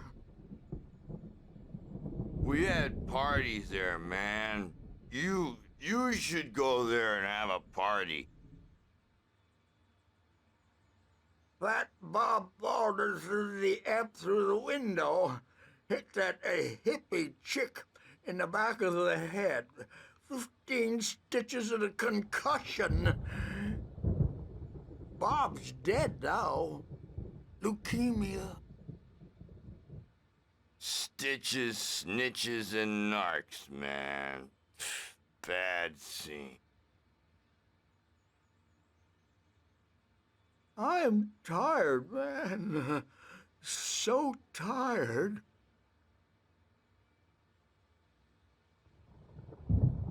I want to go home.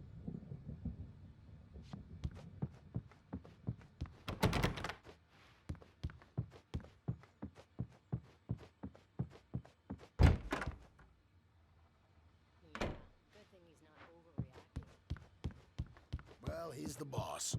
I may need a hand here later on, Birch. The storm's bound to make you-know-who jumpy. You know how they get. Gotcha. The doc's got me looking after Wake here, but holler if they get too rowdy. I'll do that, Birch.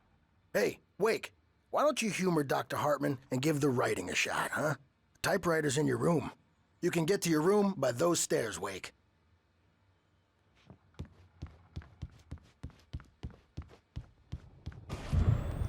Something's wrong. I'm not myself. It's hard to think that there's a shadow inside my head. I can only focus on writing. Everything else is a blur. I'm trapped in this cabin. Have been for days, but it's always dark outside. My editor is real. I saw her again. She's not human. It's not human. A dark presence is wearing the old woman's face. She was covered in clinging shadows. There's a hole in her chest where her heart should be. I think I've made a horrible mistake. I don't think I'm any closer to saving Alice. It's been lying to me, using me to get the story it wants, and the story will come true.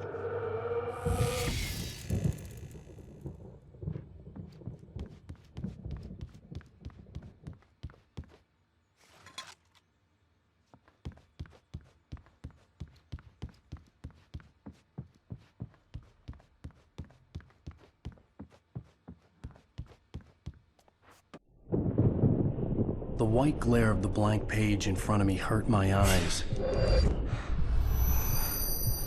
My hands began to shake uncontrollably. Everybody, calm down. Put that down. Bert, I need help. Hey, Wake, you stay here. I'm gonna go see what's up. You just keep doing what you're doing. Be cool, okay?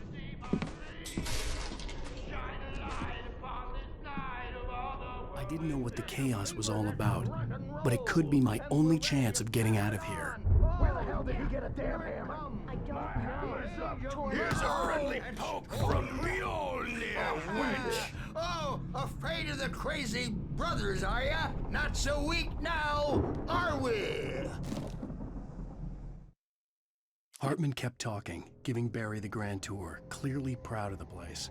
He went on and on about his hunting trophies, and Barry was impressed. But he was here on business. He raised his voice, cut through the monologue. Hey, Hartman, where's Al? Hartman stopped in mid-sentence, annoyed at the interruption. He nodded at the hulking orderly standing nearby. The man smiled and clapped a practiced hand on Barry's shoulder. Well, things are unraveling fast, aren't they? Hartman had mentioned that the power had been acting up. Maybe that was the reason for the generator and the work light on the balcony. The generator hadn't been activated, and there was no key. We're on a comeback tour, baby!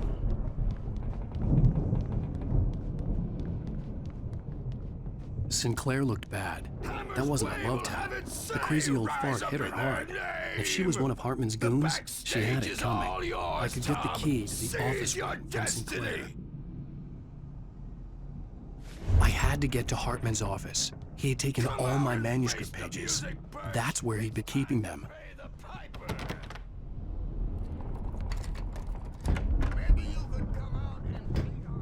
The markings on the tape said they were recordings Hartman had made at the sessions with his patients. I saw Alice's name on one of them. For a moment, I couldn't breathe right.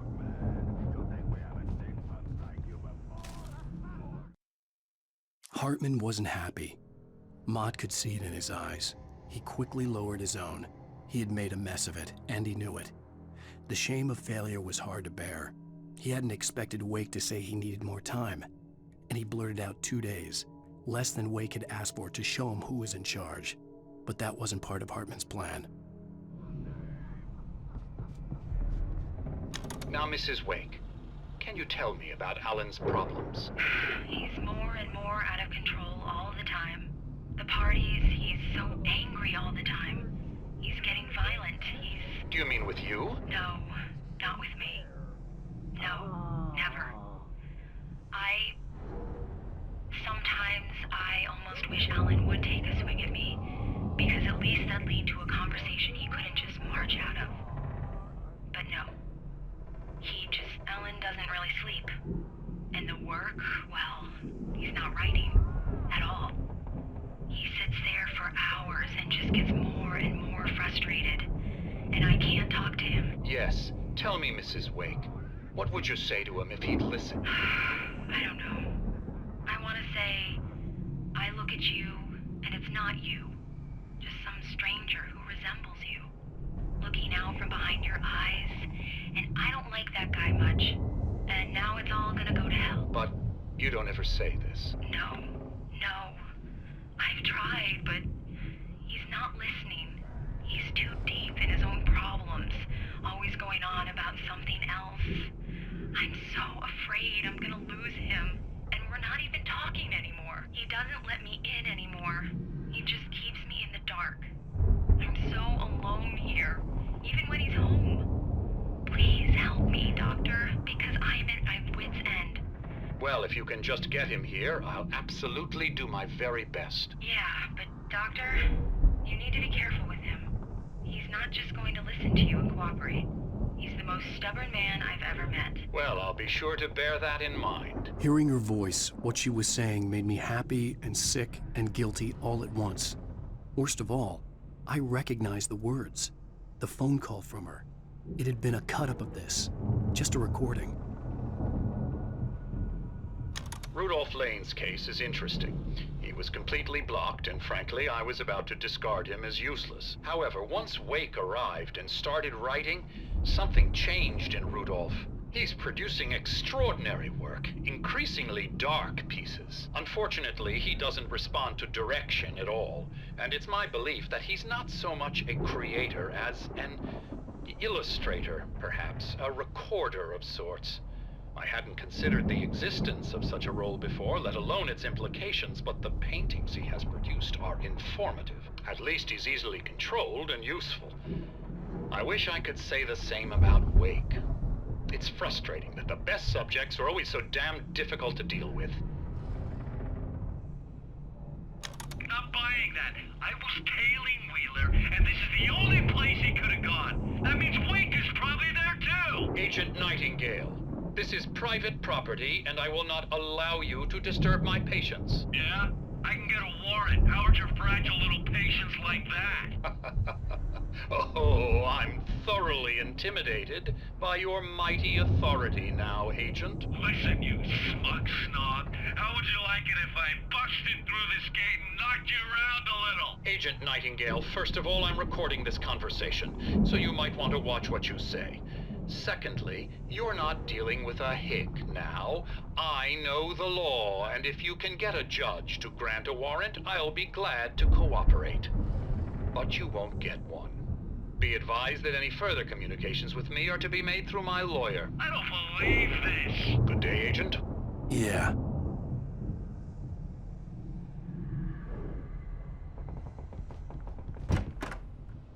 The photo on the wall caught my attention. In it, the clinic staff was standing outside the lodge. I knew the man next to Hartman. He was the kidnapper. Hartman had been playing me all along.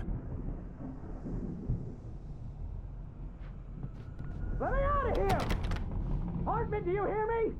I'm gonna sue your crazy quack ass to shreds!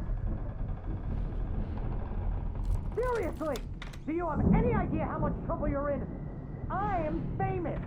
I represent a celebrity. They'll be looking for me. Oh, that's how you want to play it? Is that how you want to play it? Really? Okay, that's how we'll play it. It'll be hardball. All the way, jerk. Seriously, man, I'm willing to forget the whole thing if you let me out now. Just let me out! Hey, you think I can't hear you out there? I hear you just fine. What, is this how you get your kicks, Hartman? I knew you were weird. You got the weird guy look. If you're one of those nurses, I'll double what he's paying you, okay? Do you have any idea how much I make as an agent of a best-selling writer? A lot. Is a personal check good? Barry? Ow! About time! Barry, man, am I glad to see you. We need to get to Hartman's office. It's right next door. You okay? Yeah. I mean, no! The cops found me at Rose's trailer, but they didn't hassle me too much. I'm obviously a victim in this, and I demanded to be treated as such. Or else I'd sue their asses. Speaking of asses, that vet gave me a real hard time, but I had no clue where you were. That guy's crazy, Al. But he let me go, and then I get a call from Hartman, that son of a bitch, who tells me you're here and I should come pick you up, but when I got here, 2 goons clobbered me and stuck me in there. What's with the cutout? I stole it from the diner to piss off Rose after what she did to us. That'll teach her. Yeah, that's a harsh punishment. Come on, pal, we gotta get going.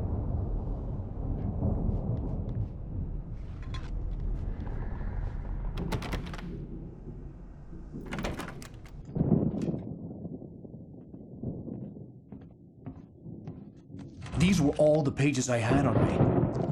And more.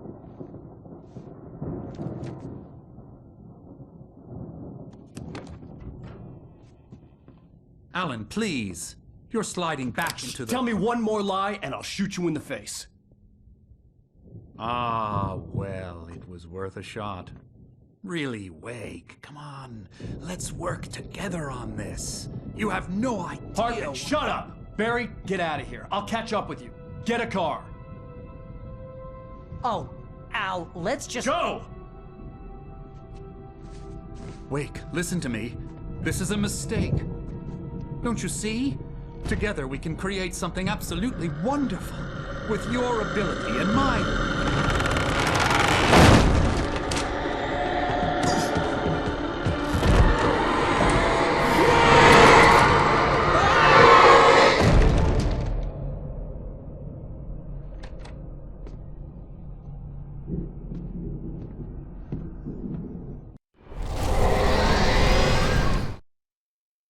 Hartman followed the fall of Alan Wake with his binoculars.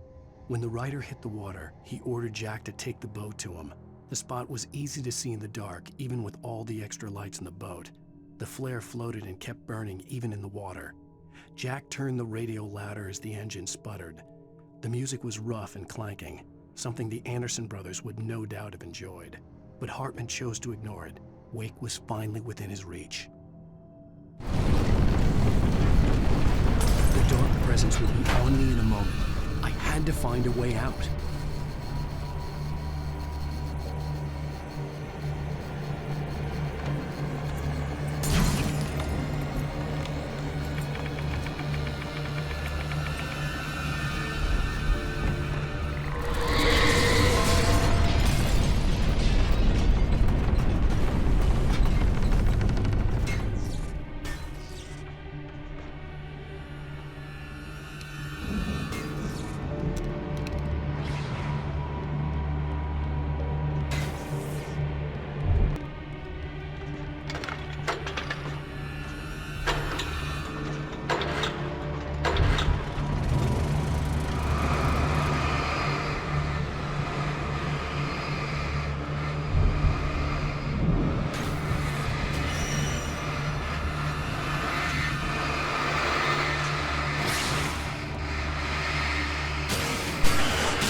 life behind.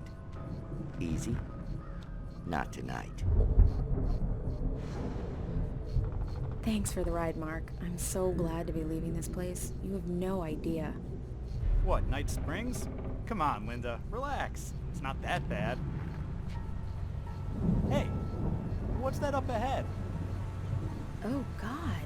There's someone in the road. I think there's been an accident.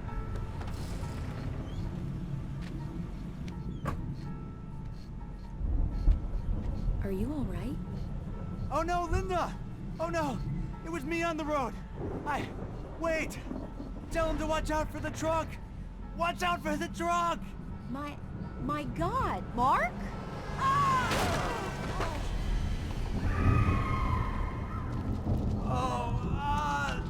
Oh, please! God, no! Linda! Linda!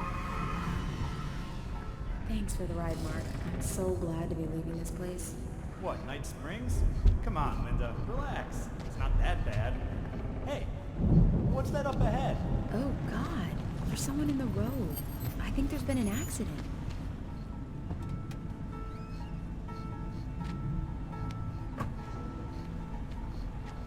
Are you all right? Oh no, Linda! Oh no! It was me on the road! Wait! Tell him to watch out for the truck! Watch out for the truck! My God, Mark? And there you have it. A vicious cycle, brutally punctuated by the blast of an air horn and screaming metal. Many roads are dangerous, but none more so than the one that leads away from Night Springs.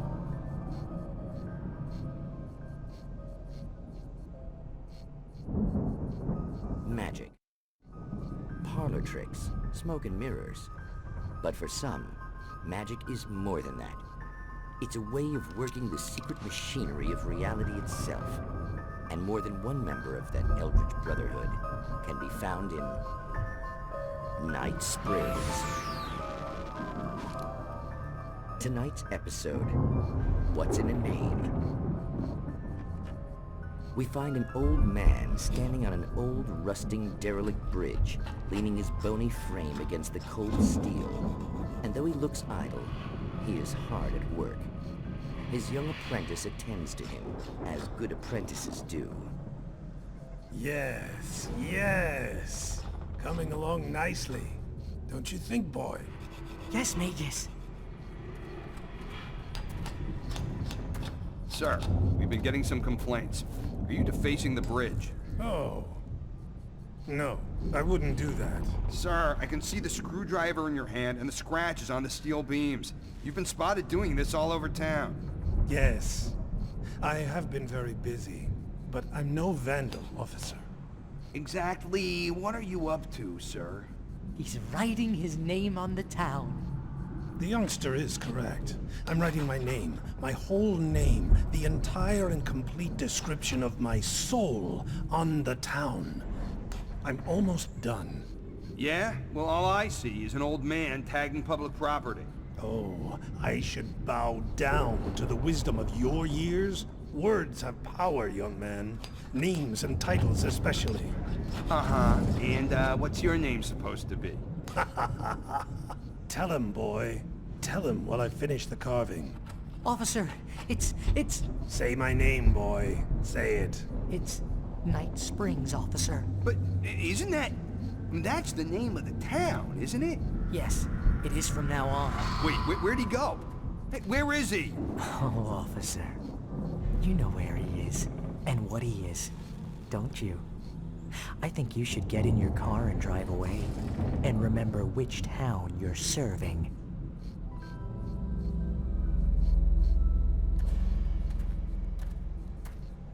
Your will be done, Magus. Ah, yes. There are too many little towns to count, all of them with some little magic of their own. But some towns have more personality than others, and none more so than Night Springs.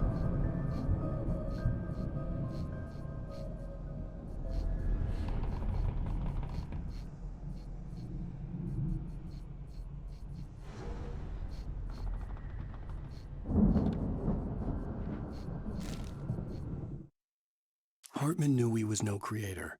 He had no ambitions on that front. And he certainly didn't want to end up like every artist he had worked with here, damaged in ways that were hard to describe, or worse.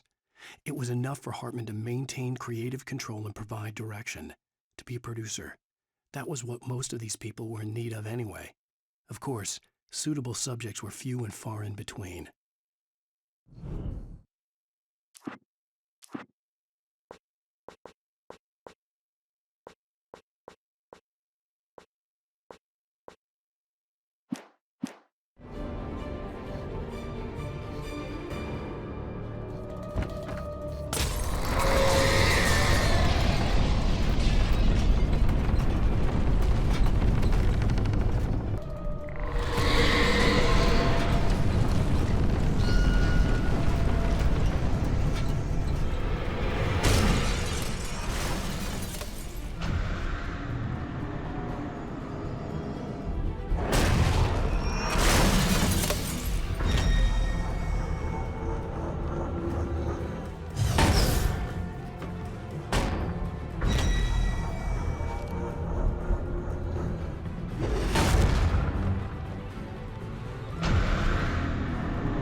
Hey, come on! We gotta get going!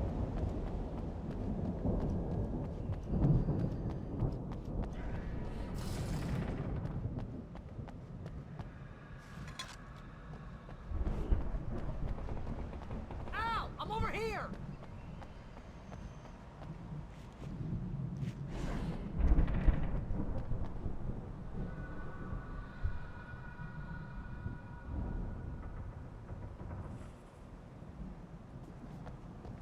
I found the car, but the gate's locked. You're gonna have to go through the hedge maze over there. Barry, I don't have a light. Take this, Al! Oh, God! Look at the house, Al! Look out!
Hartman hurried down the corridor. He had disliked leaving Wake when he was surely at his most susceptible to therapy.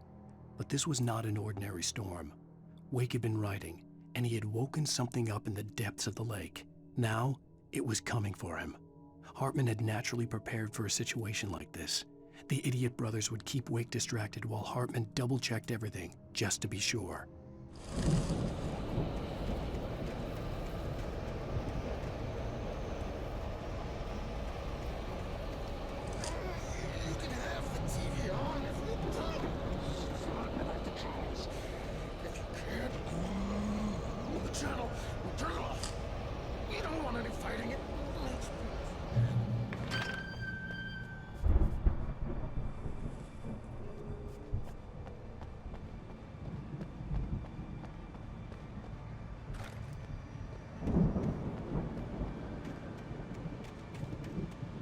You get 2 pills in the morning, and then you'll be nice and calm all day.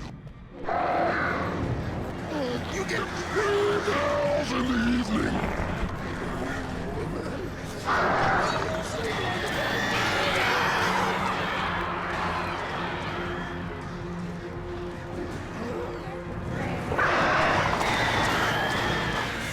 Life seems to be yours.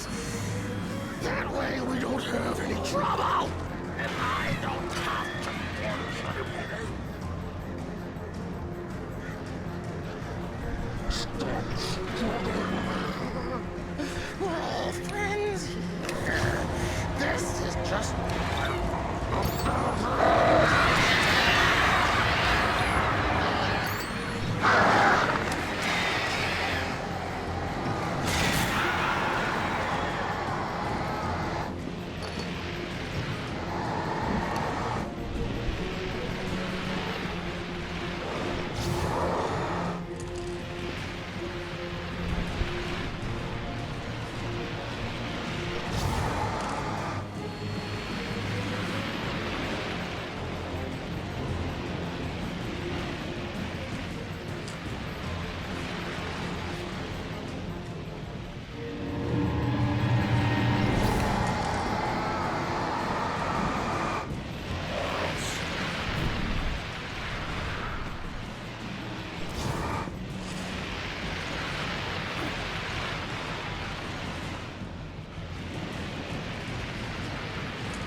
Mott knew that Wake was smarter than him.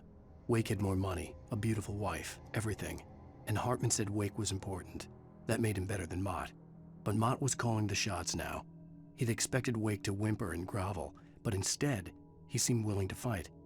Mott knew he'd gotten under Wake's skin. If only Mott actually had his wife. The thought made him shiver.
For the moment, Barry was just glad he had survived the fall. He had been separated from Al, and there was no easy way to climb back up. He told himself he'd be okay in the gloomy forest at night. He would just have to wait for a while for Al to find his way down. Barry turned when he heard the heavy footsteps and saw the movement. The man-shaped shadow lunged at him from the bushes, an axe held high. Barry screamed and threw up his hand. The world exploded.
Hartman watched as Wake's features slackened.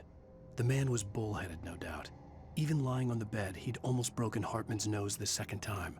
But with a little time, he could break Wake down, give him proper direction. Wake was easily the most promising subject he had had. Well, since Tom, really. "Sleep well, Alan," Hartman whispered with a smile. "Let me take care of you." He sniffed hard to clear his throbbing nose, swallowed blood, and barely tasted it.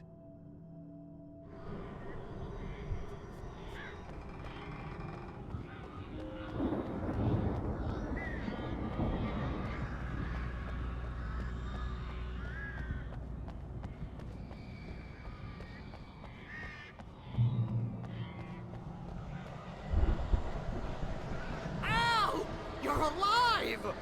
Let's get out of here. Can you open this gate? Maybe. Barry! Well, I slammed it shut when the nasty showed up, and the key fits kind of loose in the lock, so, Barry! I'll find it! Don't worry about it!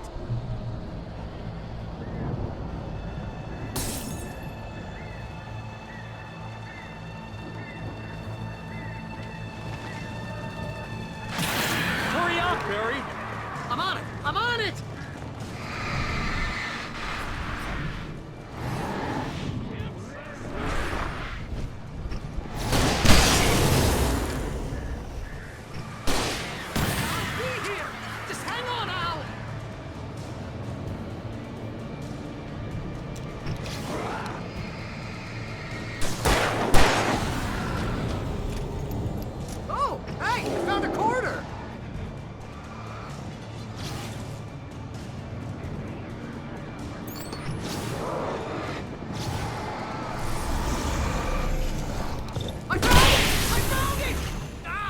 That's a twig! Here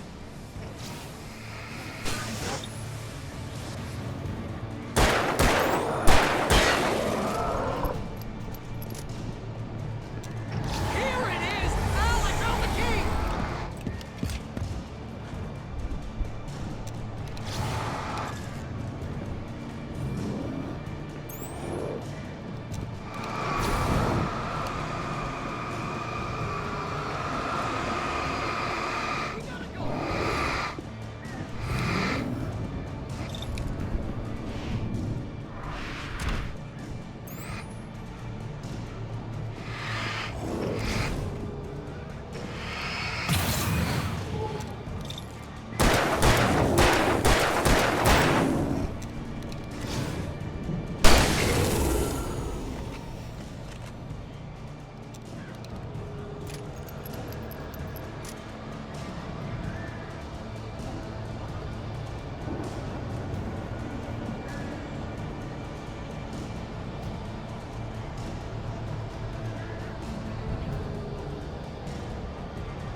Please tell me we're headed for the nearest "You're now leaving Bright Falls. Come back soon" sign. We're going to the Anderson farm. I knew you were gonna say something like that. You know what? You owe me big time for this. When this is through, if we make it, I don't care what anybody says, I'm done with darkness. You're gonna buy me a tanning bed as a gift, and I'm gonna live in it.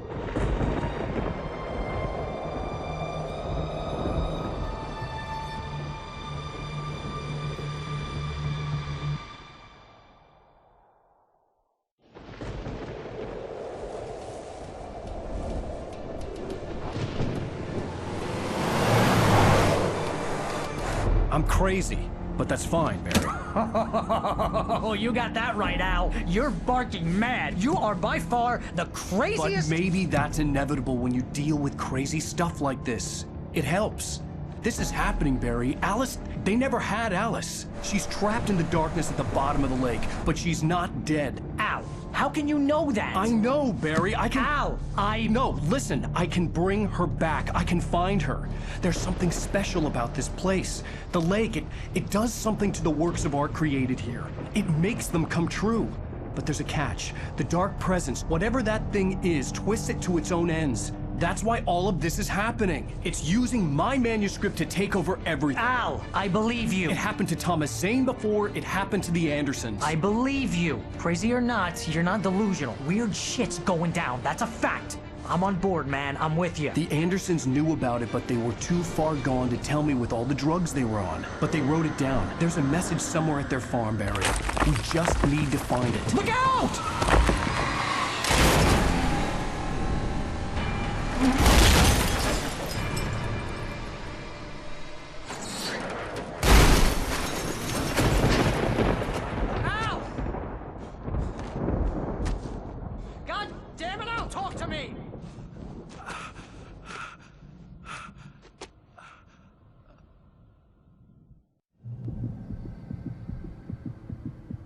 I had lost my gun in the crash. Barry was nowhere to be seen.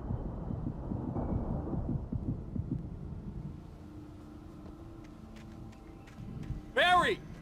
Barry! Oh, man, you're okay! Jeez, it's good to hear your voice! I was trying to get out of the car, but the ground gave way. Man, what a drop! And don't worry, your cutout is fine. Forget that! Are you okay? I hit some bushes, didn't get a scratch. There's no way you can climb down, though. It's like a sheer wall.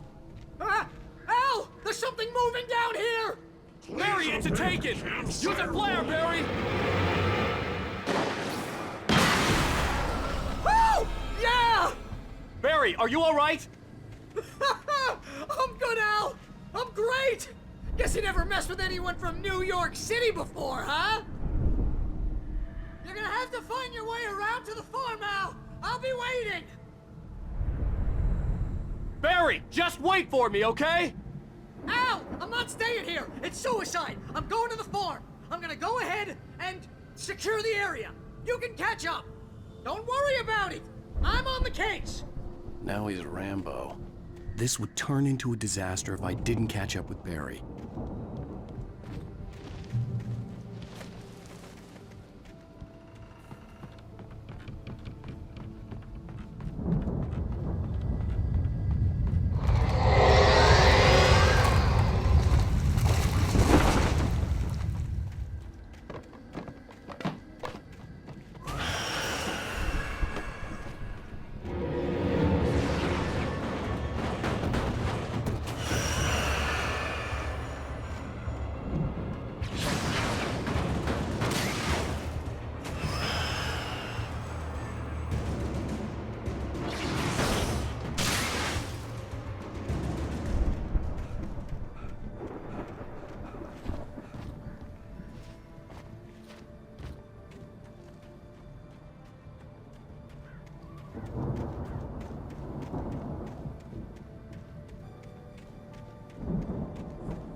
When he stopped the car at the Anderson farm, Walter felt relieved.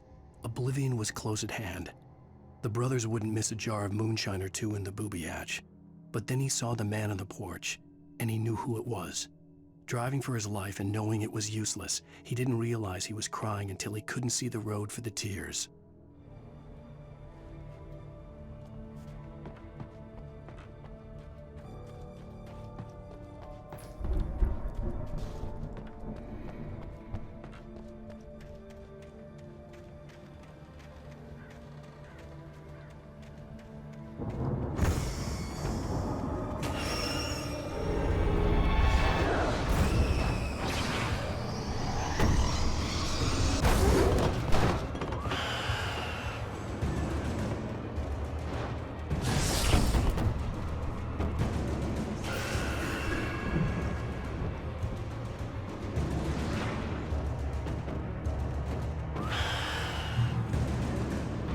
Shadows crawled over the gate. I needed a light to destroy them to get through.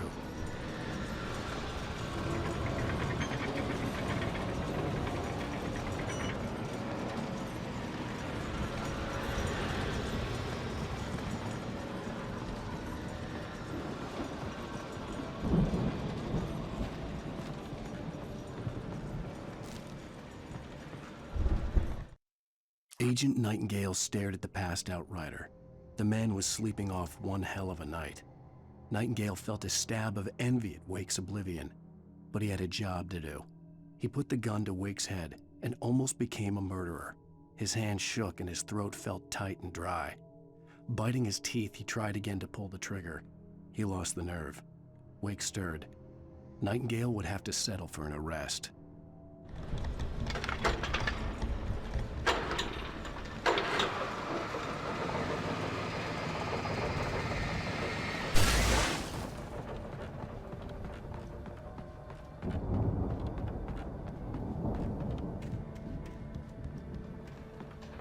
I could sense the movement in the woods ahead. Facing the enemy without a weapon was dangerous, but I had no choice.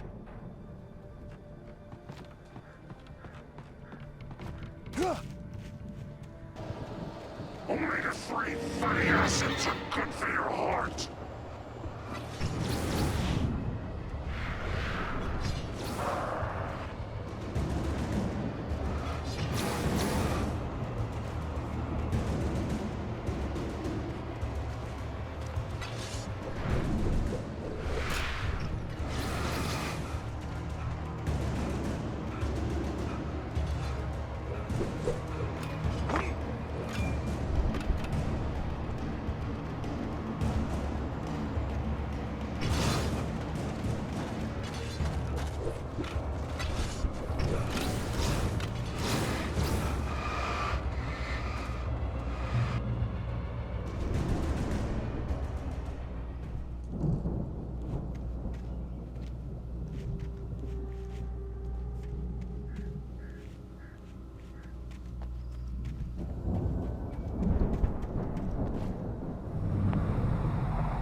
A car was driving away from the farm, headed in the same general direction as I was.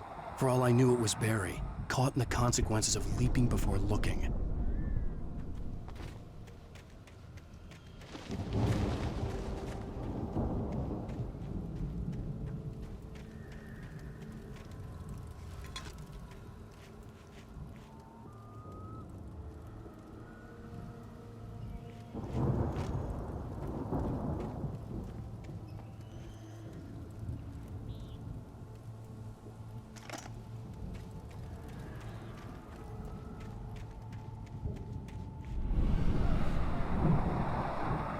The car was heading for the cabin up ahead.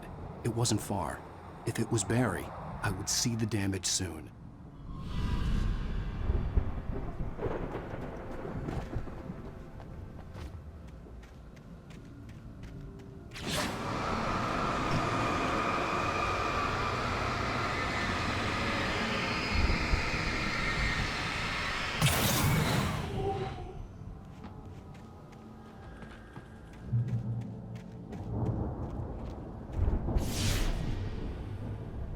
I'm trying to deliver each page to the right time and place. I'm trying to show you how the story goes. I had seen glimpses of the light before. I had seen it in my dream. It was a strange spaceman or a diver in a bulky suit. He was the one who'd been placing the pages on my path. The dark presence followed the choreography laid out to it in the manuscript, growing stronger and stronger, moving like a storm from one scene of destruction to the next. But it was still bound to follow the story and chain to the dark place it came from. When the story reached the end it longed for, it would finally be free.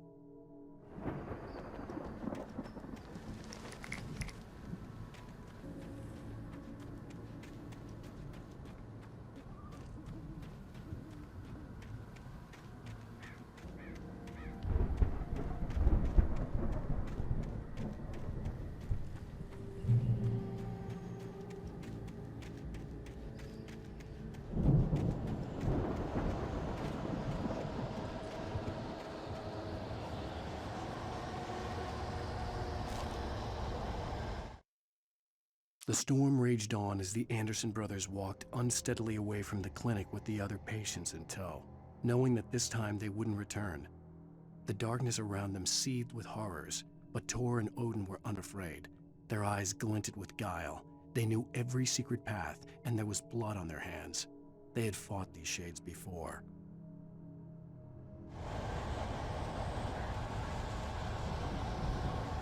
Someone had left a gun behind. Now I had a fighting chance of reaching the farm.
I could see the car, but there was no sight of the driver.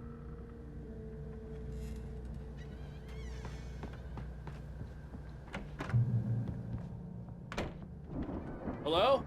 Anybody here? Ah! Barry! No! Danny, you're not What are you? Ah! No! Don't! I'm sorry! Ah! Ah! Ah!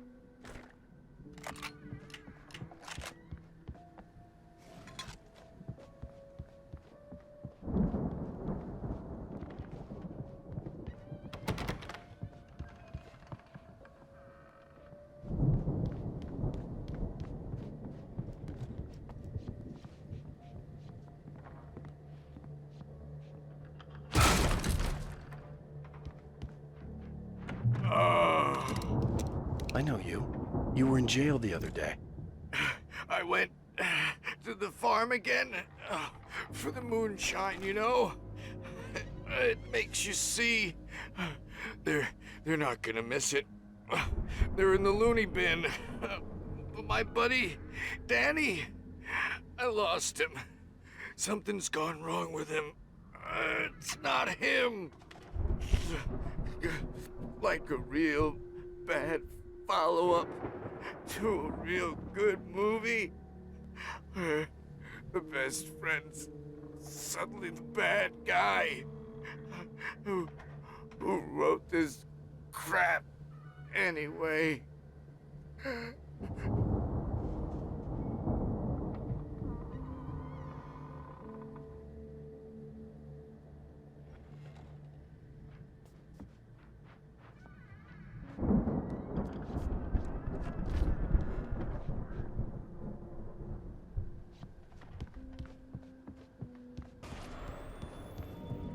I've run through every possible course in my head.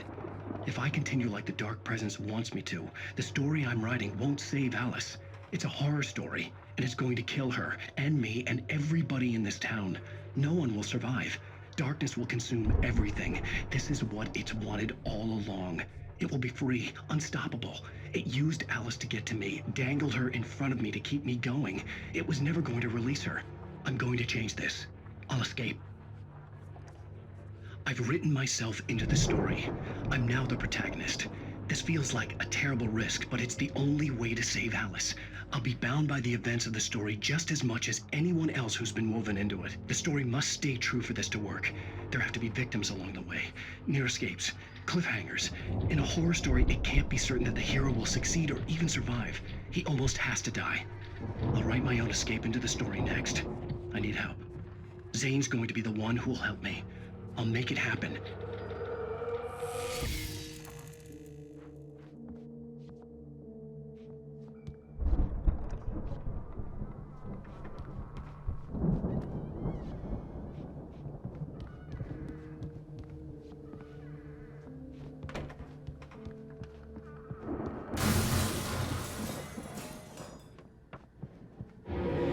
Animals aren't pets.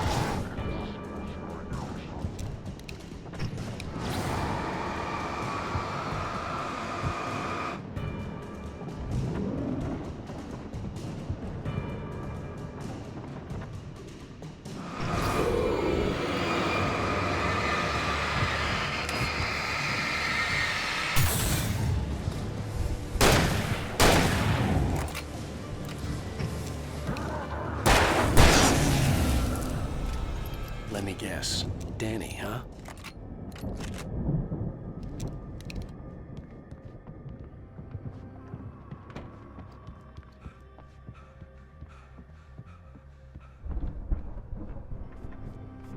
The farm was still a good distance away. I'd need a car to get there fast.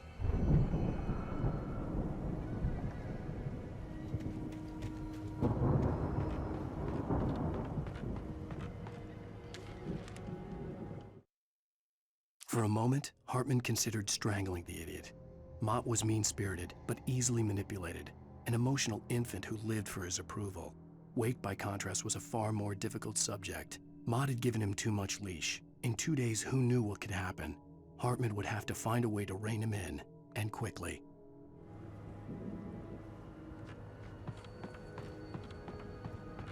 The front door was locked.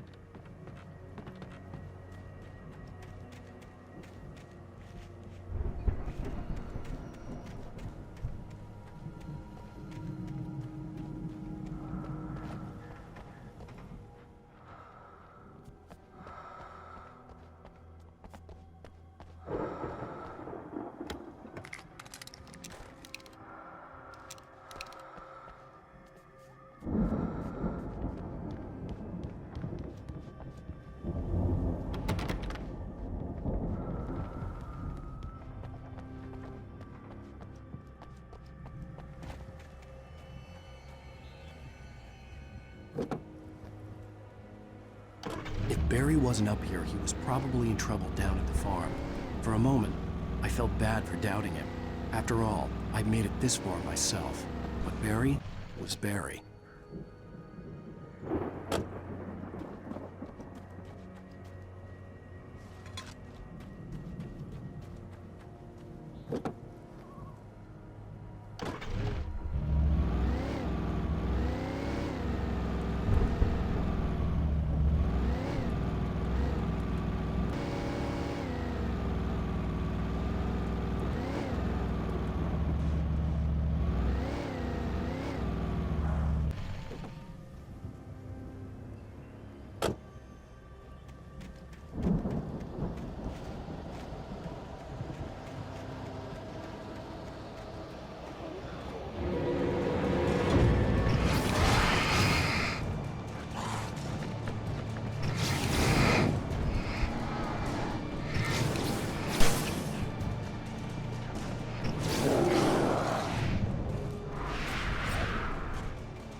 Well, as I'm sure everyone's noticed, that storm we all felt coming is finally here.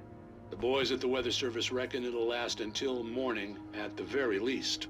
Pertaining to that, let me read that missing persons alert again. The Sheriff's Department's still looking for a Caucasian woman, 30 years old, slim and blonde with blue eyes. She may be lost in the woods, and it's possible she's been injured in a car accident. If you see her, please make sure you get her indoors and call the sheriff. It's bad weather to be caught out in, so if you see someone in the area who maybe looks a little confused, give him a hand, all right? This is Pat Maine on KBF FM, hoping you're all safe and warm tonight.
Hartman had never felt as anxious as during the week after Maud had managed to lose the Wakes. Their car stood by the path that had once led to Diver's Isle. Hartman thought about Thomas Aine's cabin in the depths. It was only a matter of time before Wake started writing. They had to be found, and fast. The moment he heard on the police radio that Sheriff Breaker had picked up Wake, he was already in his car driving toward town.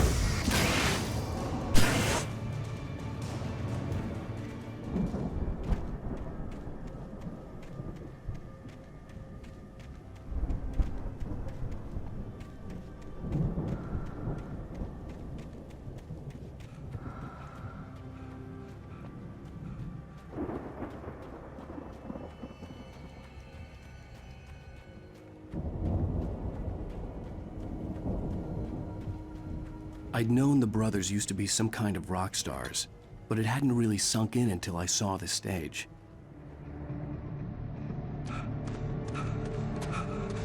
Al! Run! Incoming! There's too many of them!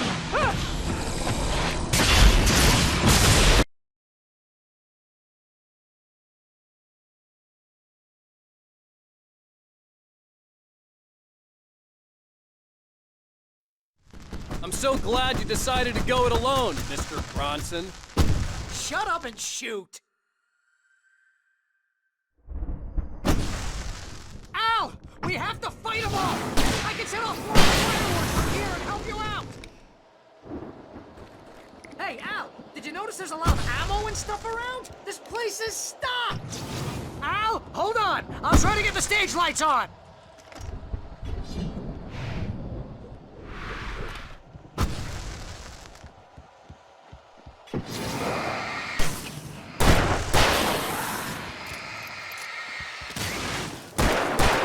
Yes! Here we go! Bum, bum, bum! Barry Wheeler to the rescue!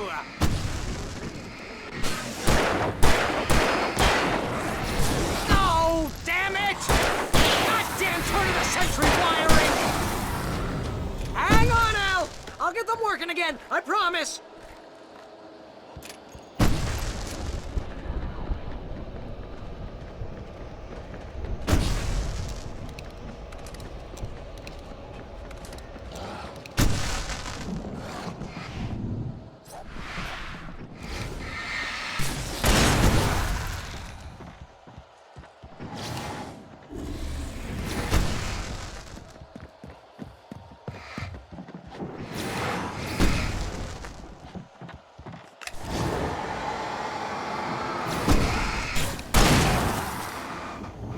Yes! Al! Stay in the light!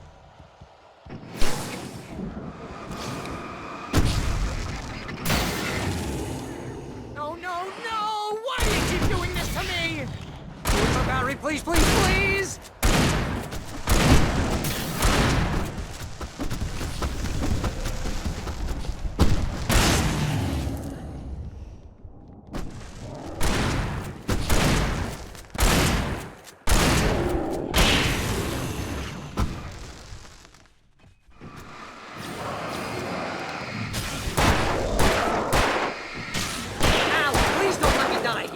Although if I buy it, this is pretty much how I always wanted to go out. Rock and roll! Woo!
That was awesome! Bright Falls, rock and roll capital of America.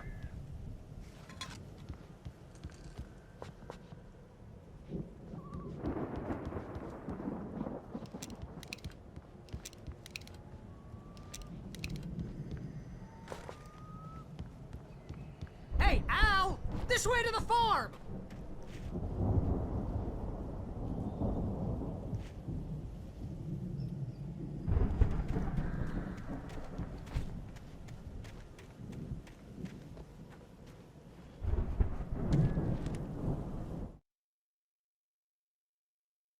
Deputy Mulligan tuned Thornton's chatter out. He didn't think riders were particularly useful people, and a huge manhunt for one struck him as idiotic. Certainly not worth the missed opportunity for coffee and pie. It wasn't even clear what the man had done, except run from them at the trailer park. Mulligan knew he wasn't alone. The sheriff's patience with the Fed was running out.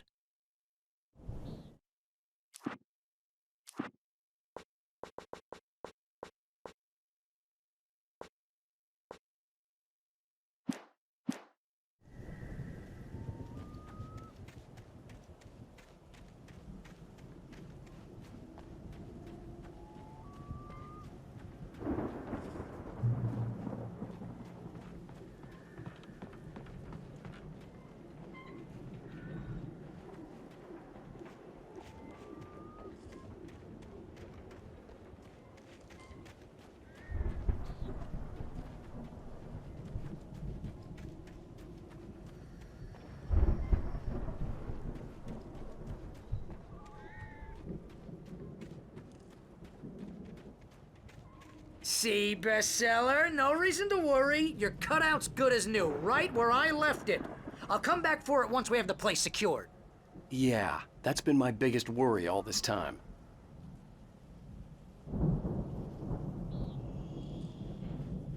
We need to get this thing moved out of the way. This is as far as I got before they ambushed me.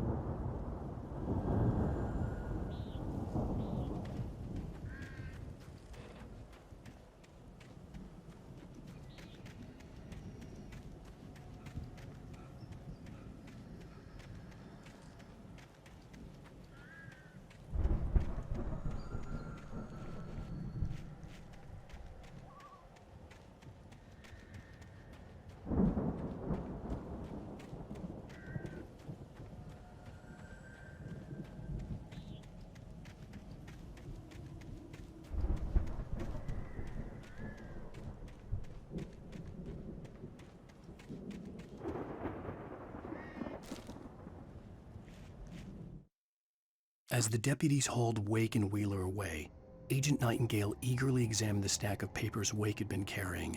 It was incomplete, a collection of random pages, but there was enough. He saw his own name in there, among others. His hand shook with emotion. Finally, it was proof. He had been right all along.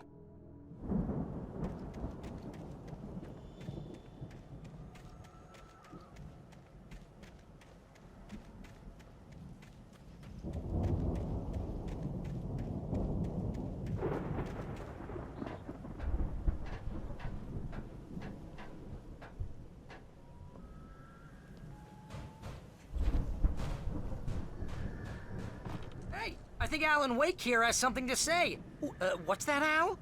Ooh, I'm Alan Wake. I'm always right about everything. And if I don't get my way, I'll sulk all day long. I'm always intense and moody. It makes me very attractive and mysterious. serious. Right now, I'm just standing here because I need my best friend Barry to carry me. But that's okay. I can just take him for granted. I think I see what you did there. Yeah, it was pretty good. You want me to do my imitation of Barry Wheeler? No? Thought so.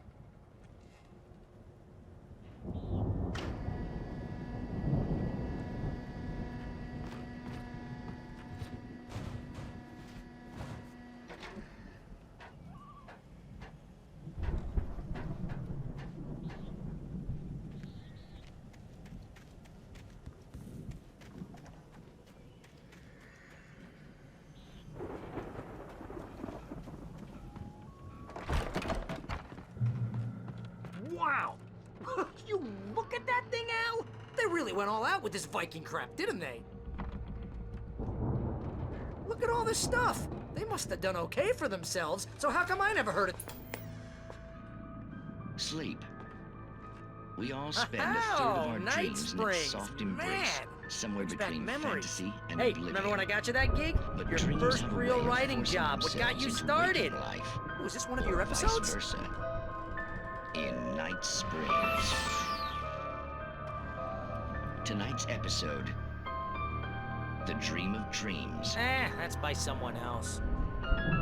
We join Mr. Jones as he explores the endless dreamscape, only to be brought to a sudden stop by a decidedly mundane situation.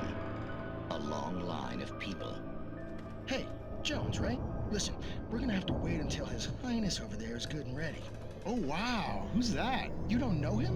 What are you, new? He's the guy dreaming us. Well, not just us. He dreams everything. All of this. But wait, no. I'm the one who's dreaming. I'm asleep. Isn't this my dream? Oh, yeah. Sure.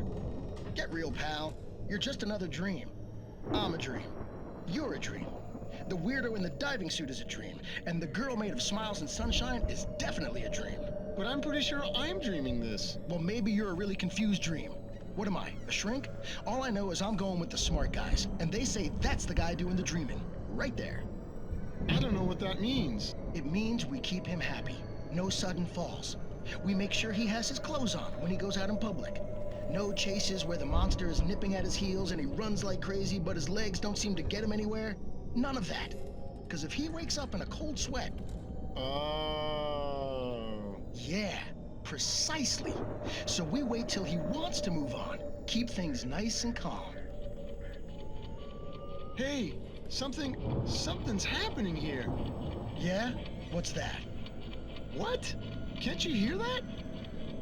Oh, God help us, it's an alarm clock. Oh, it's you, isn't it? Please, man, I got a wife and kids. Please don't wake.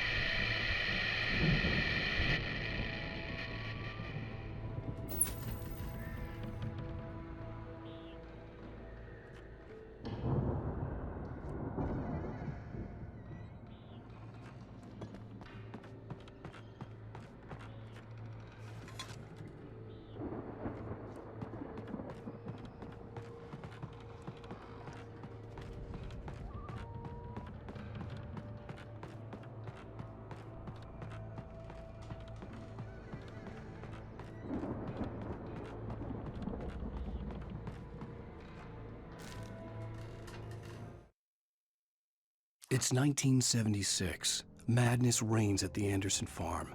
Contrary to all logic, the headiest ingredient of their moonshine is unfiltered water from Cauldron Lake. The Andersons feel like gods. Odin can't stop laughing. He contemplates cutting his eye out. Tor runs across the field, naked, shrieking, hammer in his hand, trying to catch lightning. Their songs have power. Something ancient is stirring in the depths, coming back. The Viking boat looked imposing, almost like a battering ram.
Fighting the crops is hard work.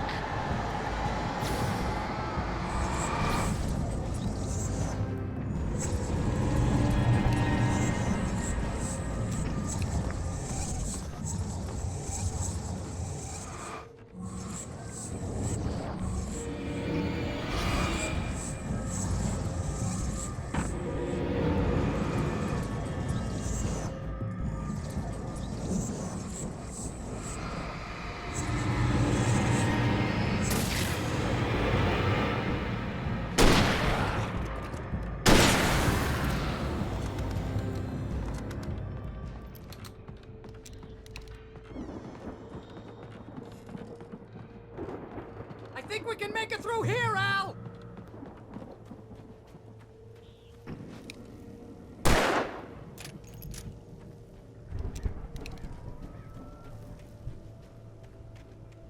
We get up with the sun and the fire.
Wow!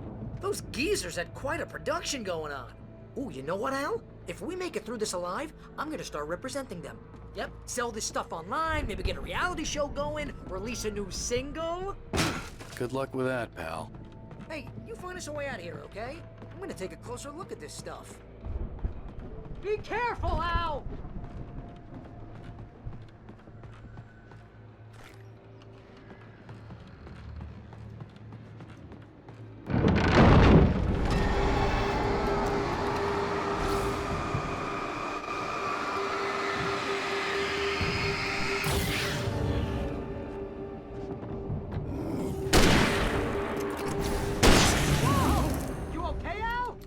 I'm good. Keep your eyes open, okay?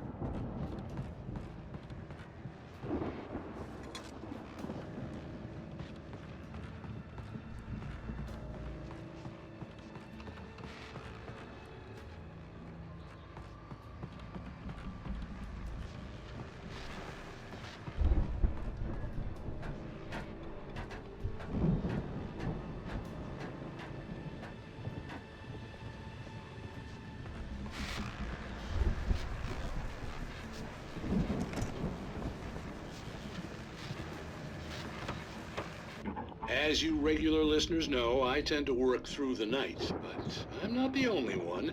Deputies Mulligan and Thornton are taking a couple of moments off their busy schedule to join me here in the studio. Boys, how busy are you now? Deerfest is almost here, isn't it? I bet that keeps you in business. Pretty busy, yeah. Actually, Pat, we've been real busy with other stuff, which concerns an ongoing investigation. We can't talk about that, Thornton. I wasn't gonna say anything. I was just saying we got, other irons to fry. And how would you compare your workload to last year's? Things have seemed relatively peaceful to me, but people do tend to get a little wild this time of year. Oh, it's wild, Pat. It's pretty wild. There's been all sorts of trouble this year. Vandalism, fighting, public disturbances. A lot of people gone missing, too. Yeah, it's pretty much the usual stuff, Pat. Just, a lot more of it. Now, is it just me, or does Deerfest get wilder every year? People seem to be more drunk, at least, or they start earlier and younger. Oh, it's definitely not just you, Pat, but... Definitely, Pat. Hey, I'm talking here, Thornton. Oh shoot, I lost my train of thought. Not just me. Oh, yeah, it's wilder, Pat, but actually most of the trouble seems to be coming from grown men. People who ought to know better, you know? Kids are doing fine this year. Well, that's nice to hear at least. Boys, I want to thank you for stopping by. I'll let you get back to your patrol. Sure thing, Pat. Yeah, sure thing, Pat.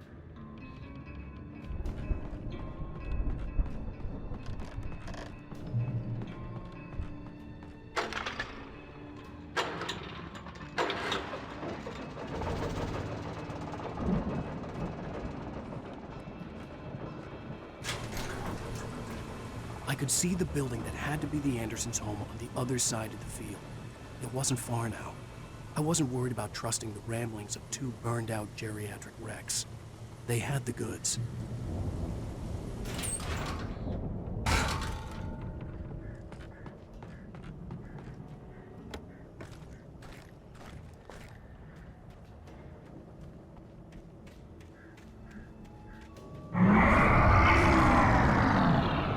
You've got to be kidding me.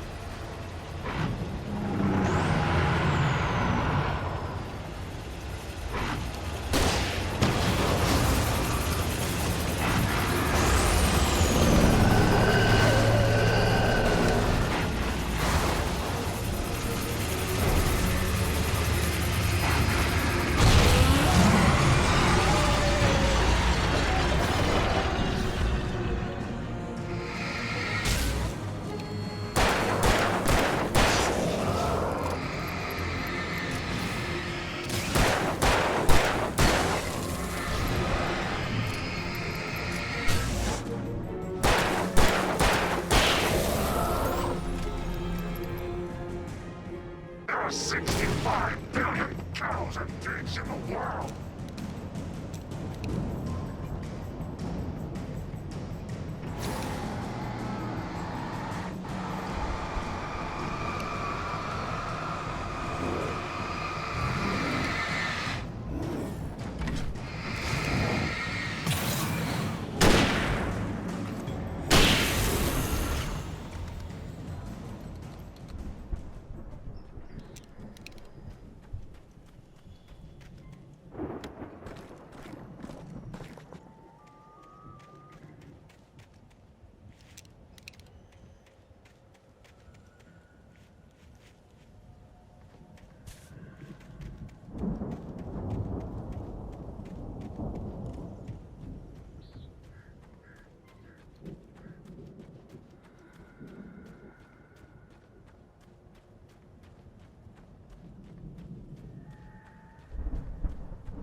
Al? Is that you out there, buddy? Yeah, it's me. Hey, let's go, man.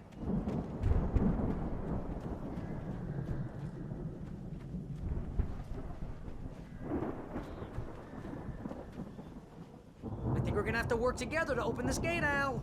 Looks pretty heavy. Ah! Hey, I think that's the farm on the other side of the field. We're almost there. This farm is a crazy place for crazy people. We should feel right at home then.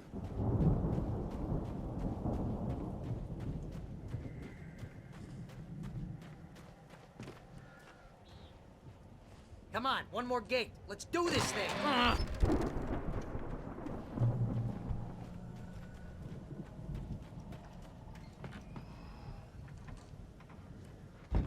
The lights are out. I guess we better check the fuse box.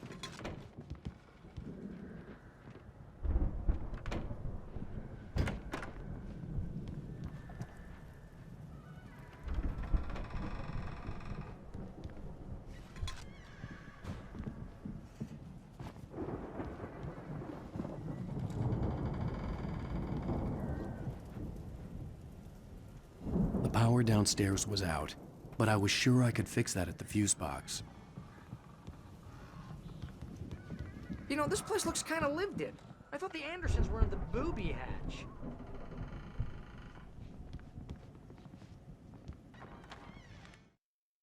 Again, Alice's screams rang in the stillness of the night. I saw myself run toward the cabin, flashlight in my hand. I followed my past self.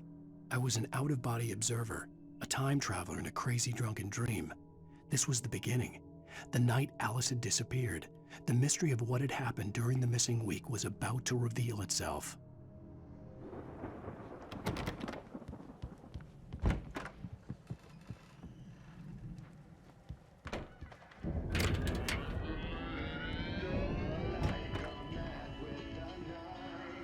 Can you hear that, Al? Music? Of course. We need to find where it's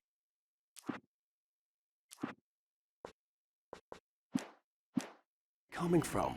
That's the message the Andersons talked about. That's the whole reason we're here.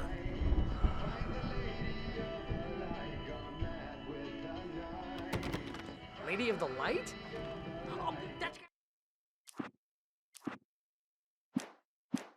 I mean, what's her face? The crazy lamp lady from the town.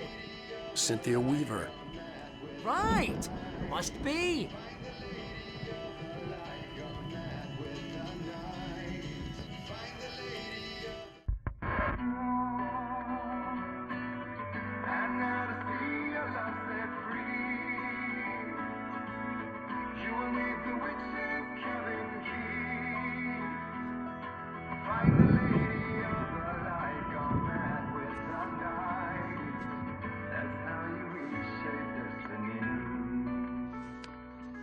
Okay. We need to find Cynthia Weaver. We'll stay here for the night and head back to town as soon as it gets light.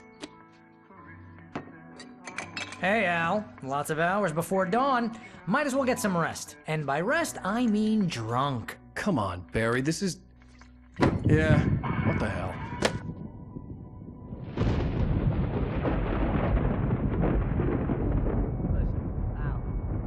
I'm sorry about Alice. No, seriously, because I know we don't get along, but we're gonna find her, right? And even though you're a crazy bastard, I'm gonna stick by you, no matter what, ever, Al. Sure, like a brother. I'm a writer, goddammit. Correct. If I just wanted to, I could write 10 books a year. And they'd be the best books that year. No, you couldn't. That's right, I couldn't. But I could, because I'm a writer. What? What do they put in this stuff? I feel like my brain is coming out of my nose. I'm gonna get the recipe off those coots and be a booze millionaire. I just miss her, Barry. I just want her here with me. I know, Al. I know. It's gonna be okay. We're gonna make it okay.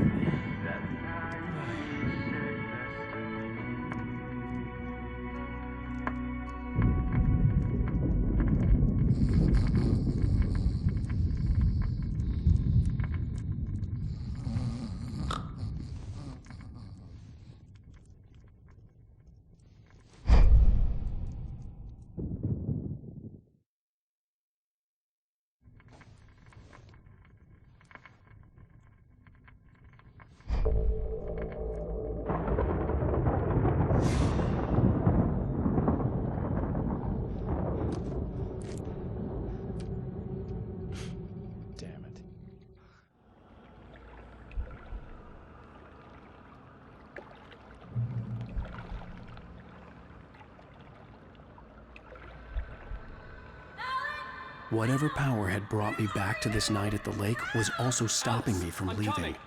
I had no choice but to see it through, to find out what had happened. It was a crazy, drunken dream, and yet it was more than that.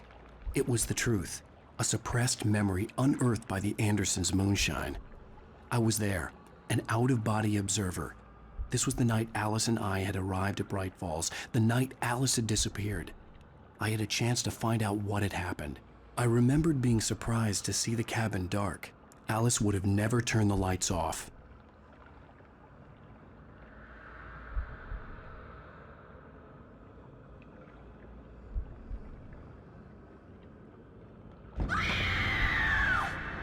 Alice?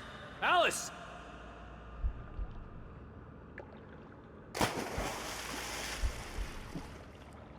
I remembered thinking I caught a glimpse of her form underwater, sinking into the darkness. Diving after her was the last vague memory I had of that night. After that, the next thing I could remember was waking up behind the wheel of the crashed car and finding the first pages of the manuscript.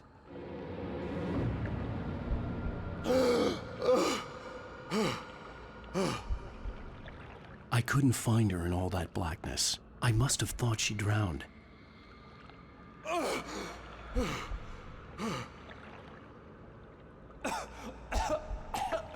Alice! Jagger had Alice, and so she had me. Alice!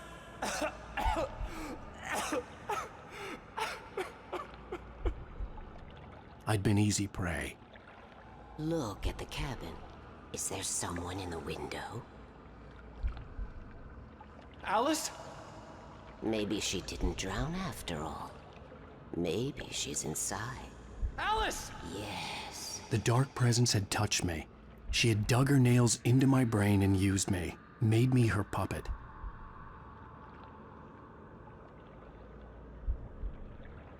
She must be here somewhere. Maybe upstairs in the study. Alice! Yes, that's where she is. You can apologize. Alice! You'll laugh at the whole thing together and put it behind you. Alice? She's not here. You were foolish to think so. No, she's dead. She drowned. No, no, no! It's your fault your wife is dead. You are guilty. All she wanted was to help you right. You killed her. Oh, hush. There's still hope. Cauldron Lake is a special place. Here, you have the power to change things. She wanted you to write. I will tell you what to do.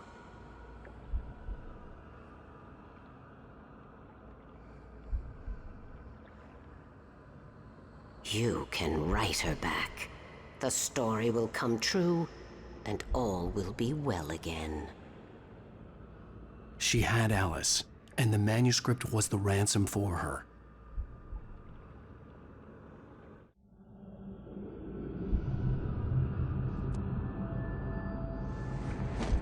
Yes, I'll write.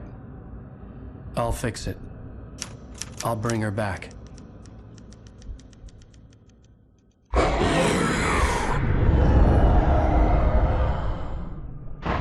No, I wrote it.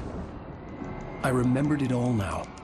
In the dark, I'd written for days, a week, almost a complete manuscript of a novel entitled Departure. Jagger had been my editor, whispering in my ear, making sure that the unfolding story would make her more and more powerful. I thought I was saving Alice. Even with the cobwebs she put in my head, some part of me had been aware enough to write my escape into the story, to bring a light into the cabin to release me before I could finish, to interrupt the horror story before the ending, where darkness consumed everything and everyone. Zane was weak and far away, but I had written him into the story, and his light had been enough to set me free. It isn't here now. I'm here because it was written. I brought the light to set you free. You must hurry. It will know I'm here. It will be back soon. It stole the skin of my Barbara a long time ago. She looks so old.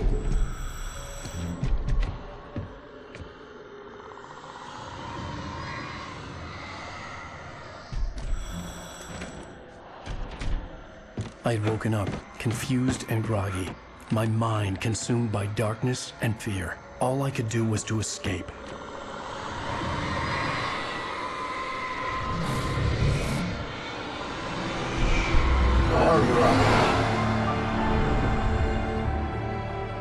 The week spent in the cabin had taken its toll. I was barely conscious, and fading fast. It had to have cost Zane terribly, thrown him even deeper into whatever dark place he now haunted.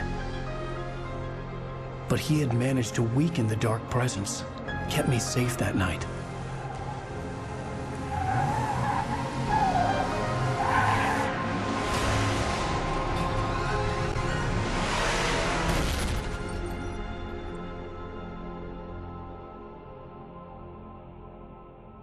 I wrote it. It's my fault. That's right, James Joyce. It's your fault, and you're gonna pay for it.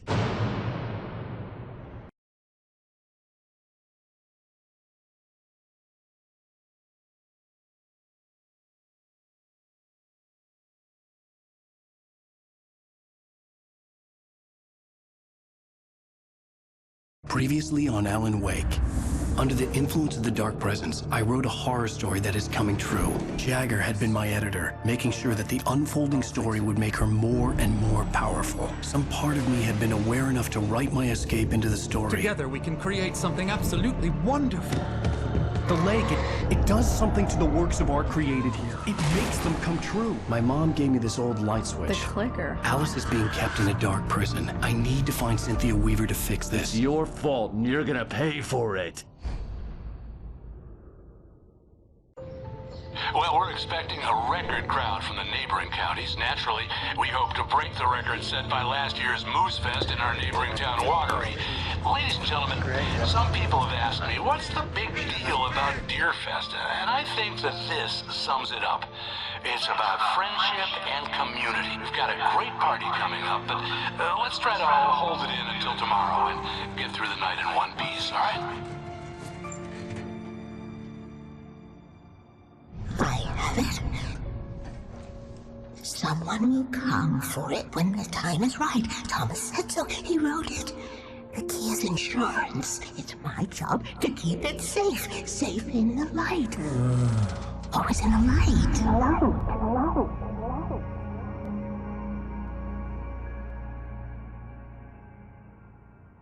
All the manuscript pages were gone. The FBI agent had taken them. I think my tongue just took a crap in my mouth. Ugh. Oh, wait, we're in jail now? Al. Al, this is not good. That about sums it up.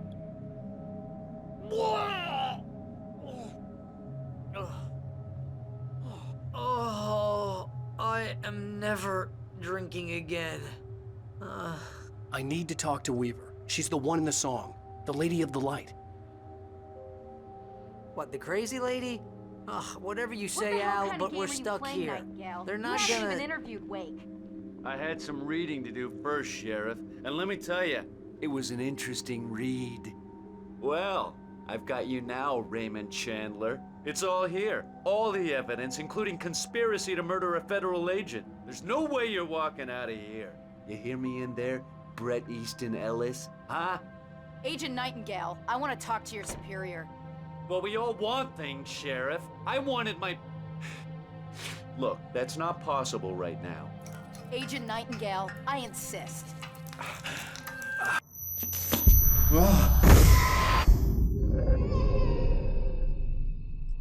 Wake, what's wrong? Lady, are you stupid? It's a trick. It's an obvious trick. Okay, I've had enough of this crap. Wake, I'm gonna trust you with this. You're joking. Agent Nightingale, your opinion would matter more if you were sober and if I actually believed you were here on official business. Whoa! Get back in the cell, Stephen King. The only way you're leaving this place is over my dead... Wait a minute. I know this... Oh my God! Light. We need light. It's the only way to fight this thing. In my office. I've got your things there. Follow me. Nightingale tried to make sense of the manuscript. It was disjointed and strange. He didn't understand half of it, but it all rang true. Impossibly true. He took out his hip flask when he reached the page that described how he reached the page that made him take out his hip flask. It wasn't the booze that made his mind reel. Oh man, we're sitting ducks with the lights out. Nightingale felt the situation veering out of his control, but the gun at least felt steady in his hands. He was ready to fire, resolved that he would let this happen over his dead body. And yet he hesitated. He had seen this moment before, read it in the page. He was transfixed by the déjà vu and the horror that he was a character in a story someone had written. Then the monstrous presence burst in behind him and dragged him into the night. Stay cool. I can get the emergency power on.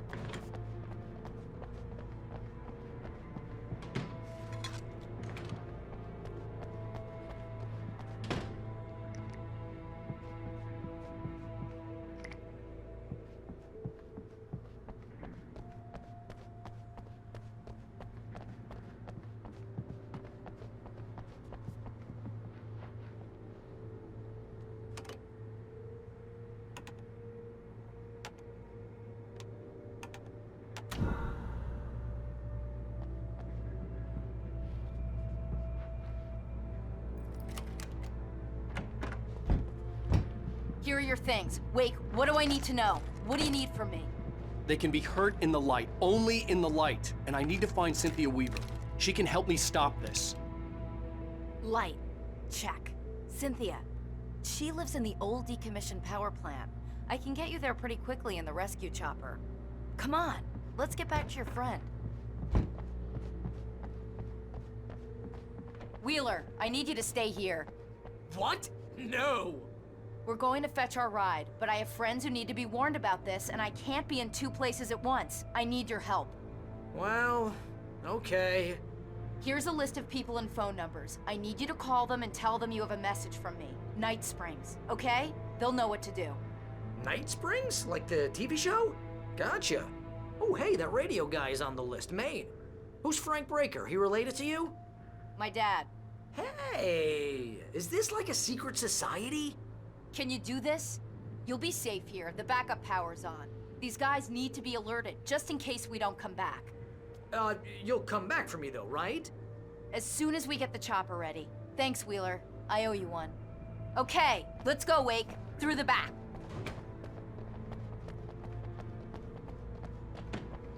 Hello, Mr. Breaker. This is Barry Wheeler.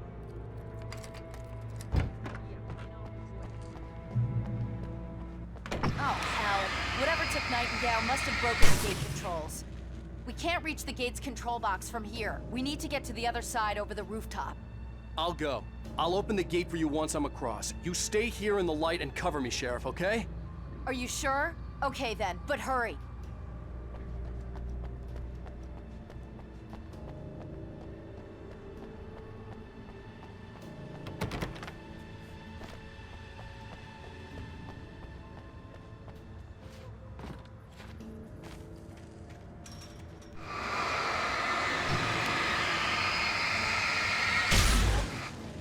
I needed to reach the rooftop to get to the other side of the broken gate.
Hey, Sheriff! Your password. Night Springs? What's that all about? It's a stupid joke we have. That Bright Falls is the original inspiration for the TV show. This town can get weird at times. Never this weird, though. You need to bypass the damaged control box. What am I, an electrician? Hold on!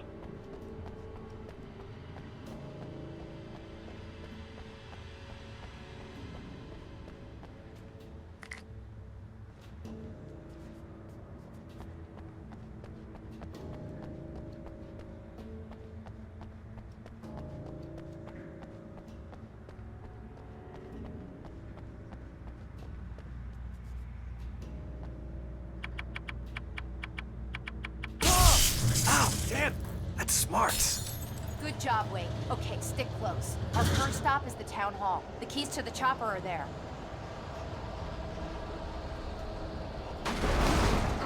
Shift Nicholas.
Look out!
Over here, Wake! The chopper's in the other direction!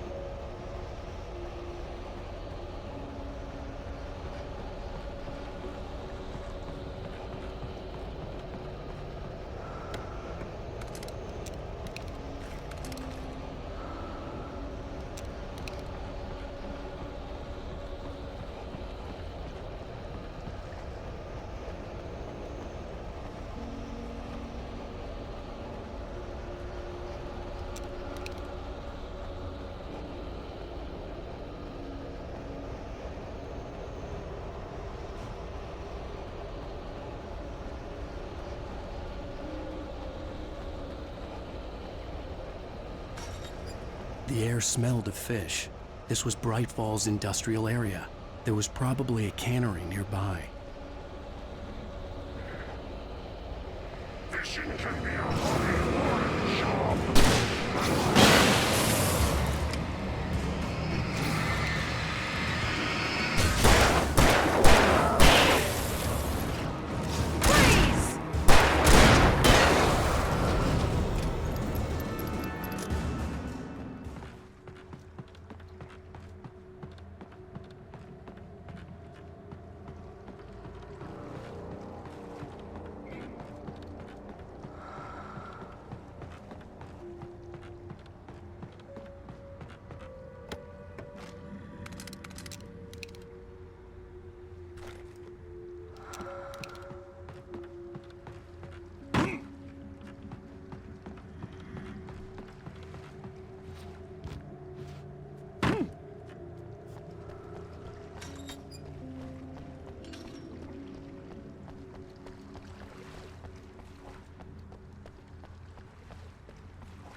Barry was in his element, making calls, making things happen, even if he didn't entirely know what those things were. He wouldn't let the hot sheriff chick down. Even if every noise he heard from outside, and he heard plenty, made him jump. He had only paused to text Al a message, told him to hurry up. Suddenly, Barry froze in mid-dial. A window broke somewhere in the building, and then the lights went out.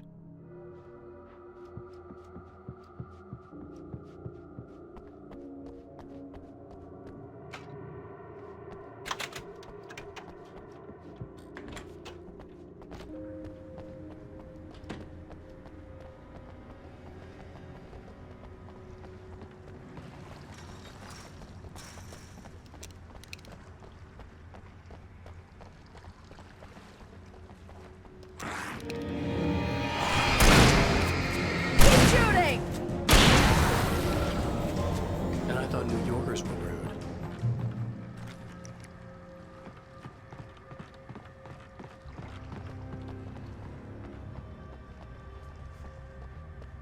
You have the right to remain silent. I understand these rights.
Let's not get cocky.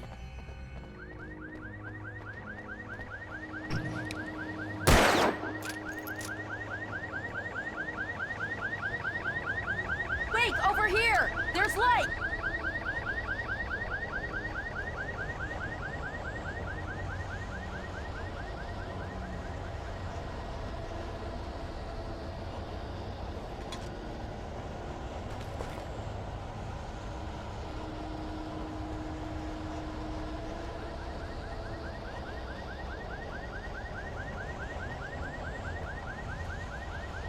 Key.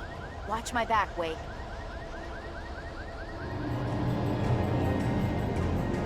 It's an ambush.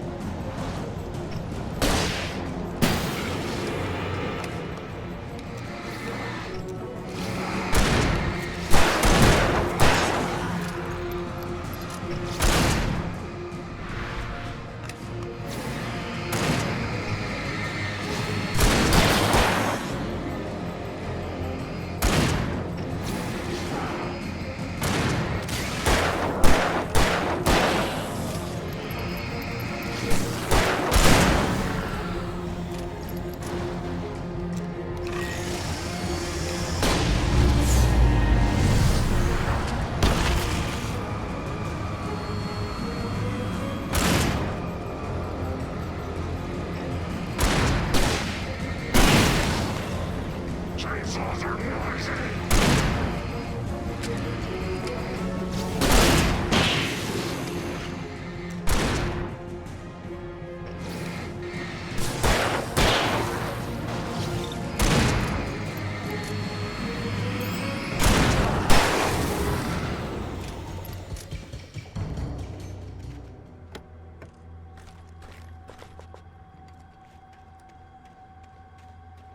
Let's go, Wake.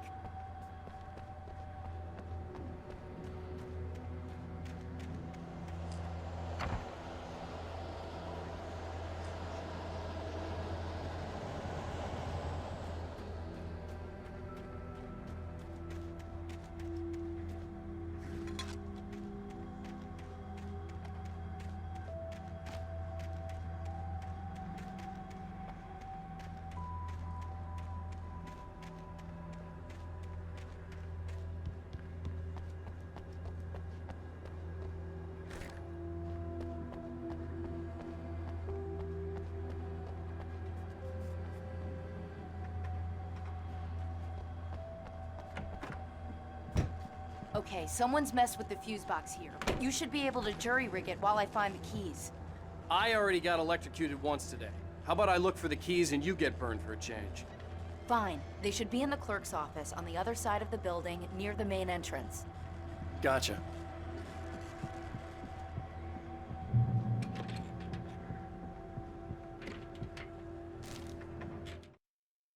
The darkness that wore Barbara Jagger's face was furious. The story in the manuscript had been making it stronger all the time, but now the light had set the writer free and hurt it, weakened it. It was only a matter of days before the dark presence would be strong again, but meanwhile, it would be difficult to recapture the writer. The keys aren't upstairs, Wake. I'm just gonna take a quick look. Freedom. A fusion of vigilance, conscience, and uncompromising clarity of vision. A need so fundamental, it permeates our very being.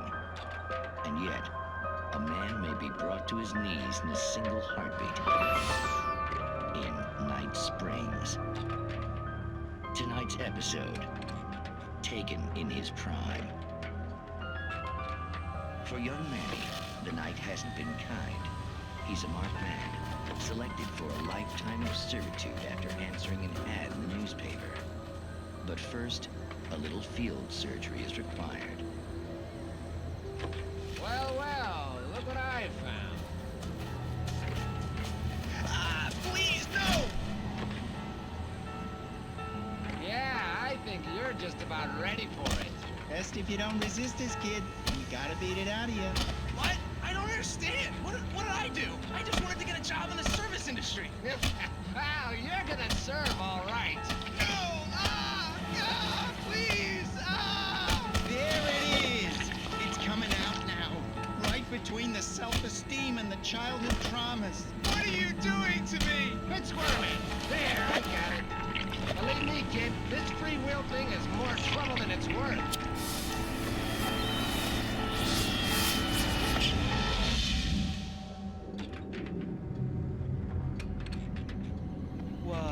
What was that?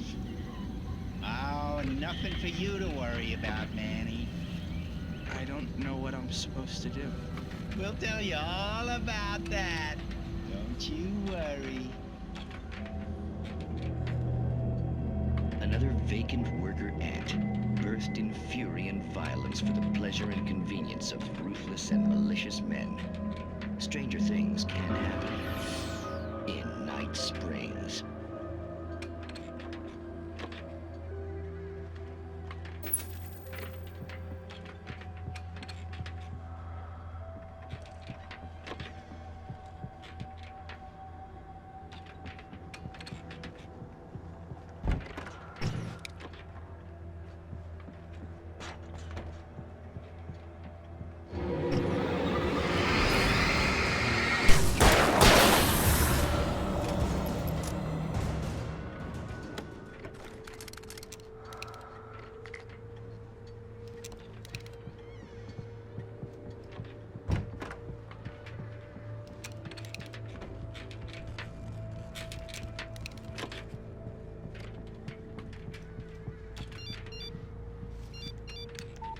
The message was from Barry.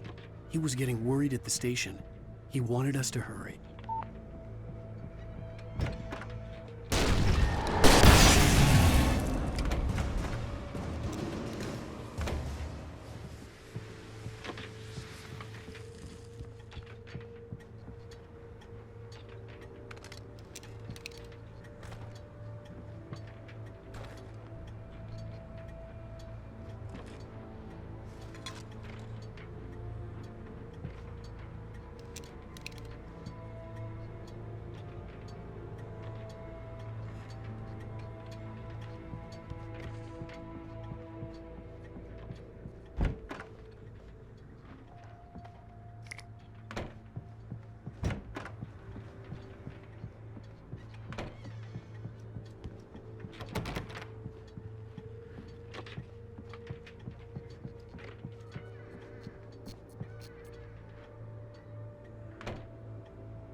Okay, Sheriff, I got the keys.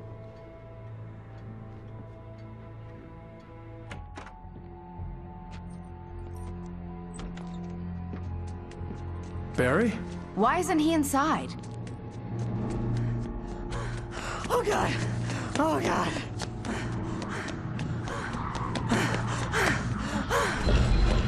Barry! Look out! Barry, move!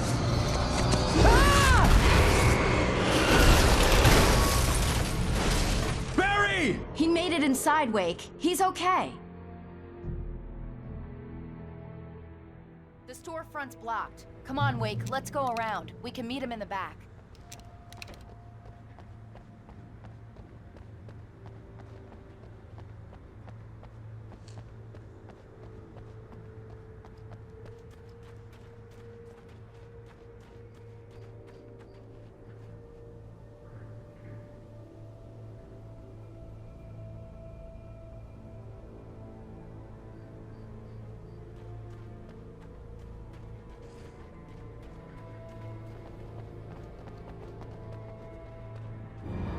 Over there!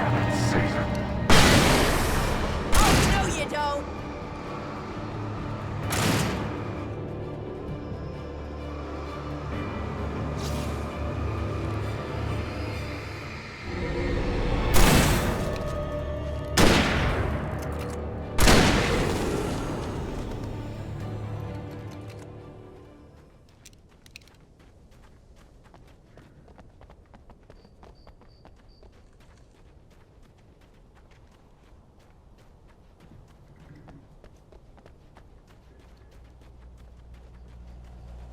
We can make it through the bookstore. Wheeler should be waiting for us in the backyard. Get the hell down or I'll call the sheriff. Oh, hi, Doc. I've got it. Don't worry about it. Sarah, about time somebody showed up. All this shooting in the air is idiotic. One of these days they'll kill somebody. And over Deerfest.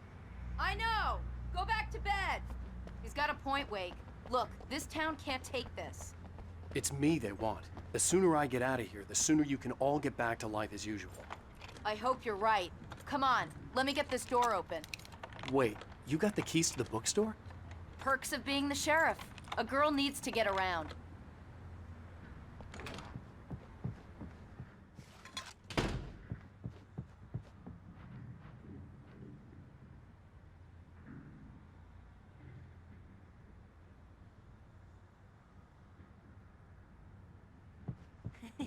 They're really taking advantage of your presence here, Wake.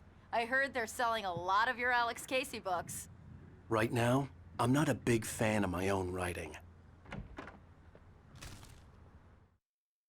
Cynthia Weaver worked hard, following her obsessive rituals, sometimes fighting them, always giving in to them in the end. She haunted the halls of Bright Falls' abandoned power plant.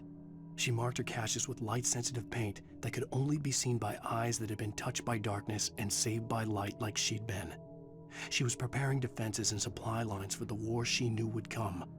The war between the forces of light and darkness.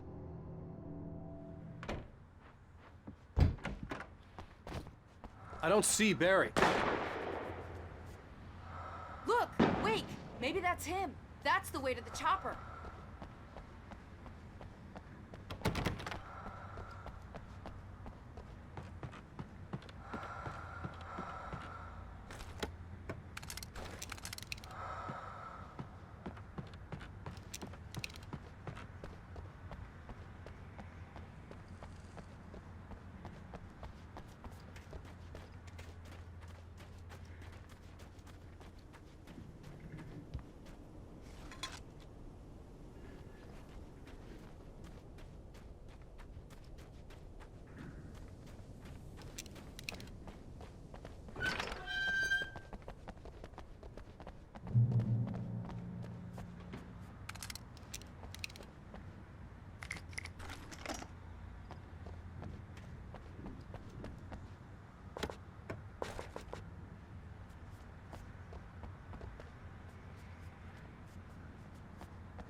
Barry got back to his feet inside the Bright Falls General Store and dusted himself off. Right next to the cans of baked beans was a locked case filled with flare guns, and yet here was a conveniently placed barrel of crowbars. Barry's smile widened as he realized that this was the classic movie scene where the hero had to gear up and arm himself to the teeth. Barry threw himself into the role.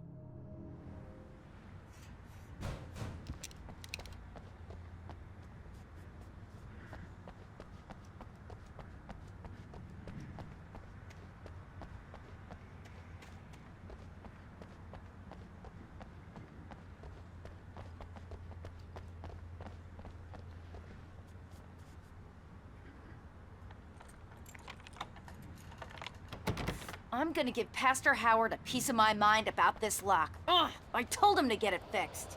Here they come. Labor. Let's take a break.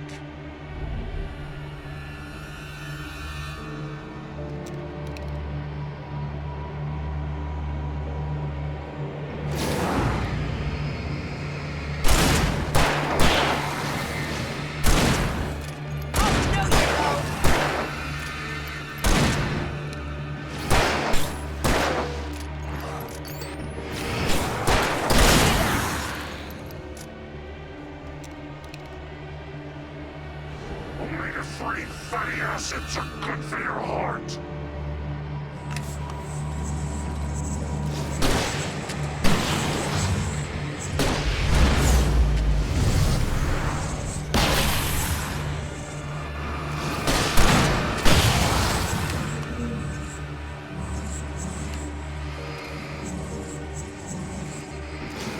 Right there.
Okay, it's open.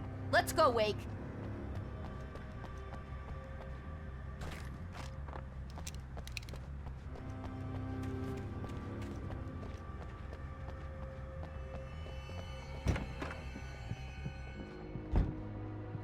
Wow. We keep them lit all night long on the night before Deerfest. Why? Well, it's tradition.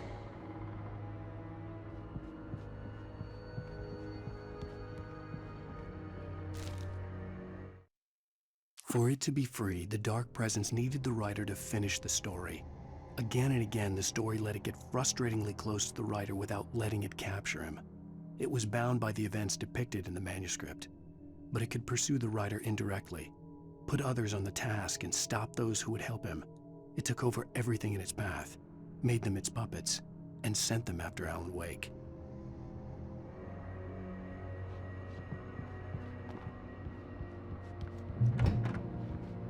We're almost there. We'll have to go through the basement to get to the parking lot. Yeah, there's no way going through the crypt will turn out to be a bad idea.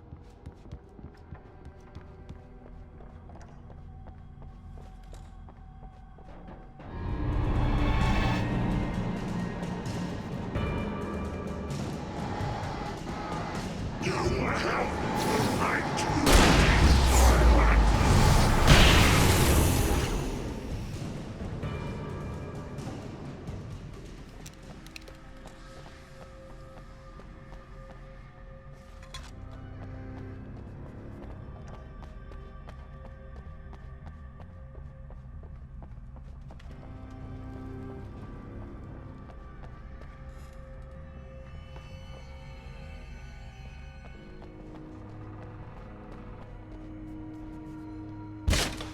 Did you call 911? Guess that one saw the light, huh? You didn't like that one? A tough audience. Well, I got plenty more. What are the Christmas lights for? Protection, man! Like garlic against vampires? Vampires. The helicopter's just across the parking lot and up the hill. Come on!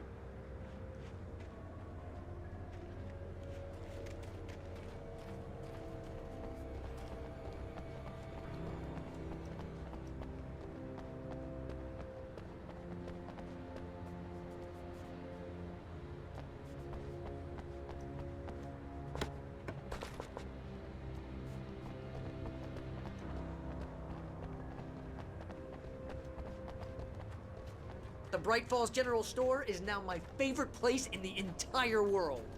See this headlamp? It's like a superpower. I can just look at one of those things and they die. It's my flaming eye of Mordor. I wish I didn't say that. Yeah. Hey, I want a headlamp. Last one. Bastard.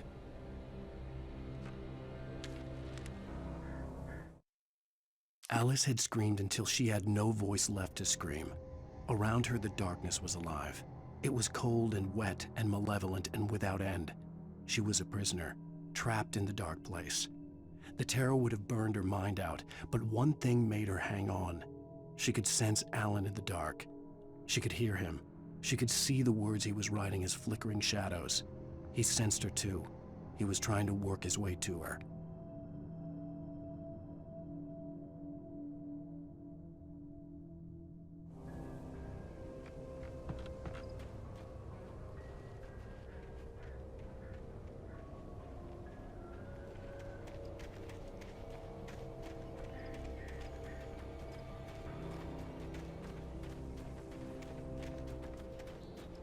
When someone throws a damn school bus at your head and you're about to take a helicopter ride with someone who may or may not have a pilot's license, you're cleared for departure to Night Springs. God, no offense, Sheriff.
Gonna get used to this.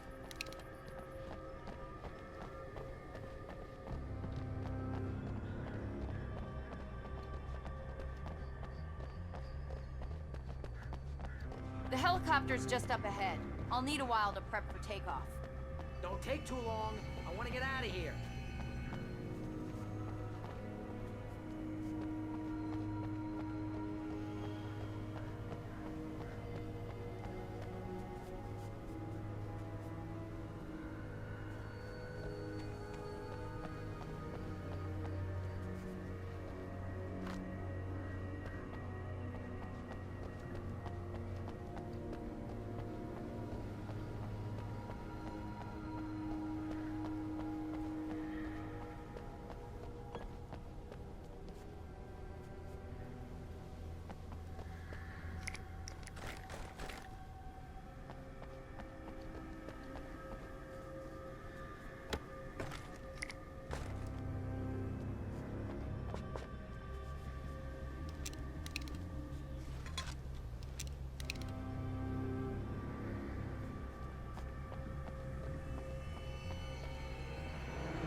to this. Just get me to Weaver, Sheriff. You're taking a big chance on a local crazy lady, Al. I hope you're right about her, or we can kiss this town goodbye.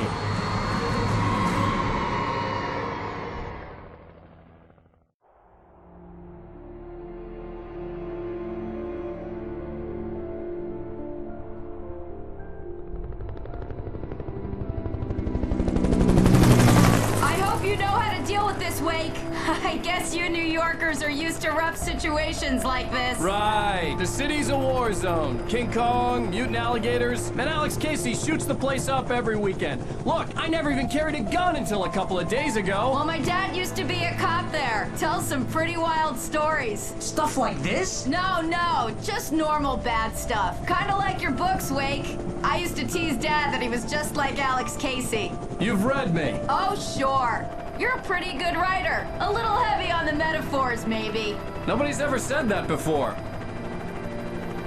We're coming up on the power plant. See the lit building over there? And that's the dam further up the river. I can't land here. I'll take her down the road across the river. Just get me there, Sheriff.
And here's a new song from a band that they always remind me of our local rock legends, the Old Gods. I couldn't tell you why. I guess it's just, one of those things. Anyway, here's Poets of the Fall and their latest single, War. This is good work.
power plant glowed in the night.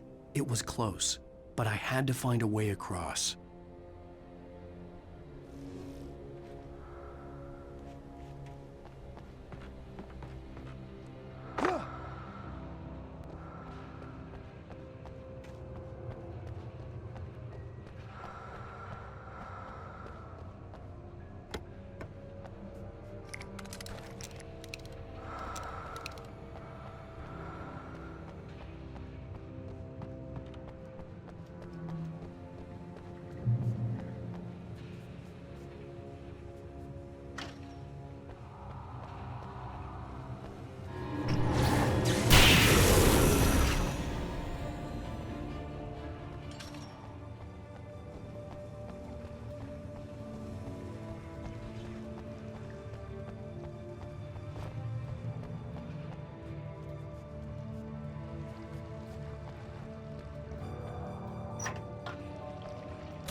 Most of us are skilled professionals.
Making her way through the water pipe alone, Cynthia was angry at the rider. Foolish young man, taking unnecessary risks. And the way he broke the rules. Didn't he understand what was at stake? Since the terrible days in the 70s, she hadn't wavered once, as hard as it had been. She was tired of protecting the town all these long years, and now only wanted to rest.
The story I had written in the cabin had come true. Touched by the dark presence, I had written a horror story, but the end was still missing. The story was incomplete, and the last unfinished page of the manuscript still sat in the typewriter in the cabin study.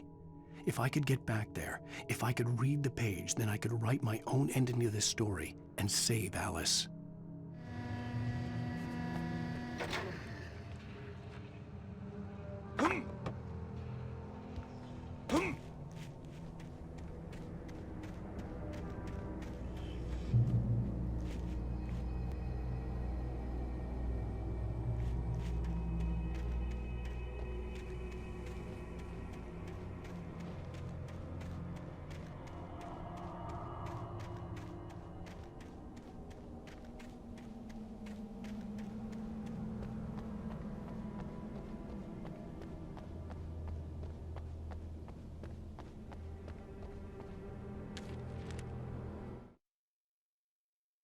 Children of the Elder God lyrics by Old Gods of Asgard.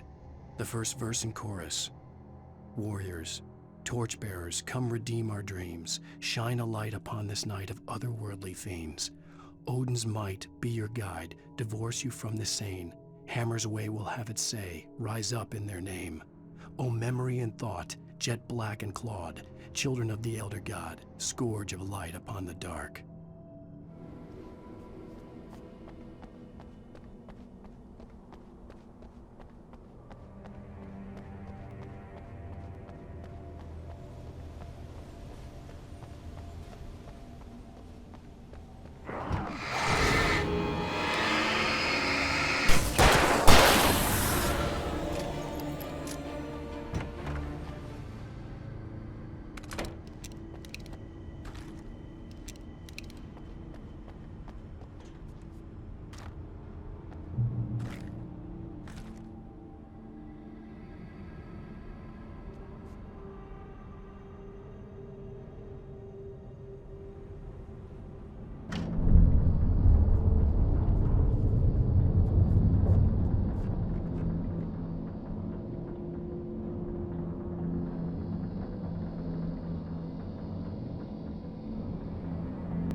More birds!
Or butterflies that dream of being men. Such philosophical concerns are by necessity abstract. And yet, some of us can find concrete proof of the nature of our existence.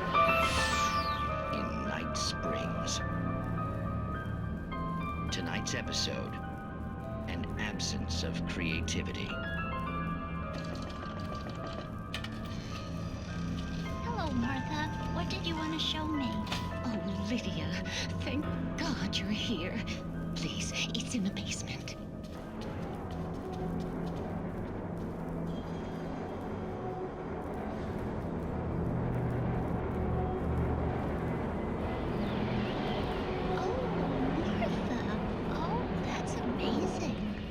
Isn't it just? I found it here this morning. It's like it isn't there, but oh, I can't look straight at it. Yes, I'm sorry about that. How did you get here? Well, I'm trying to work. Did you put this thing here? In a way. To be more precise, I put everything here but that. Really? But what is it? I guess the temptation is to call it whole, but it's really an absence, a profound lack of reality. In Martha's basement? Yes, I was doing so well, too. I came up with 2 old ladies and put something really weird in the basement. It was a great start, but I'm completely blocked now. I can't imagine what I was up to. Well, surely it's just an ordinary basement. Is it? Why did you call your friend here, then? Well, I don't know. Oh, well. Couldn't you just ignore it? Oh, no, I couldn't do that. It would probably turn into a plot hole. Might be one already. Could sink the whole enterprise. Oh, my. Listen, ladies, not to be rude, but I'm really not at all sure where I'm going with this, and you're just not helping. You should just go back upstairs for a cup of coffee while I try to figure out what I'm up to. Well, if you think that's best. Maybe I should just stop here. Or is that too moronic? Is that too moronic? Indeed. Who can tell? It's a fine line between the stupid and the sublime. Night Springs.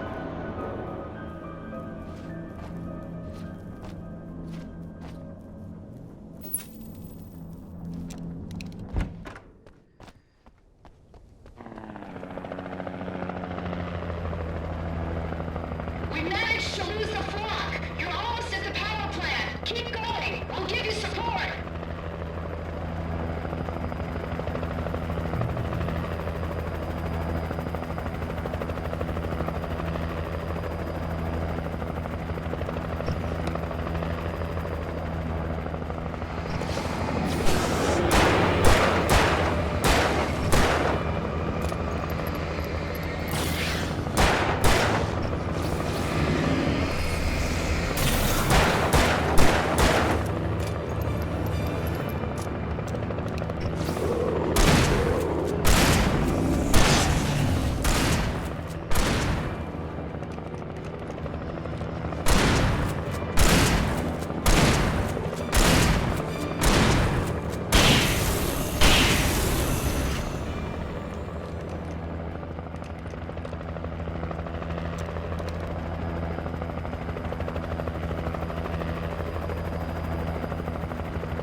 I recognized the logo on the power plant sign. I'd seen a version of it painted all over the area, signifying hidden caches of supplies.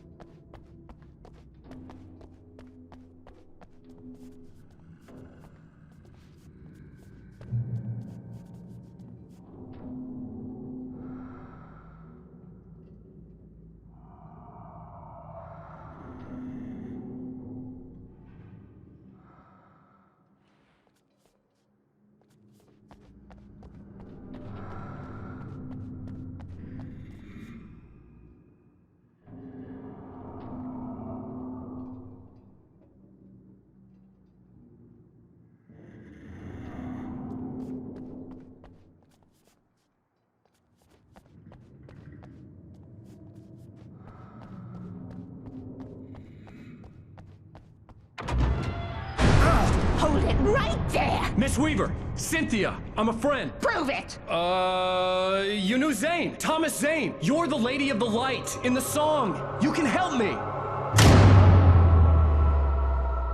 About time!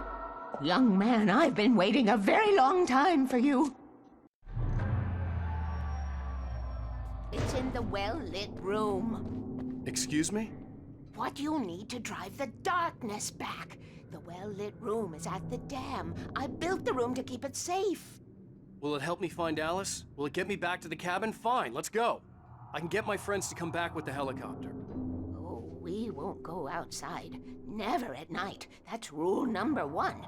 You've been breaking the rules, young man, and where has that gotten us, No, I have a secret route, a lit route, an old water pipe. Something was damaged at the transformer yard. It's draining all the reserve power. Without it, the pipe will go dark. The power to the yard must be cut. Let me guess. You want me to do it? Young man, you're the one who likes to break the rules. I can't be outside in the dark. The kill switch is outside.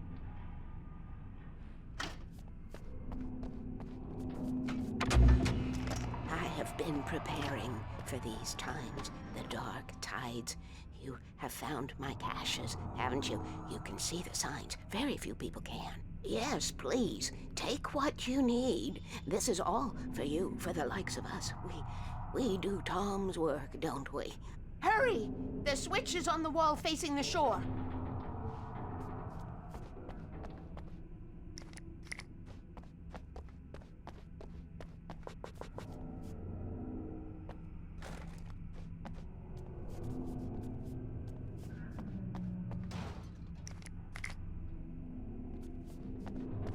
I cannot take you to the well-lit room if the lights in the pipe go out. You must go outside to use the emergency switch.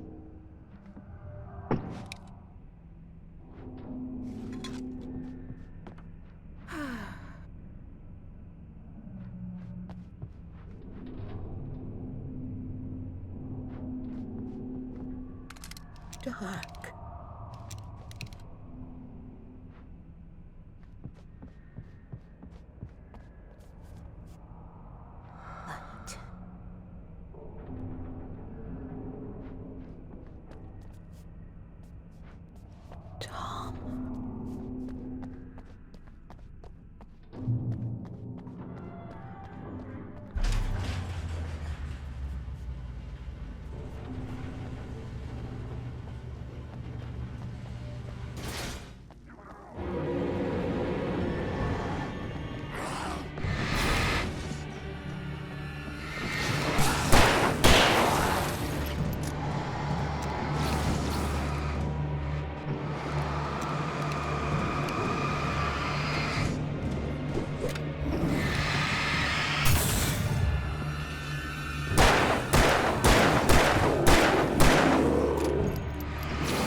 Weaver had sent me to cut the power to the transformer yard. I was willing to do grunt work for her to get her to help me. I hoped Weaver was dependable. I'd stumbled into this crazy world a little over a week ago. She had been living this insanity for decades.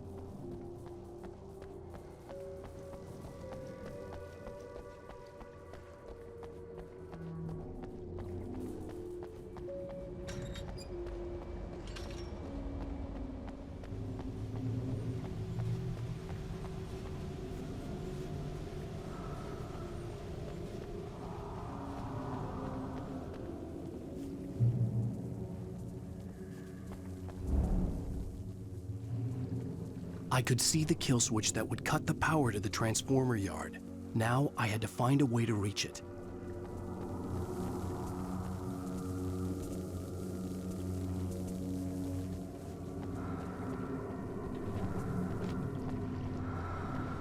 If I could figure out the gates, I could use them to get to the kill switch.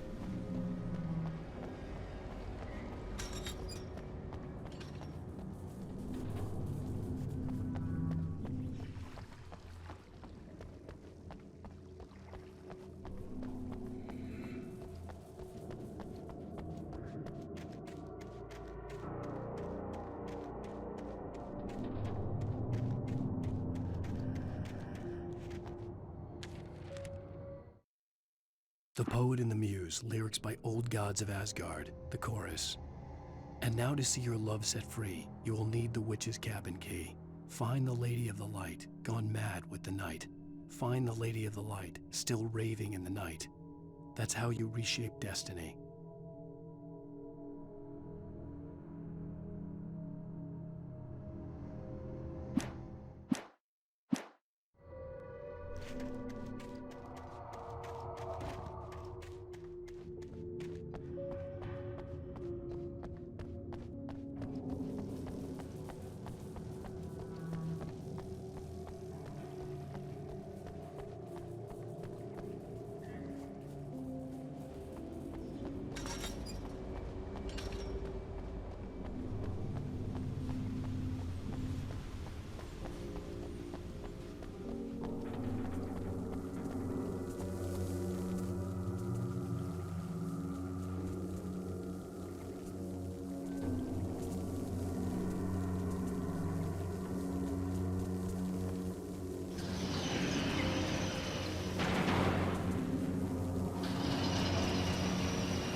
Who designs these things?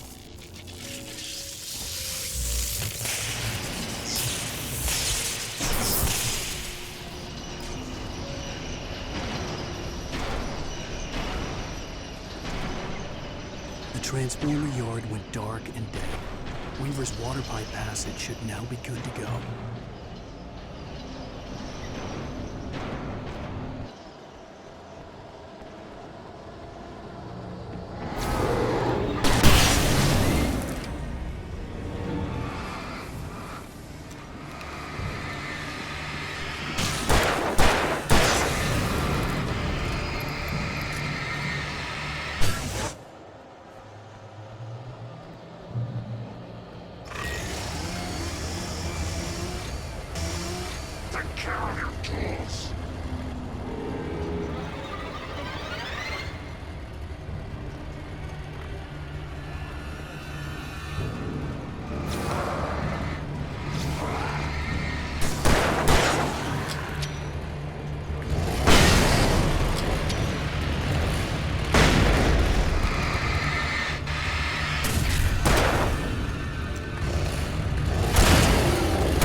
This way, young man. Follow me.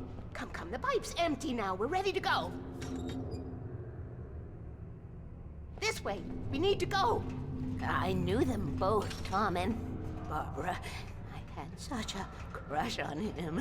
Such a beautiful man. I was jealous. There was a part of me that was maybe a little glad when she had the accident. And then Tom started writing and woke the darkness up.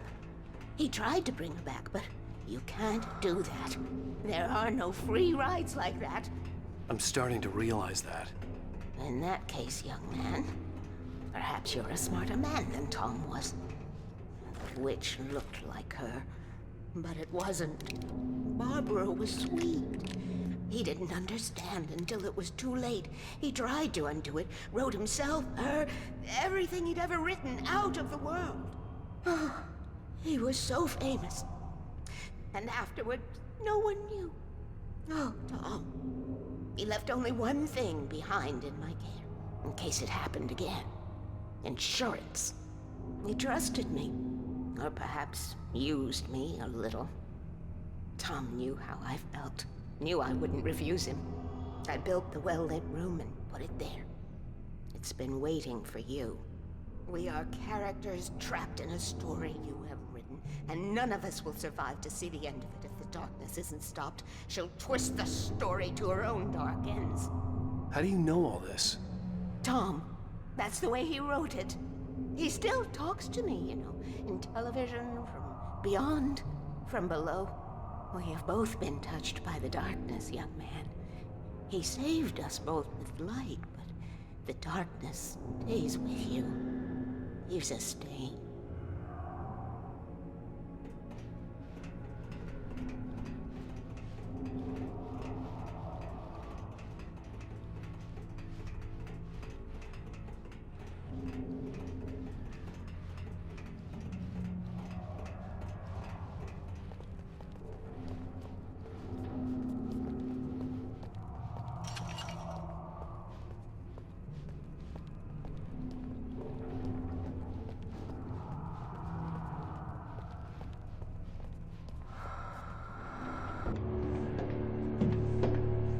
This pipe will take us directly to the well-lit room. Okay, I need to call my friends, tell them where we're going.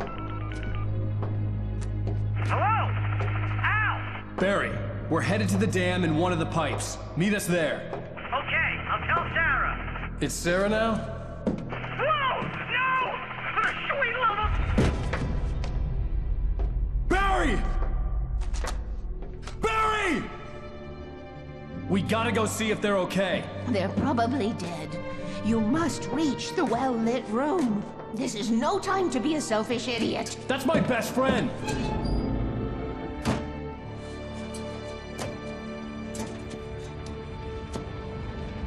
Well, be a fool. I'll use the pipe. I'll meet you at the dam if you make it.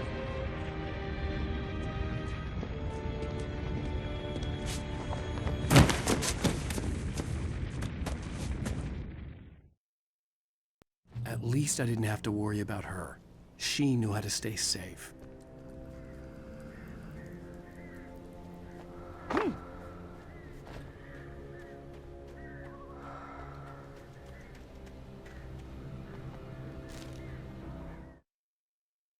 Sarah was almost starting to relax.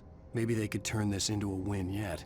Suddenly, there was a piercing sound, like a table saw gone wild, as 100 birds made out of shadows swarmed into the rotor. The chopper bucked wildly and the board lit up, telling her what she already knew. They were going down. Barry Wheeler screamed next to her.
Children of the Elder God lyrics by Old Gods of Asgard, the second verse and chorus. Scratching hag, you can rake your claws and gnash your crooked teeth. You've taken slaves like ocean waves, now feel the ocean seethe. Father Tor bless the war between the dark and light. In their songs, let their wrongs bring disillusion's night. O memory and thought, jet black and clawed, children of the Elder God, scourge of light upon the dark.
Sarah! The crash site looked bad, but as far as I could tell, the wreck was empty.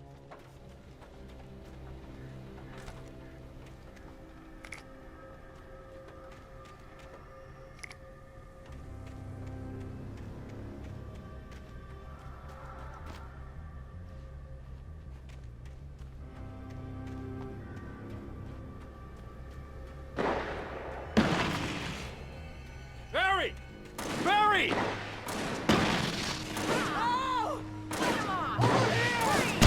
Hang in there, I'm coming!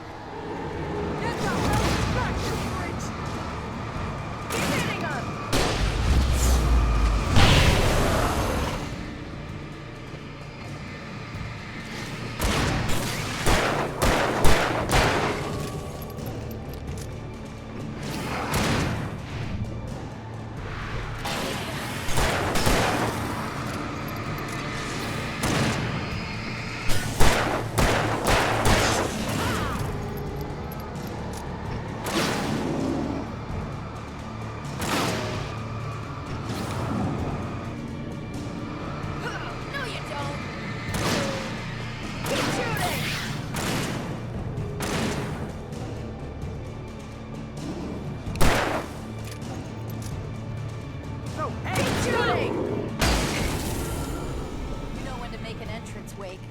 Ready to make like Butch Cassidy and the Sundance Kid. I have a different ending in mind. Yeah, I'm fine. Thanks for asking. I knew you'd be all right. How's that? The flaming eye of Mordor? Laugh it up, funny man. Didn't we have somewhere to go? Weaver will meet us at the dam.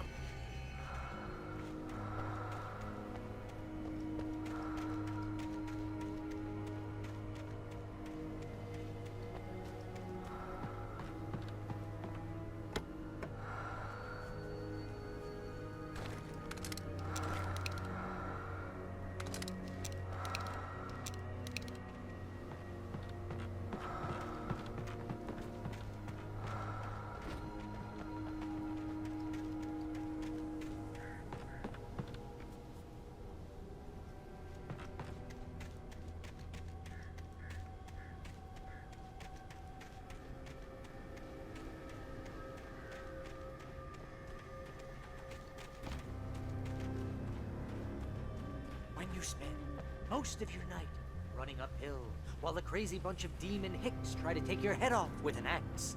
You know your helicopter crash landed in Night Springs.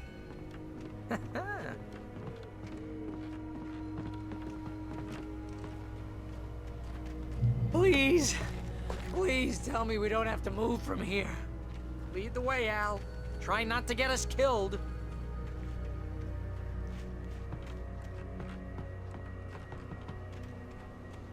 You see those lights? That's the elevator we need to take.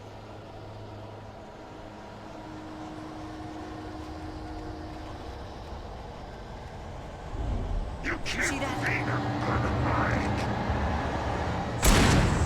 What the hell is that thing? It's everywhere! Oh crap, there's more than one of them! Nothing moves like that. It's impossible. Ah! Al! Do something! He's too fast. I can't get a shot. There! No, there! Al, they're all over the place! How many of them are there? Where'd that one go? Ah, this can't be happening!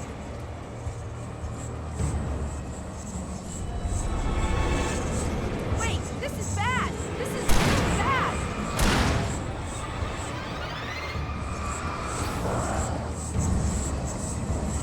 Where the hell did he go?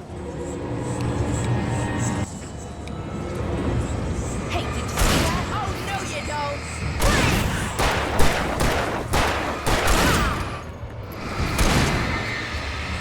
Keep hitting him.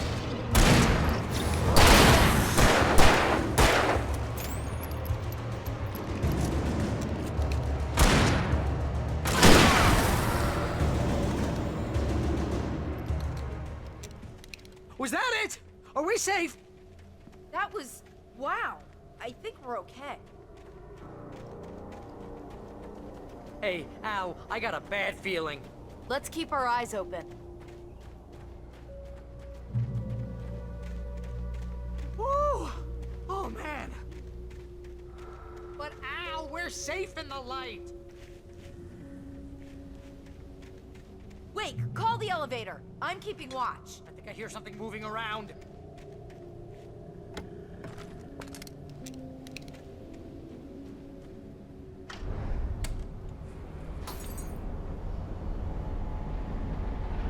Heads up! Here they come! Oh no! Oh no! They're coming! We have to hold them off!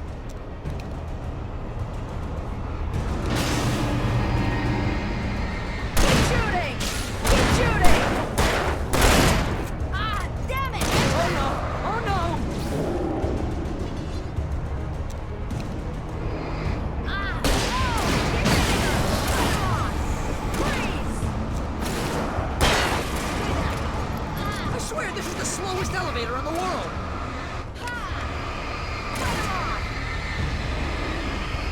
Keep them off me! Get back! It's almost here, Wake. Just hold on.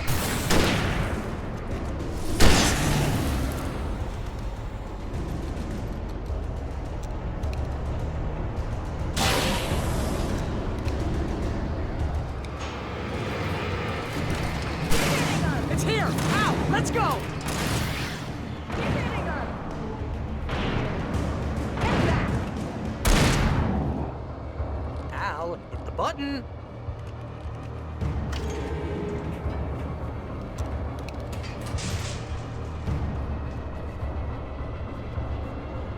We're almost there. There's an entrance into the dam at the top. What's the plan, Wake? Well, Weaver's crazy, but she's got something Zane left behind. Something to fix this. Gee, could you be a little more vague? Thomas Zane? Seriously? Might as well be Paul Bunyan or Bigfoot. Yeah, well, he was real.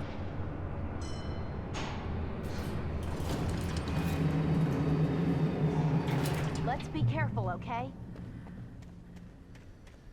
Oh, jeez, I hate this.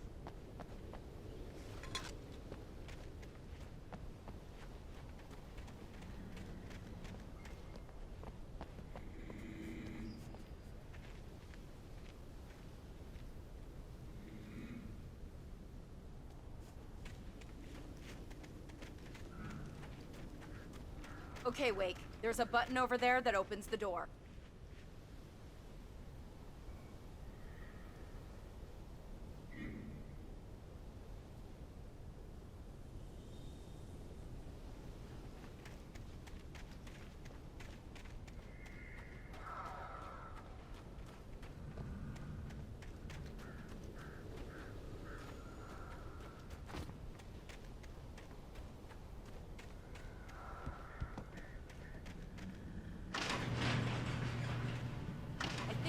broken. Hold the button down so we can get in.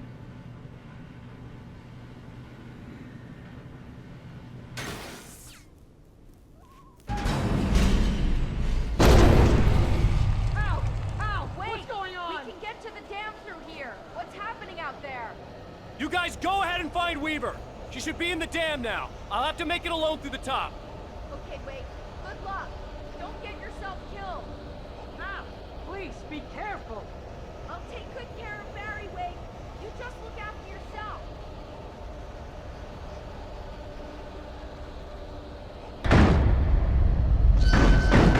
You gotta be kidding me.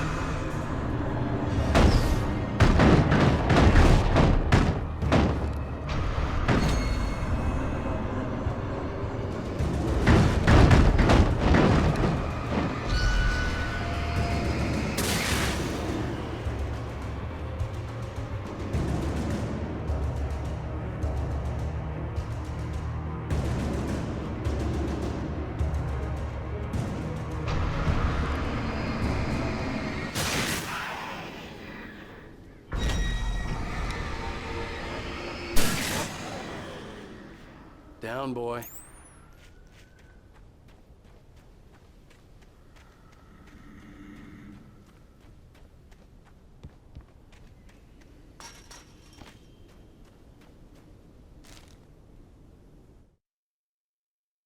Thomas Zane knew he had to remove all that had made this horror possible, including himself. That was the only way to banish the dark presence he had unleashed and now looked at him through the eyes of his dead love. But he also knew that despite his best efforts, it might someday return. So even as he wrote himself and his work out of existence, he added a loophole as insurance, an exception to the rule. Anything of his stored in a shoebox would remain.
hobby or a job. I was ridiculously outnumbered. The searchlight could even the odds.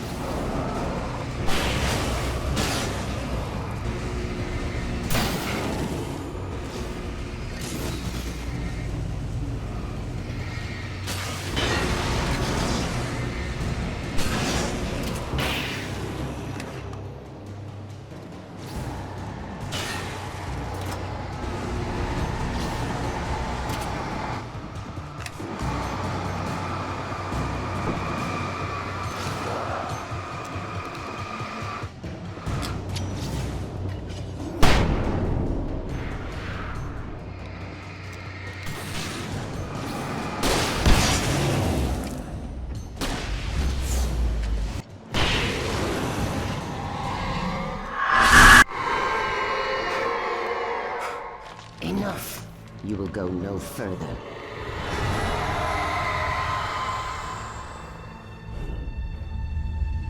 Stop. Stop now.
that I was wrong. But it was a foolish chance to take. Don't worry about the noise. We're safe here. I have looked after the well-lit room for many, many years now. There is no shadow in the well-lit room. The power is fail-safe, and all the bulbs are numbered and changed regularly based on their make and model. Right.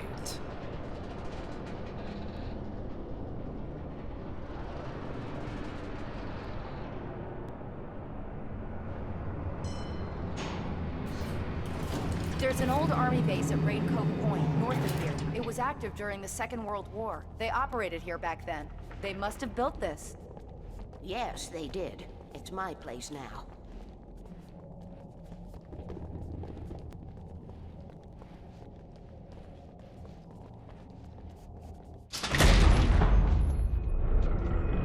Take it, and I won't need to worry about the room anymore, because 6 and 33 and 118 need changing soon, and I don't want to climb up the ladder to change them because it's very late, and I'm tired. And if you take it, I won't have to do that anymore. The page was autobiographical, a memory from my childhood. But I didn't write this. It was a page written by Thomas Zane. None of them were supposed to exist anymore. Alan, 7 years old, would fight sleep to the bitter end. When he did sleep, he soon woke up, screaming, the nightmares fresh in his mind. One evening, his mother, sitting by his bed, offered him an old light switch. She called it the clicker, and flicking the switch would turn on a magical light that would drive the beast away. To imbue the talisman with all possible power, she added that it had been given to her by Alan's father. Alan never knew him, and anything of his took on mythical proportions in his mind. With the clicker firmly in his hand, Alan finally slept like a baby. Now, almost 30 years later, Alan thought of this as he stood on the rim of Cauldron Lake, the clicker in his hand. He took a deep breath and jumped. My mind swirled. I'd given the clicker to Alice, yet it was here. Zane had written it into existence in a story I had written. I can get to her now. I can finish this.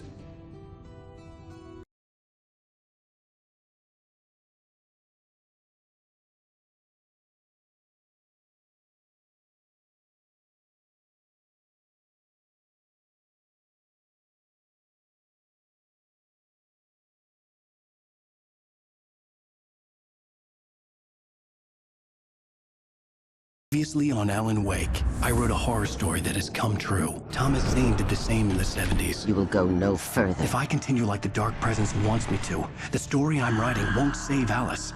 It's a horror story. No one will survive. You knew Zane! Thomas Zane! You're the Lady of the Light in the song! He left something behind to help me. The clicker. Alan thought of this as he stood on the rim of Cauldron Lake, the clicker in his hand. He took a deep breath and jumped. I can get to her now. I can finish this.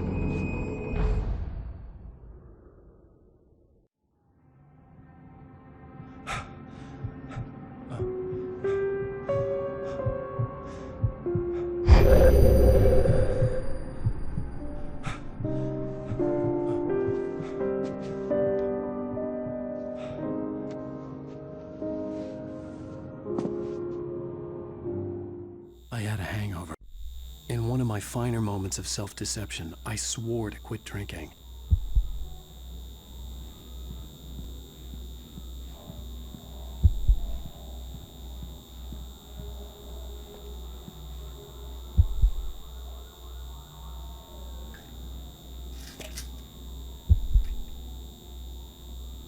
The pills worked fast. The prospect of being awake started to seem bearable again. The lights were like needles in my eyes. I needed my sunglasses.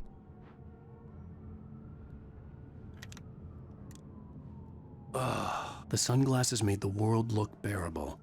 Now I could keep my eyes open without feeling like a vampire in the sun.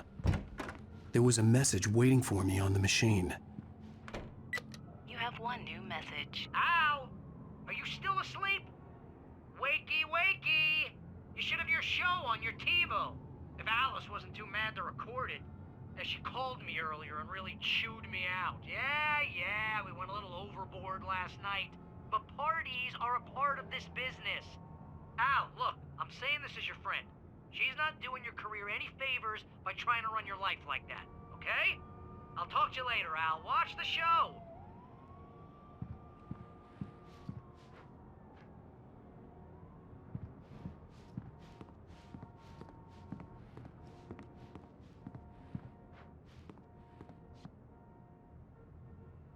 I'd been a guest on the talk show the previous night, talking about my latest book. The show was supposed to be waiting for me on our TiVo. Ladies and gentlemen, welcome back to the Harry Garrett Show. Thank you. Thank you, everybody. We have a great show tonight. I've been talking with the best-selling author Alan Wake about his new book, The Sudden Stop. Yeah, good read. Go buy it. No, it is a good read. Look, I'm gonna be honest here. Is that wise? No, but I'm gonna do it anyway. I got people who give me the lowdown on books. I'm a busy guy. But this one, I actually read from cover to cover. I mean, I'm a big fan. Wow, thanks. Now, this might be a spoiler for those who haven't read the book yet. Based on the sales figures, the 2 people out there who haven't read the book yet. But this last book is all about the death of the main character, the hard-boiled New York detective, Alex Casey. Now, there's been a lot of outrage about this. Why the hell did you kill Casey? What the hell were you thinking, man? Good riddance. No, seriously, though. 7 years and 6 books is a long time. He was a gloomy guy to spend all your working hours with, and it was a good run. But it's time to explore new things. My next book will be a departure from the old for me. You selfish bastard, always thinking of yourself. Well, you've certainly given us a lot of entertainment over the years. And now that you mention it, Casey was a gloomy guy. Never had much luck with his love life with the ladies. Was that autobiographical in any way? Yeah, no kidding. Casey's lady friends tended to die on him. With Casey, it was all about his pain. No, nothing autobiographical about that. I'm a happily married man. My wife is my muse. Well, congratulations. That's great to hear. So, how's the publicity tour been treating you? Good. Great. But I gotta say, I'm glad to be back home in New York. Well, you've certainly been on the news a lot lately. Lots of parties and, you got into a fight with some paparazzi. Oh, man. Well, that guy was really in my face. I lost my temper. I know that wasn't cool. Well, you are famous for that temper. Well, I did also write several books. Well, your latest novel is called The Sudden Stop, and it's in bookstores now. Go get it. That means the 2 of you out there who haven't bought it yet. Ladies and gentlemen, that's all we have for you tonight. I want to thank all our guests for the evening. Alan Wake, Sam Lake. Once more, do the face for us, Sam. There we go. And our musical guests, Poets of the Fall. Thank you, and good night. At least I'd been funny. I told myself I could live with that. Hey, honey. Did you watch the show? I didn't say anything stupid if that's what you want to know. Okay, Grumpy. You want an aspirin or something? Are you going to start with me about drinking now? You know what? Go back to sleep, Alan.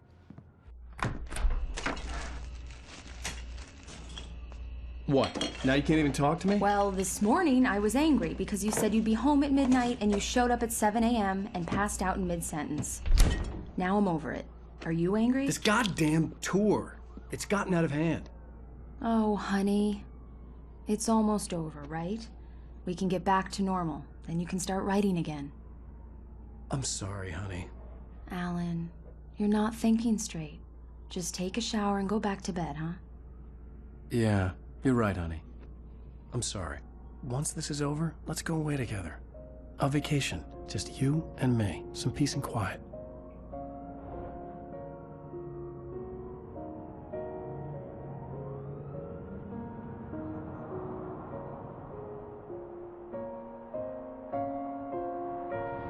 Somehow, the clicker was the key to the cabin.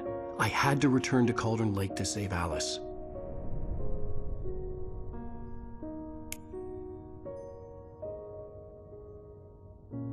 I'm going back to the lake to finish this. I'm going to write an ending to the story in the manuscript on my own terms. to make it all right. Why can't you just write it here? The last page is still in the typewriter. I need to read it first. Everything needs to be just right. Zane tried to cut some corners, and it didn't end well. Okay, ready when you are. I'm sorry, Sarah, but I need to do this alone. Barry, take her gun. Miss Weaver, close the door when I leave.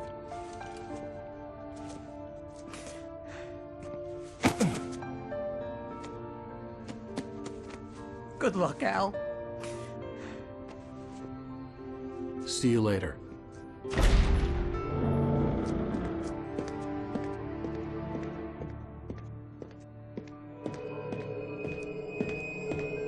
When I got out, it was warm and sunny. I'd flicked the switch of the clicker. Had it done this? I didn't stop to question it. I had to take advantage of the sunlight to get to the lake. On Zane's page, I'd stood on the rim of Cauldron Lake, about to use the clicker.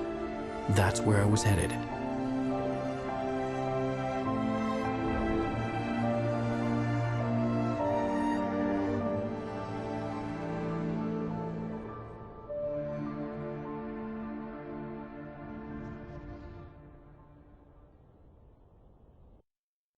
Alone, in daylight, surrounded by the beauty of the Pacific Northwest landscape, it was hard not to let doubt creep in one last time. I could still chalk everything up to a dream, a delusion. I had enough imagination to make up something like this, having been in the cabin all this time, trapped in a story inside my head, gone mad from grief over Alice's death like Hartman had claimed. There would be no way of knowing. I told myself it didn't really matter. My course was set.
touch me.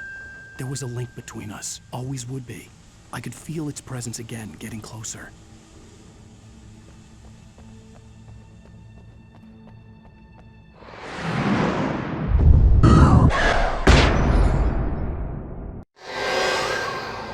I will kill your wife.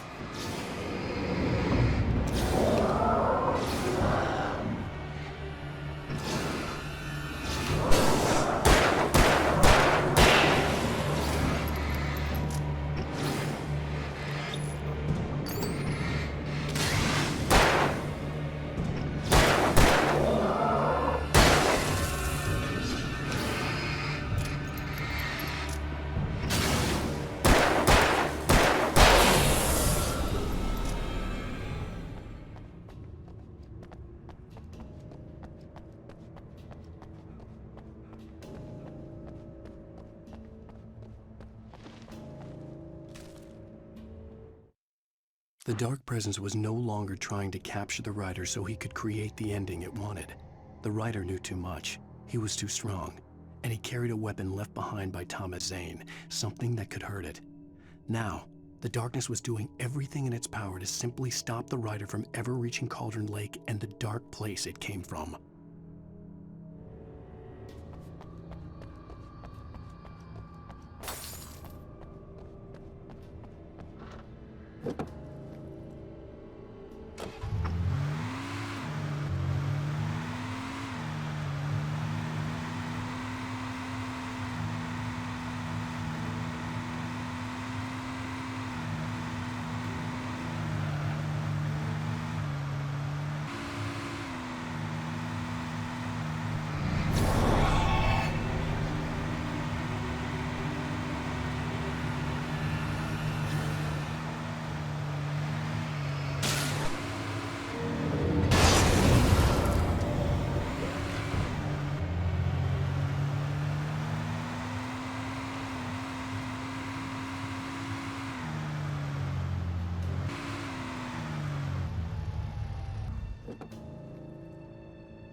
The Poet and the Muse, lyrics by Old Gods of Asgard.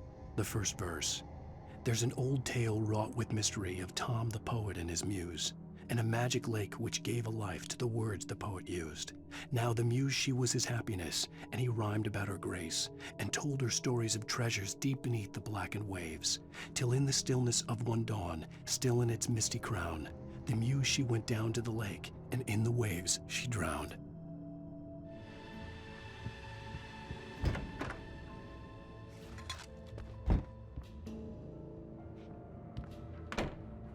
Based on the signature in the motel register, Agent Nightingale had stayed here, in room number 2.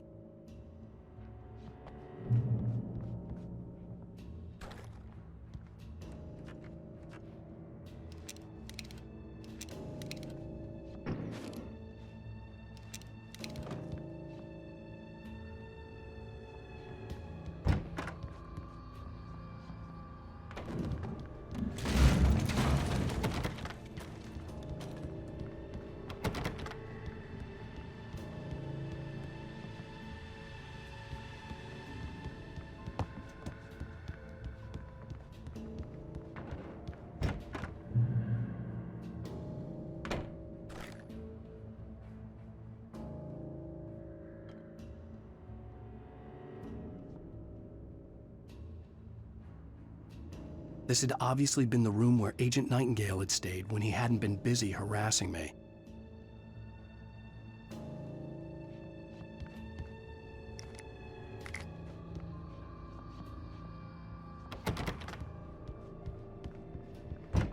Look after yourself and your co-workers! Could have fooled me with that.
Poet and the Muse, lyrics by Old Gods of Asgard, the second verse.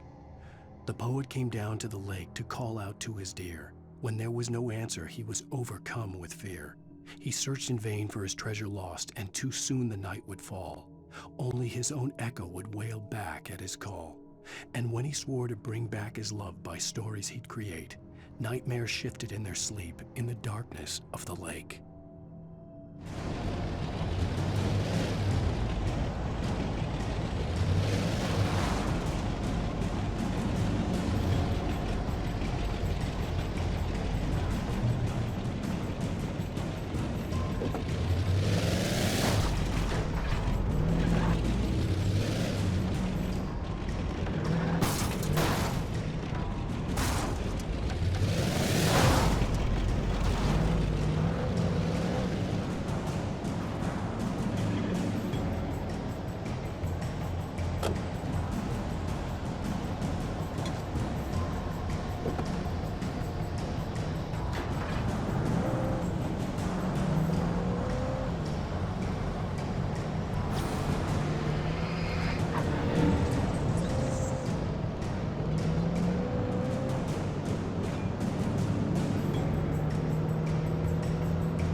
The bottom of Cauldron Lake was a graveyard of things the lake had claimed in one way or another over the decades. The dark presence brought them up in its wake, scattering the rotten waterlogged hull of an old boat here, the remains of a long-ago crashed airplane there, trees shattered under the impacts. The earth groaned. It didn't even notice.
In the end, Barry wasn't going to shoot Sarah.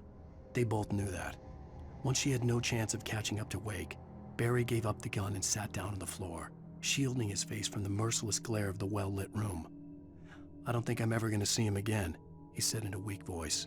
Sarah didn't have it in her to be mad at him. Besides, he was probably right.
The Poet and the Muse, lyrics by Old Gods of Asgard, the third verse. In the dead of night she came to him with darkness in her eyes, wearing a morning gown, sweet words as her disguise. He took her in without a word, for he saw his grave mistake, and vowed them both to silence deep beneath the lake. Now, if it's real or just a dream, one mystery remains, for it is said on moonless nights they may still haunt this place.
Zane cut its heart out, but it didn't die. The thing that wore Barbara's face kept crooning sweet nothings sugar-laced with poison. He put on the suit, untied the monster from the chair. The thing in his arms thrashed weakly, but he held fast. He stepped outside, off the pier, and into the dark water, a sinking pinprick of light descending toward a bottom that never came.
When I told Barry my plan back in the well-lit room, I'd acted as if I knew what I was doing.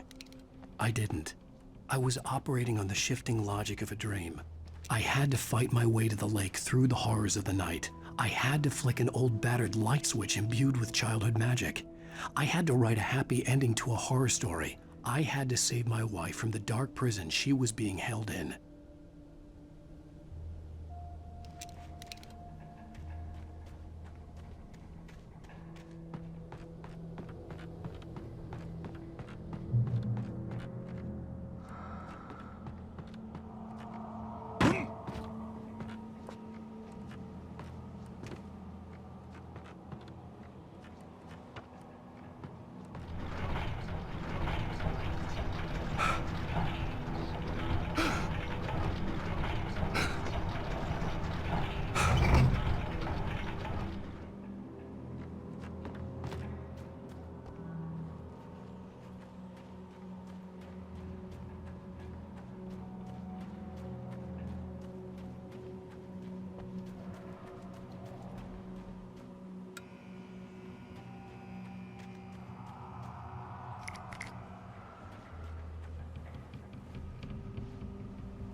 I will never give her to you.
The dark place I found myself in was unlike anything I could ever have imagined.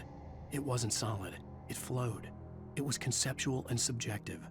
For someone else, an artist in another field, it would have been very different.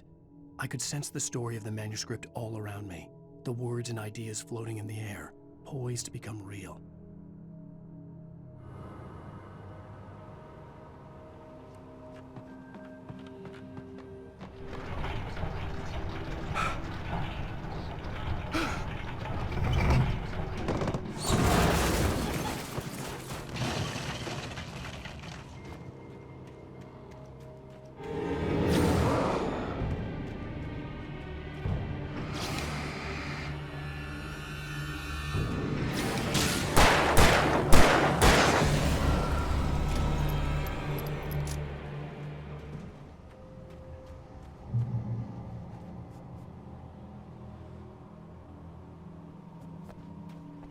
I could see Mirror Peak in the distance.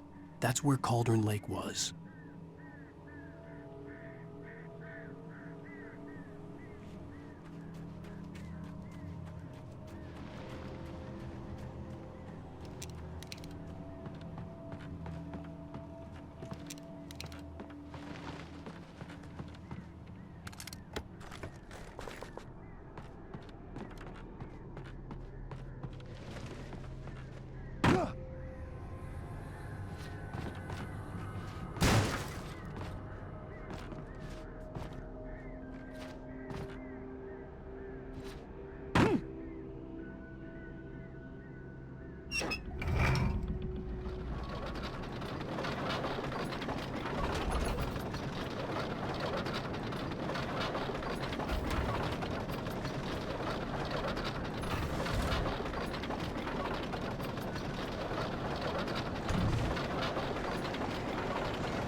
I needed to get the generator running.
I'd first heard the poem in a dream, recited by a strange UFO-like light. I'd read it again in the cabin in a book by Thomas Zane.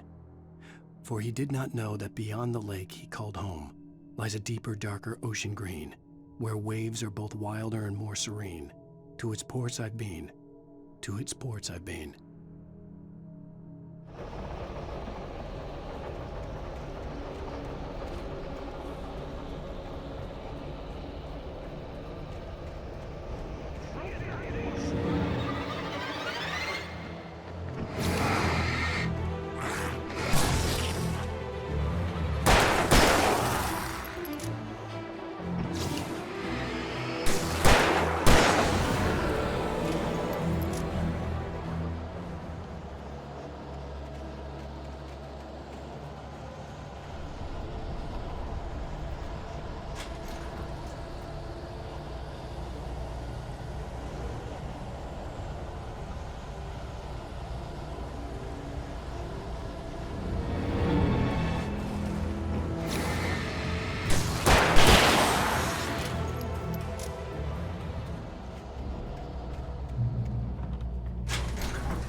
After Zane had gone, I stood alone in the shifting dream that was the dark place. I had to find a way to the cabin. I'd written myself a way through this place in the manuscript. I followed the idea of a path. I'd written myself across the ocean that blocked my way, and with that, there was a bridge to the island beyond. The idea of the cabin flickered in the underwater darkness. I willed the cabin to be real, and it was.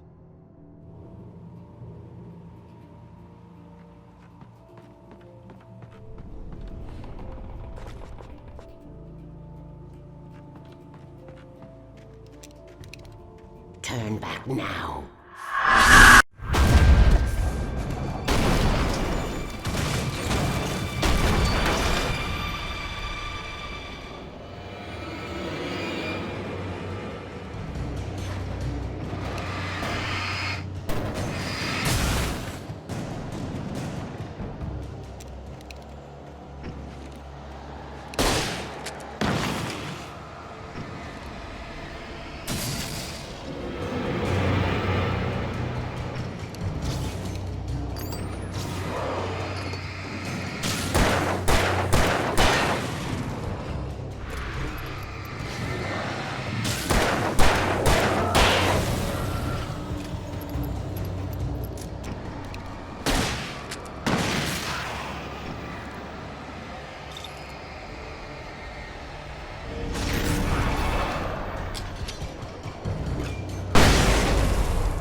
as you're told.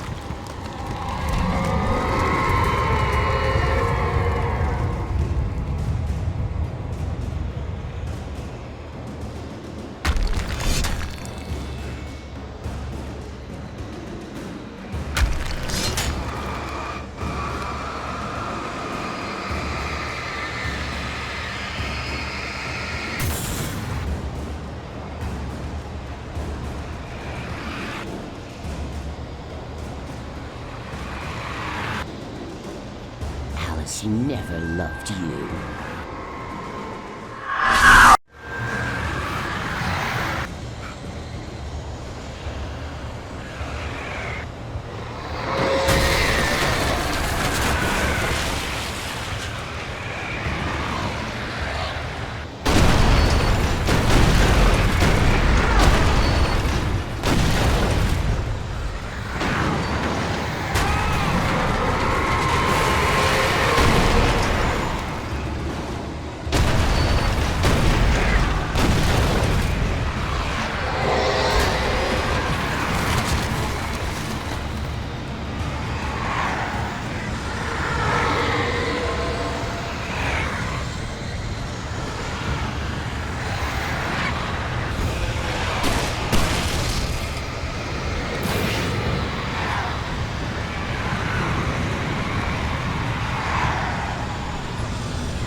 Hell!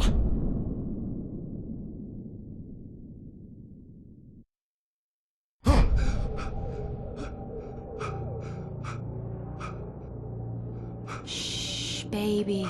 You were having a bad dream. It was just another nightmare. No. Everything's fine. You're home. It wasn't a dream. Everything's fine. Turn the lights on. Turn the lights on! Shh, baby. The power's out. There's no light. Come back to bed and I'll make you forget all about your fear of the dark. My fear? It's your fear. Why aren't you afraid? You're not Alice. Turn the lights on now. Where's the clicker? What did you do with it? Alan, honey, you're still 1 foot in a dream. You're not making any sense. Come back to bed.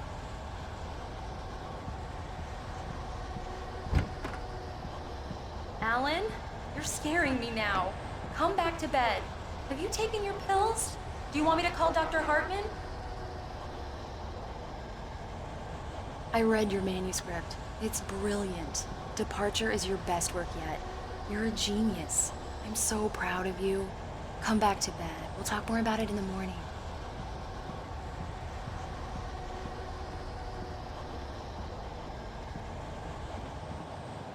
Come back to bed, Alan. Come back to bed, Tom.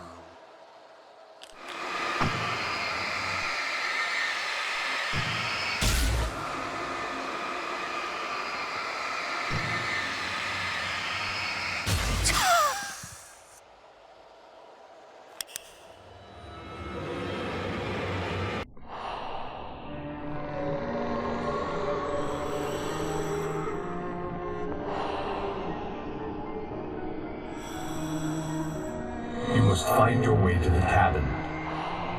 It stands in your way, It won't let you pass.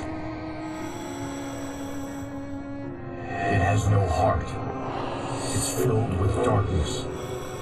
You must fill its heart with light.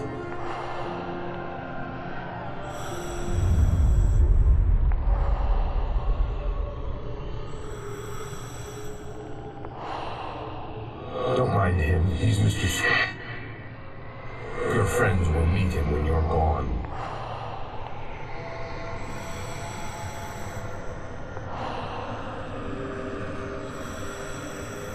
Use the clicker.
I followed the idea of a path.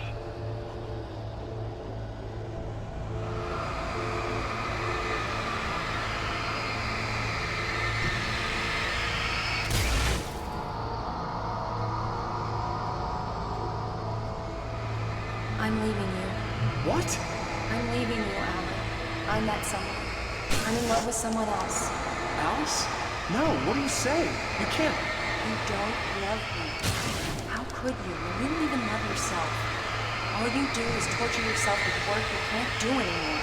No, I love you more than anything in the world. You're my muse. I'm not. Who are you? What have you done with my Alice? Alan? What are you doing? Put the light back on. What are you doing, Alan? Stop. Put the light back on. It wasn't true. Nothing like that had ever happened. I had written myself across the ocean.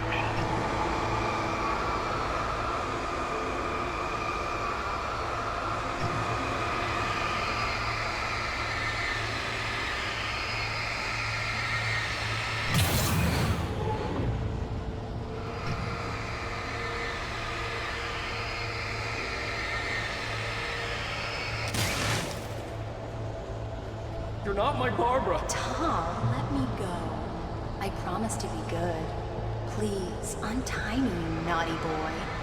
I will help you write your masterpiece. I will love you forever. No, you're not Barbara Jagger. I made a terrible mistake. I should have never written you back. You came back wrong. Your heart is filled with darkness. Put that knife away, Tom. Put it down. Heart is filled with darkness. Cut it out. I'll take you back to the depths you came from.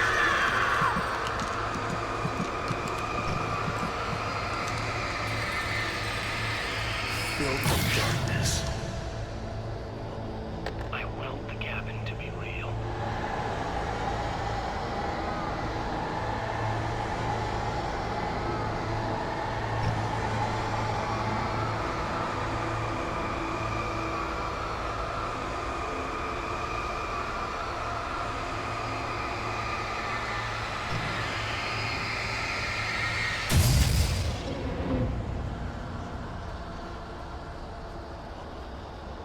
Get away from me, you hag! Where am I? Let me go! Alice! I'm coming! Your husband refused to do as he was told. All he had to do was write what I wanted him to write. Now it's too late. It's his fault. You'll stay here forever.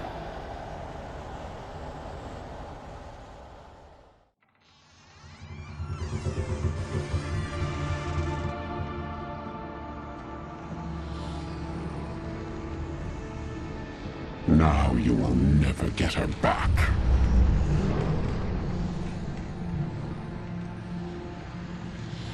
I am much older than you. Older than your first work of art. I will find a new face to wear. Someone else to dream me free.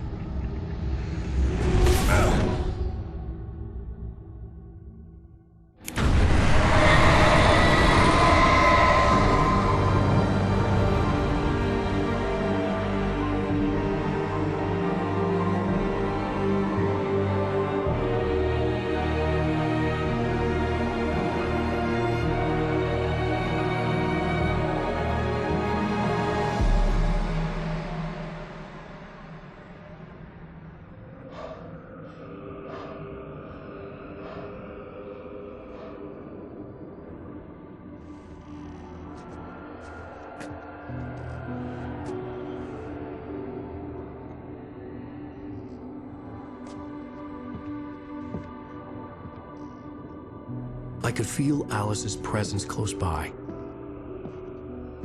I understood what I had to do now. I knew how to write the ending to Departure. There's light and there's darkness. Cause and effect. There's guilt and there's atonement. But the scales always need to balance. Everything has a price. That's where Zane had gone wrong. There's a long journey through the night back into the light. Alice? Alice?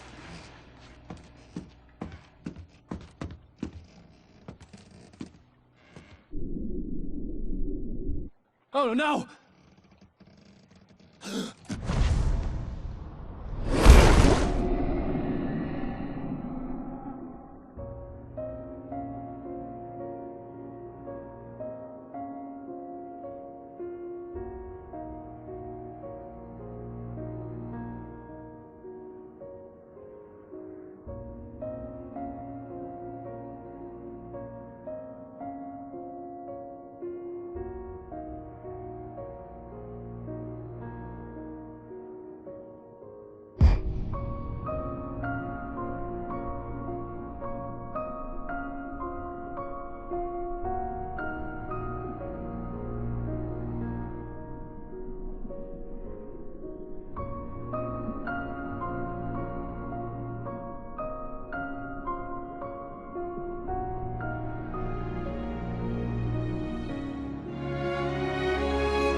It's not a lake.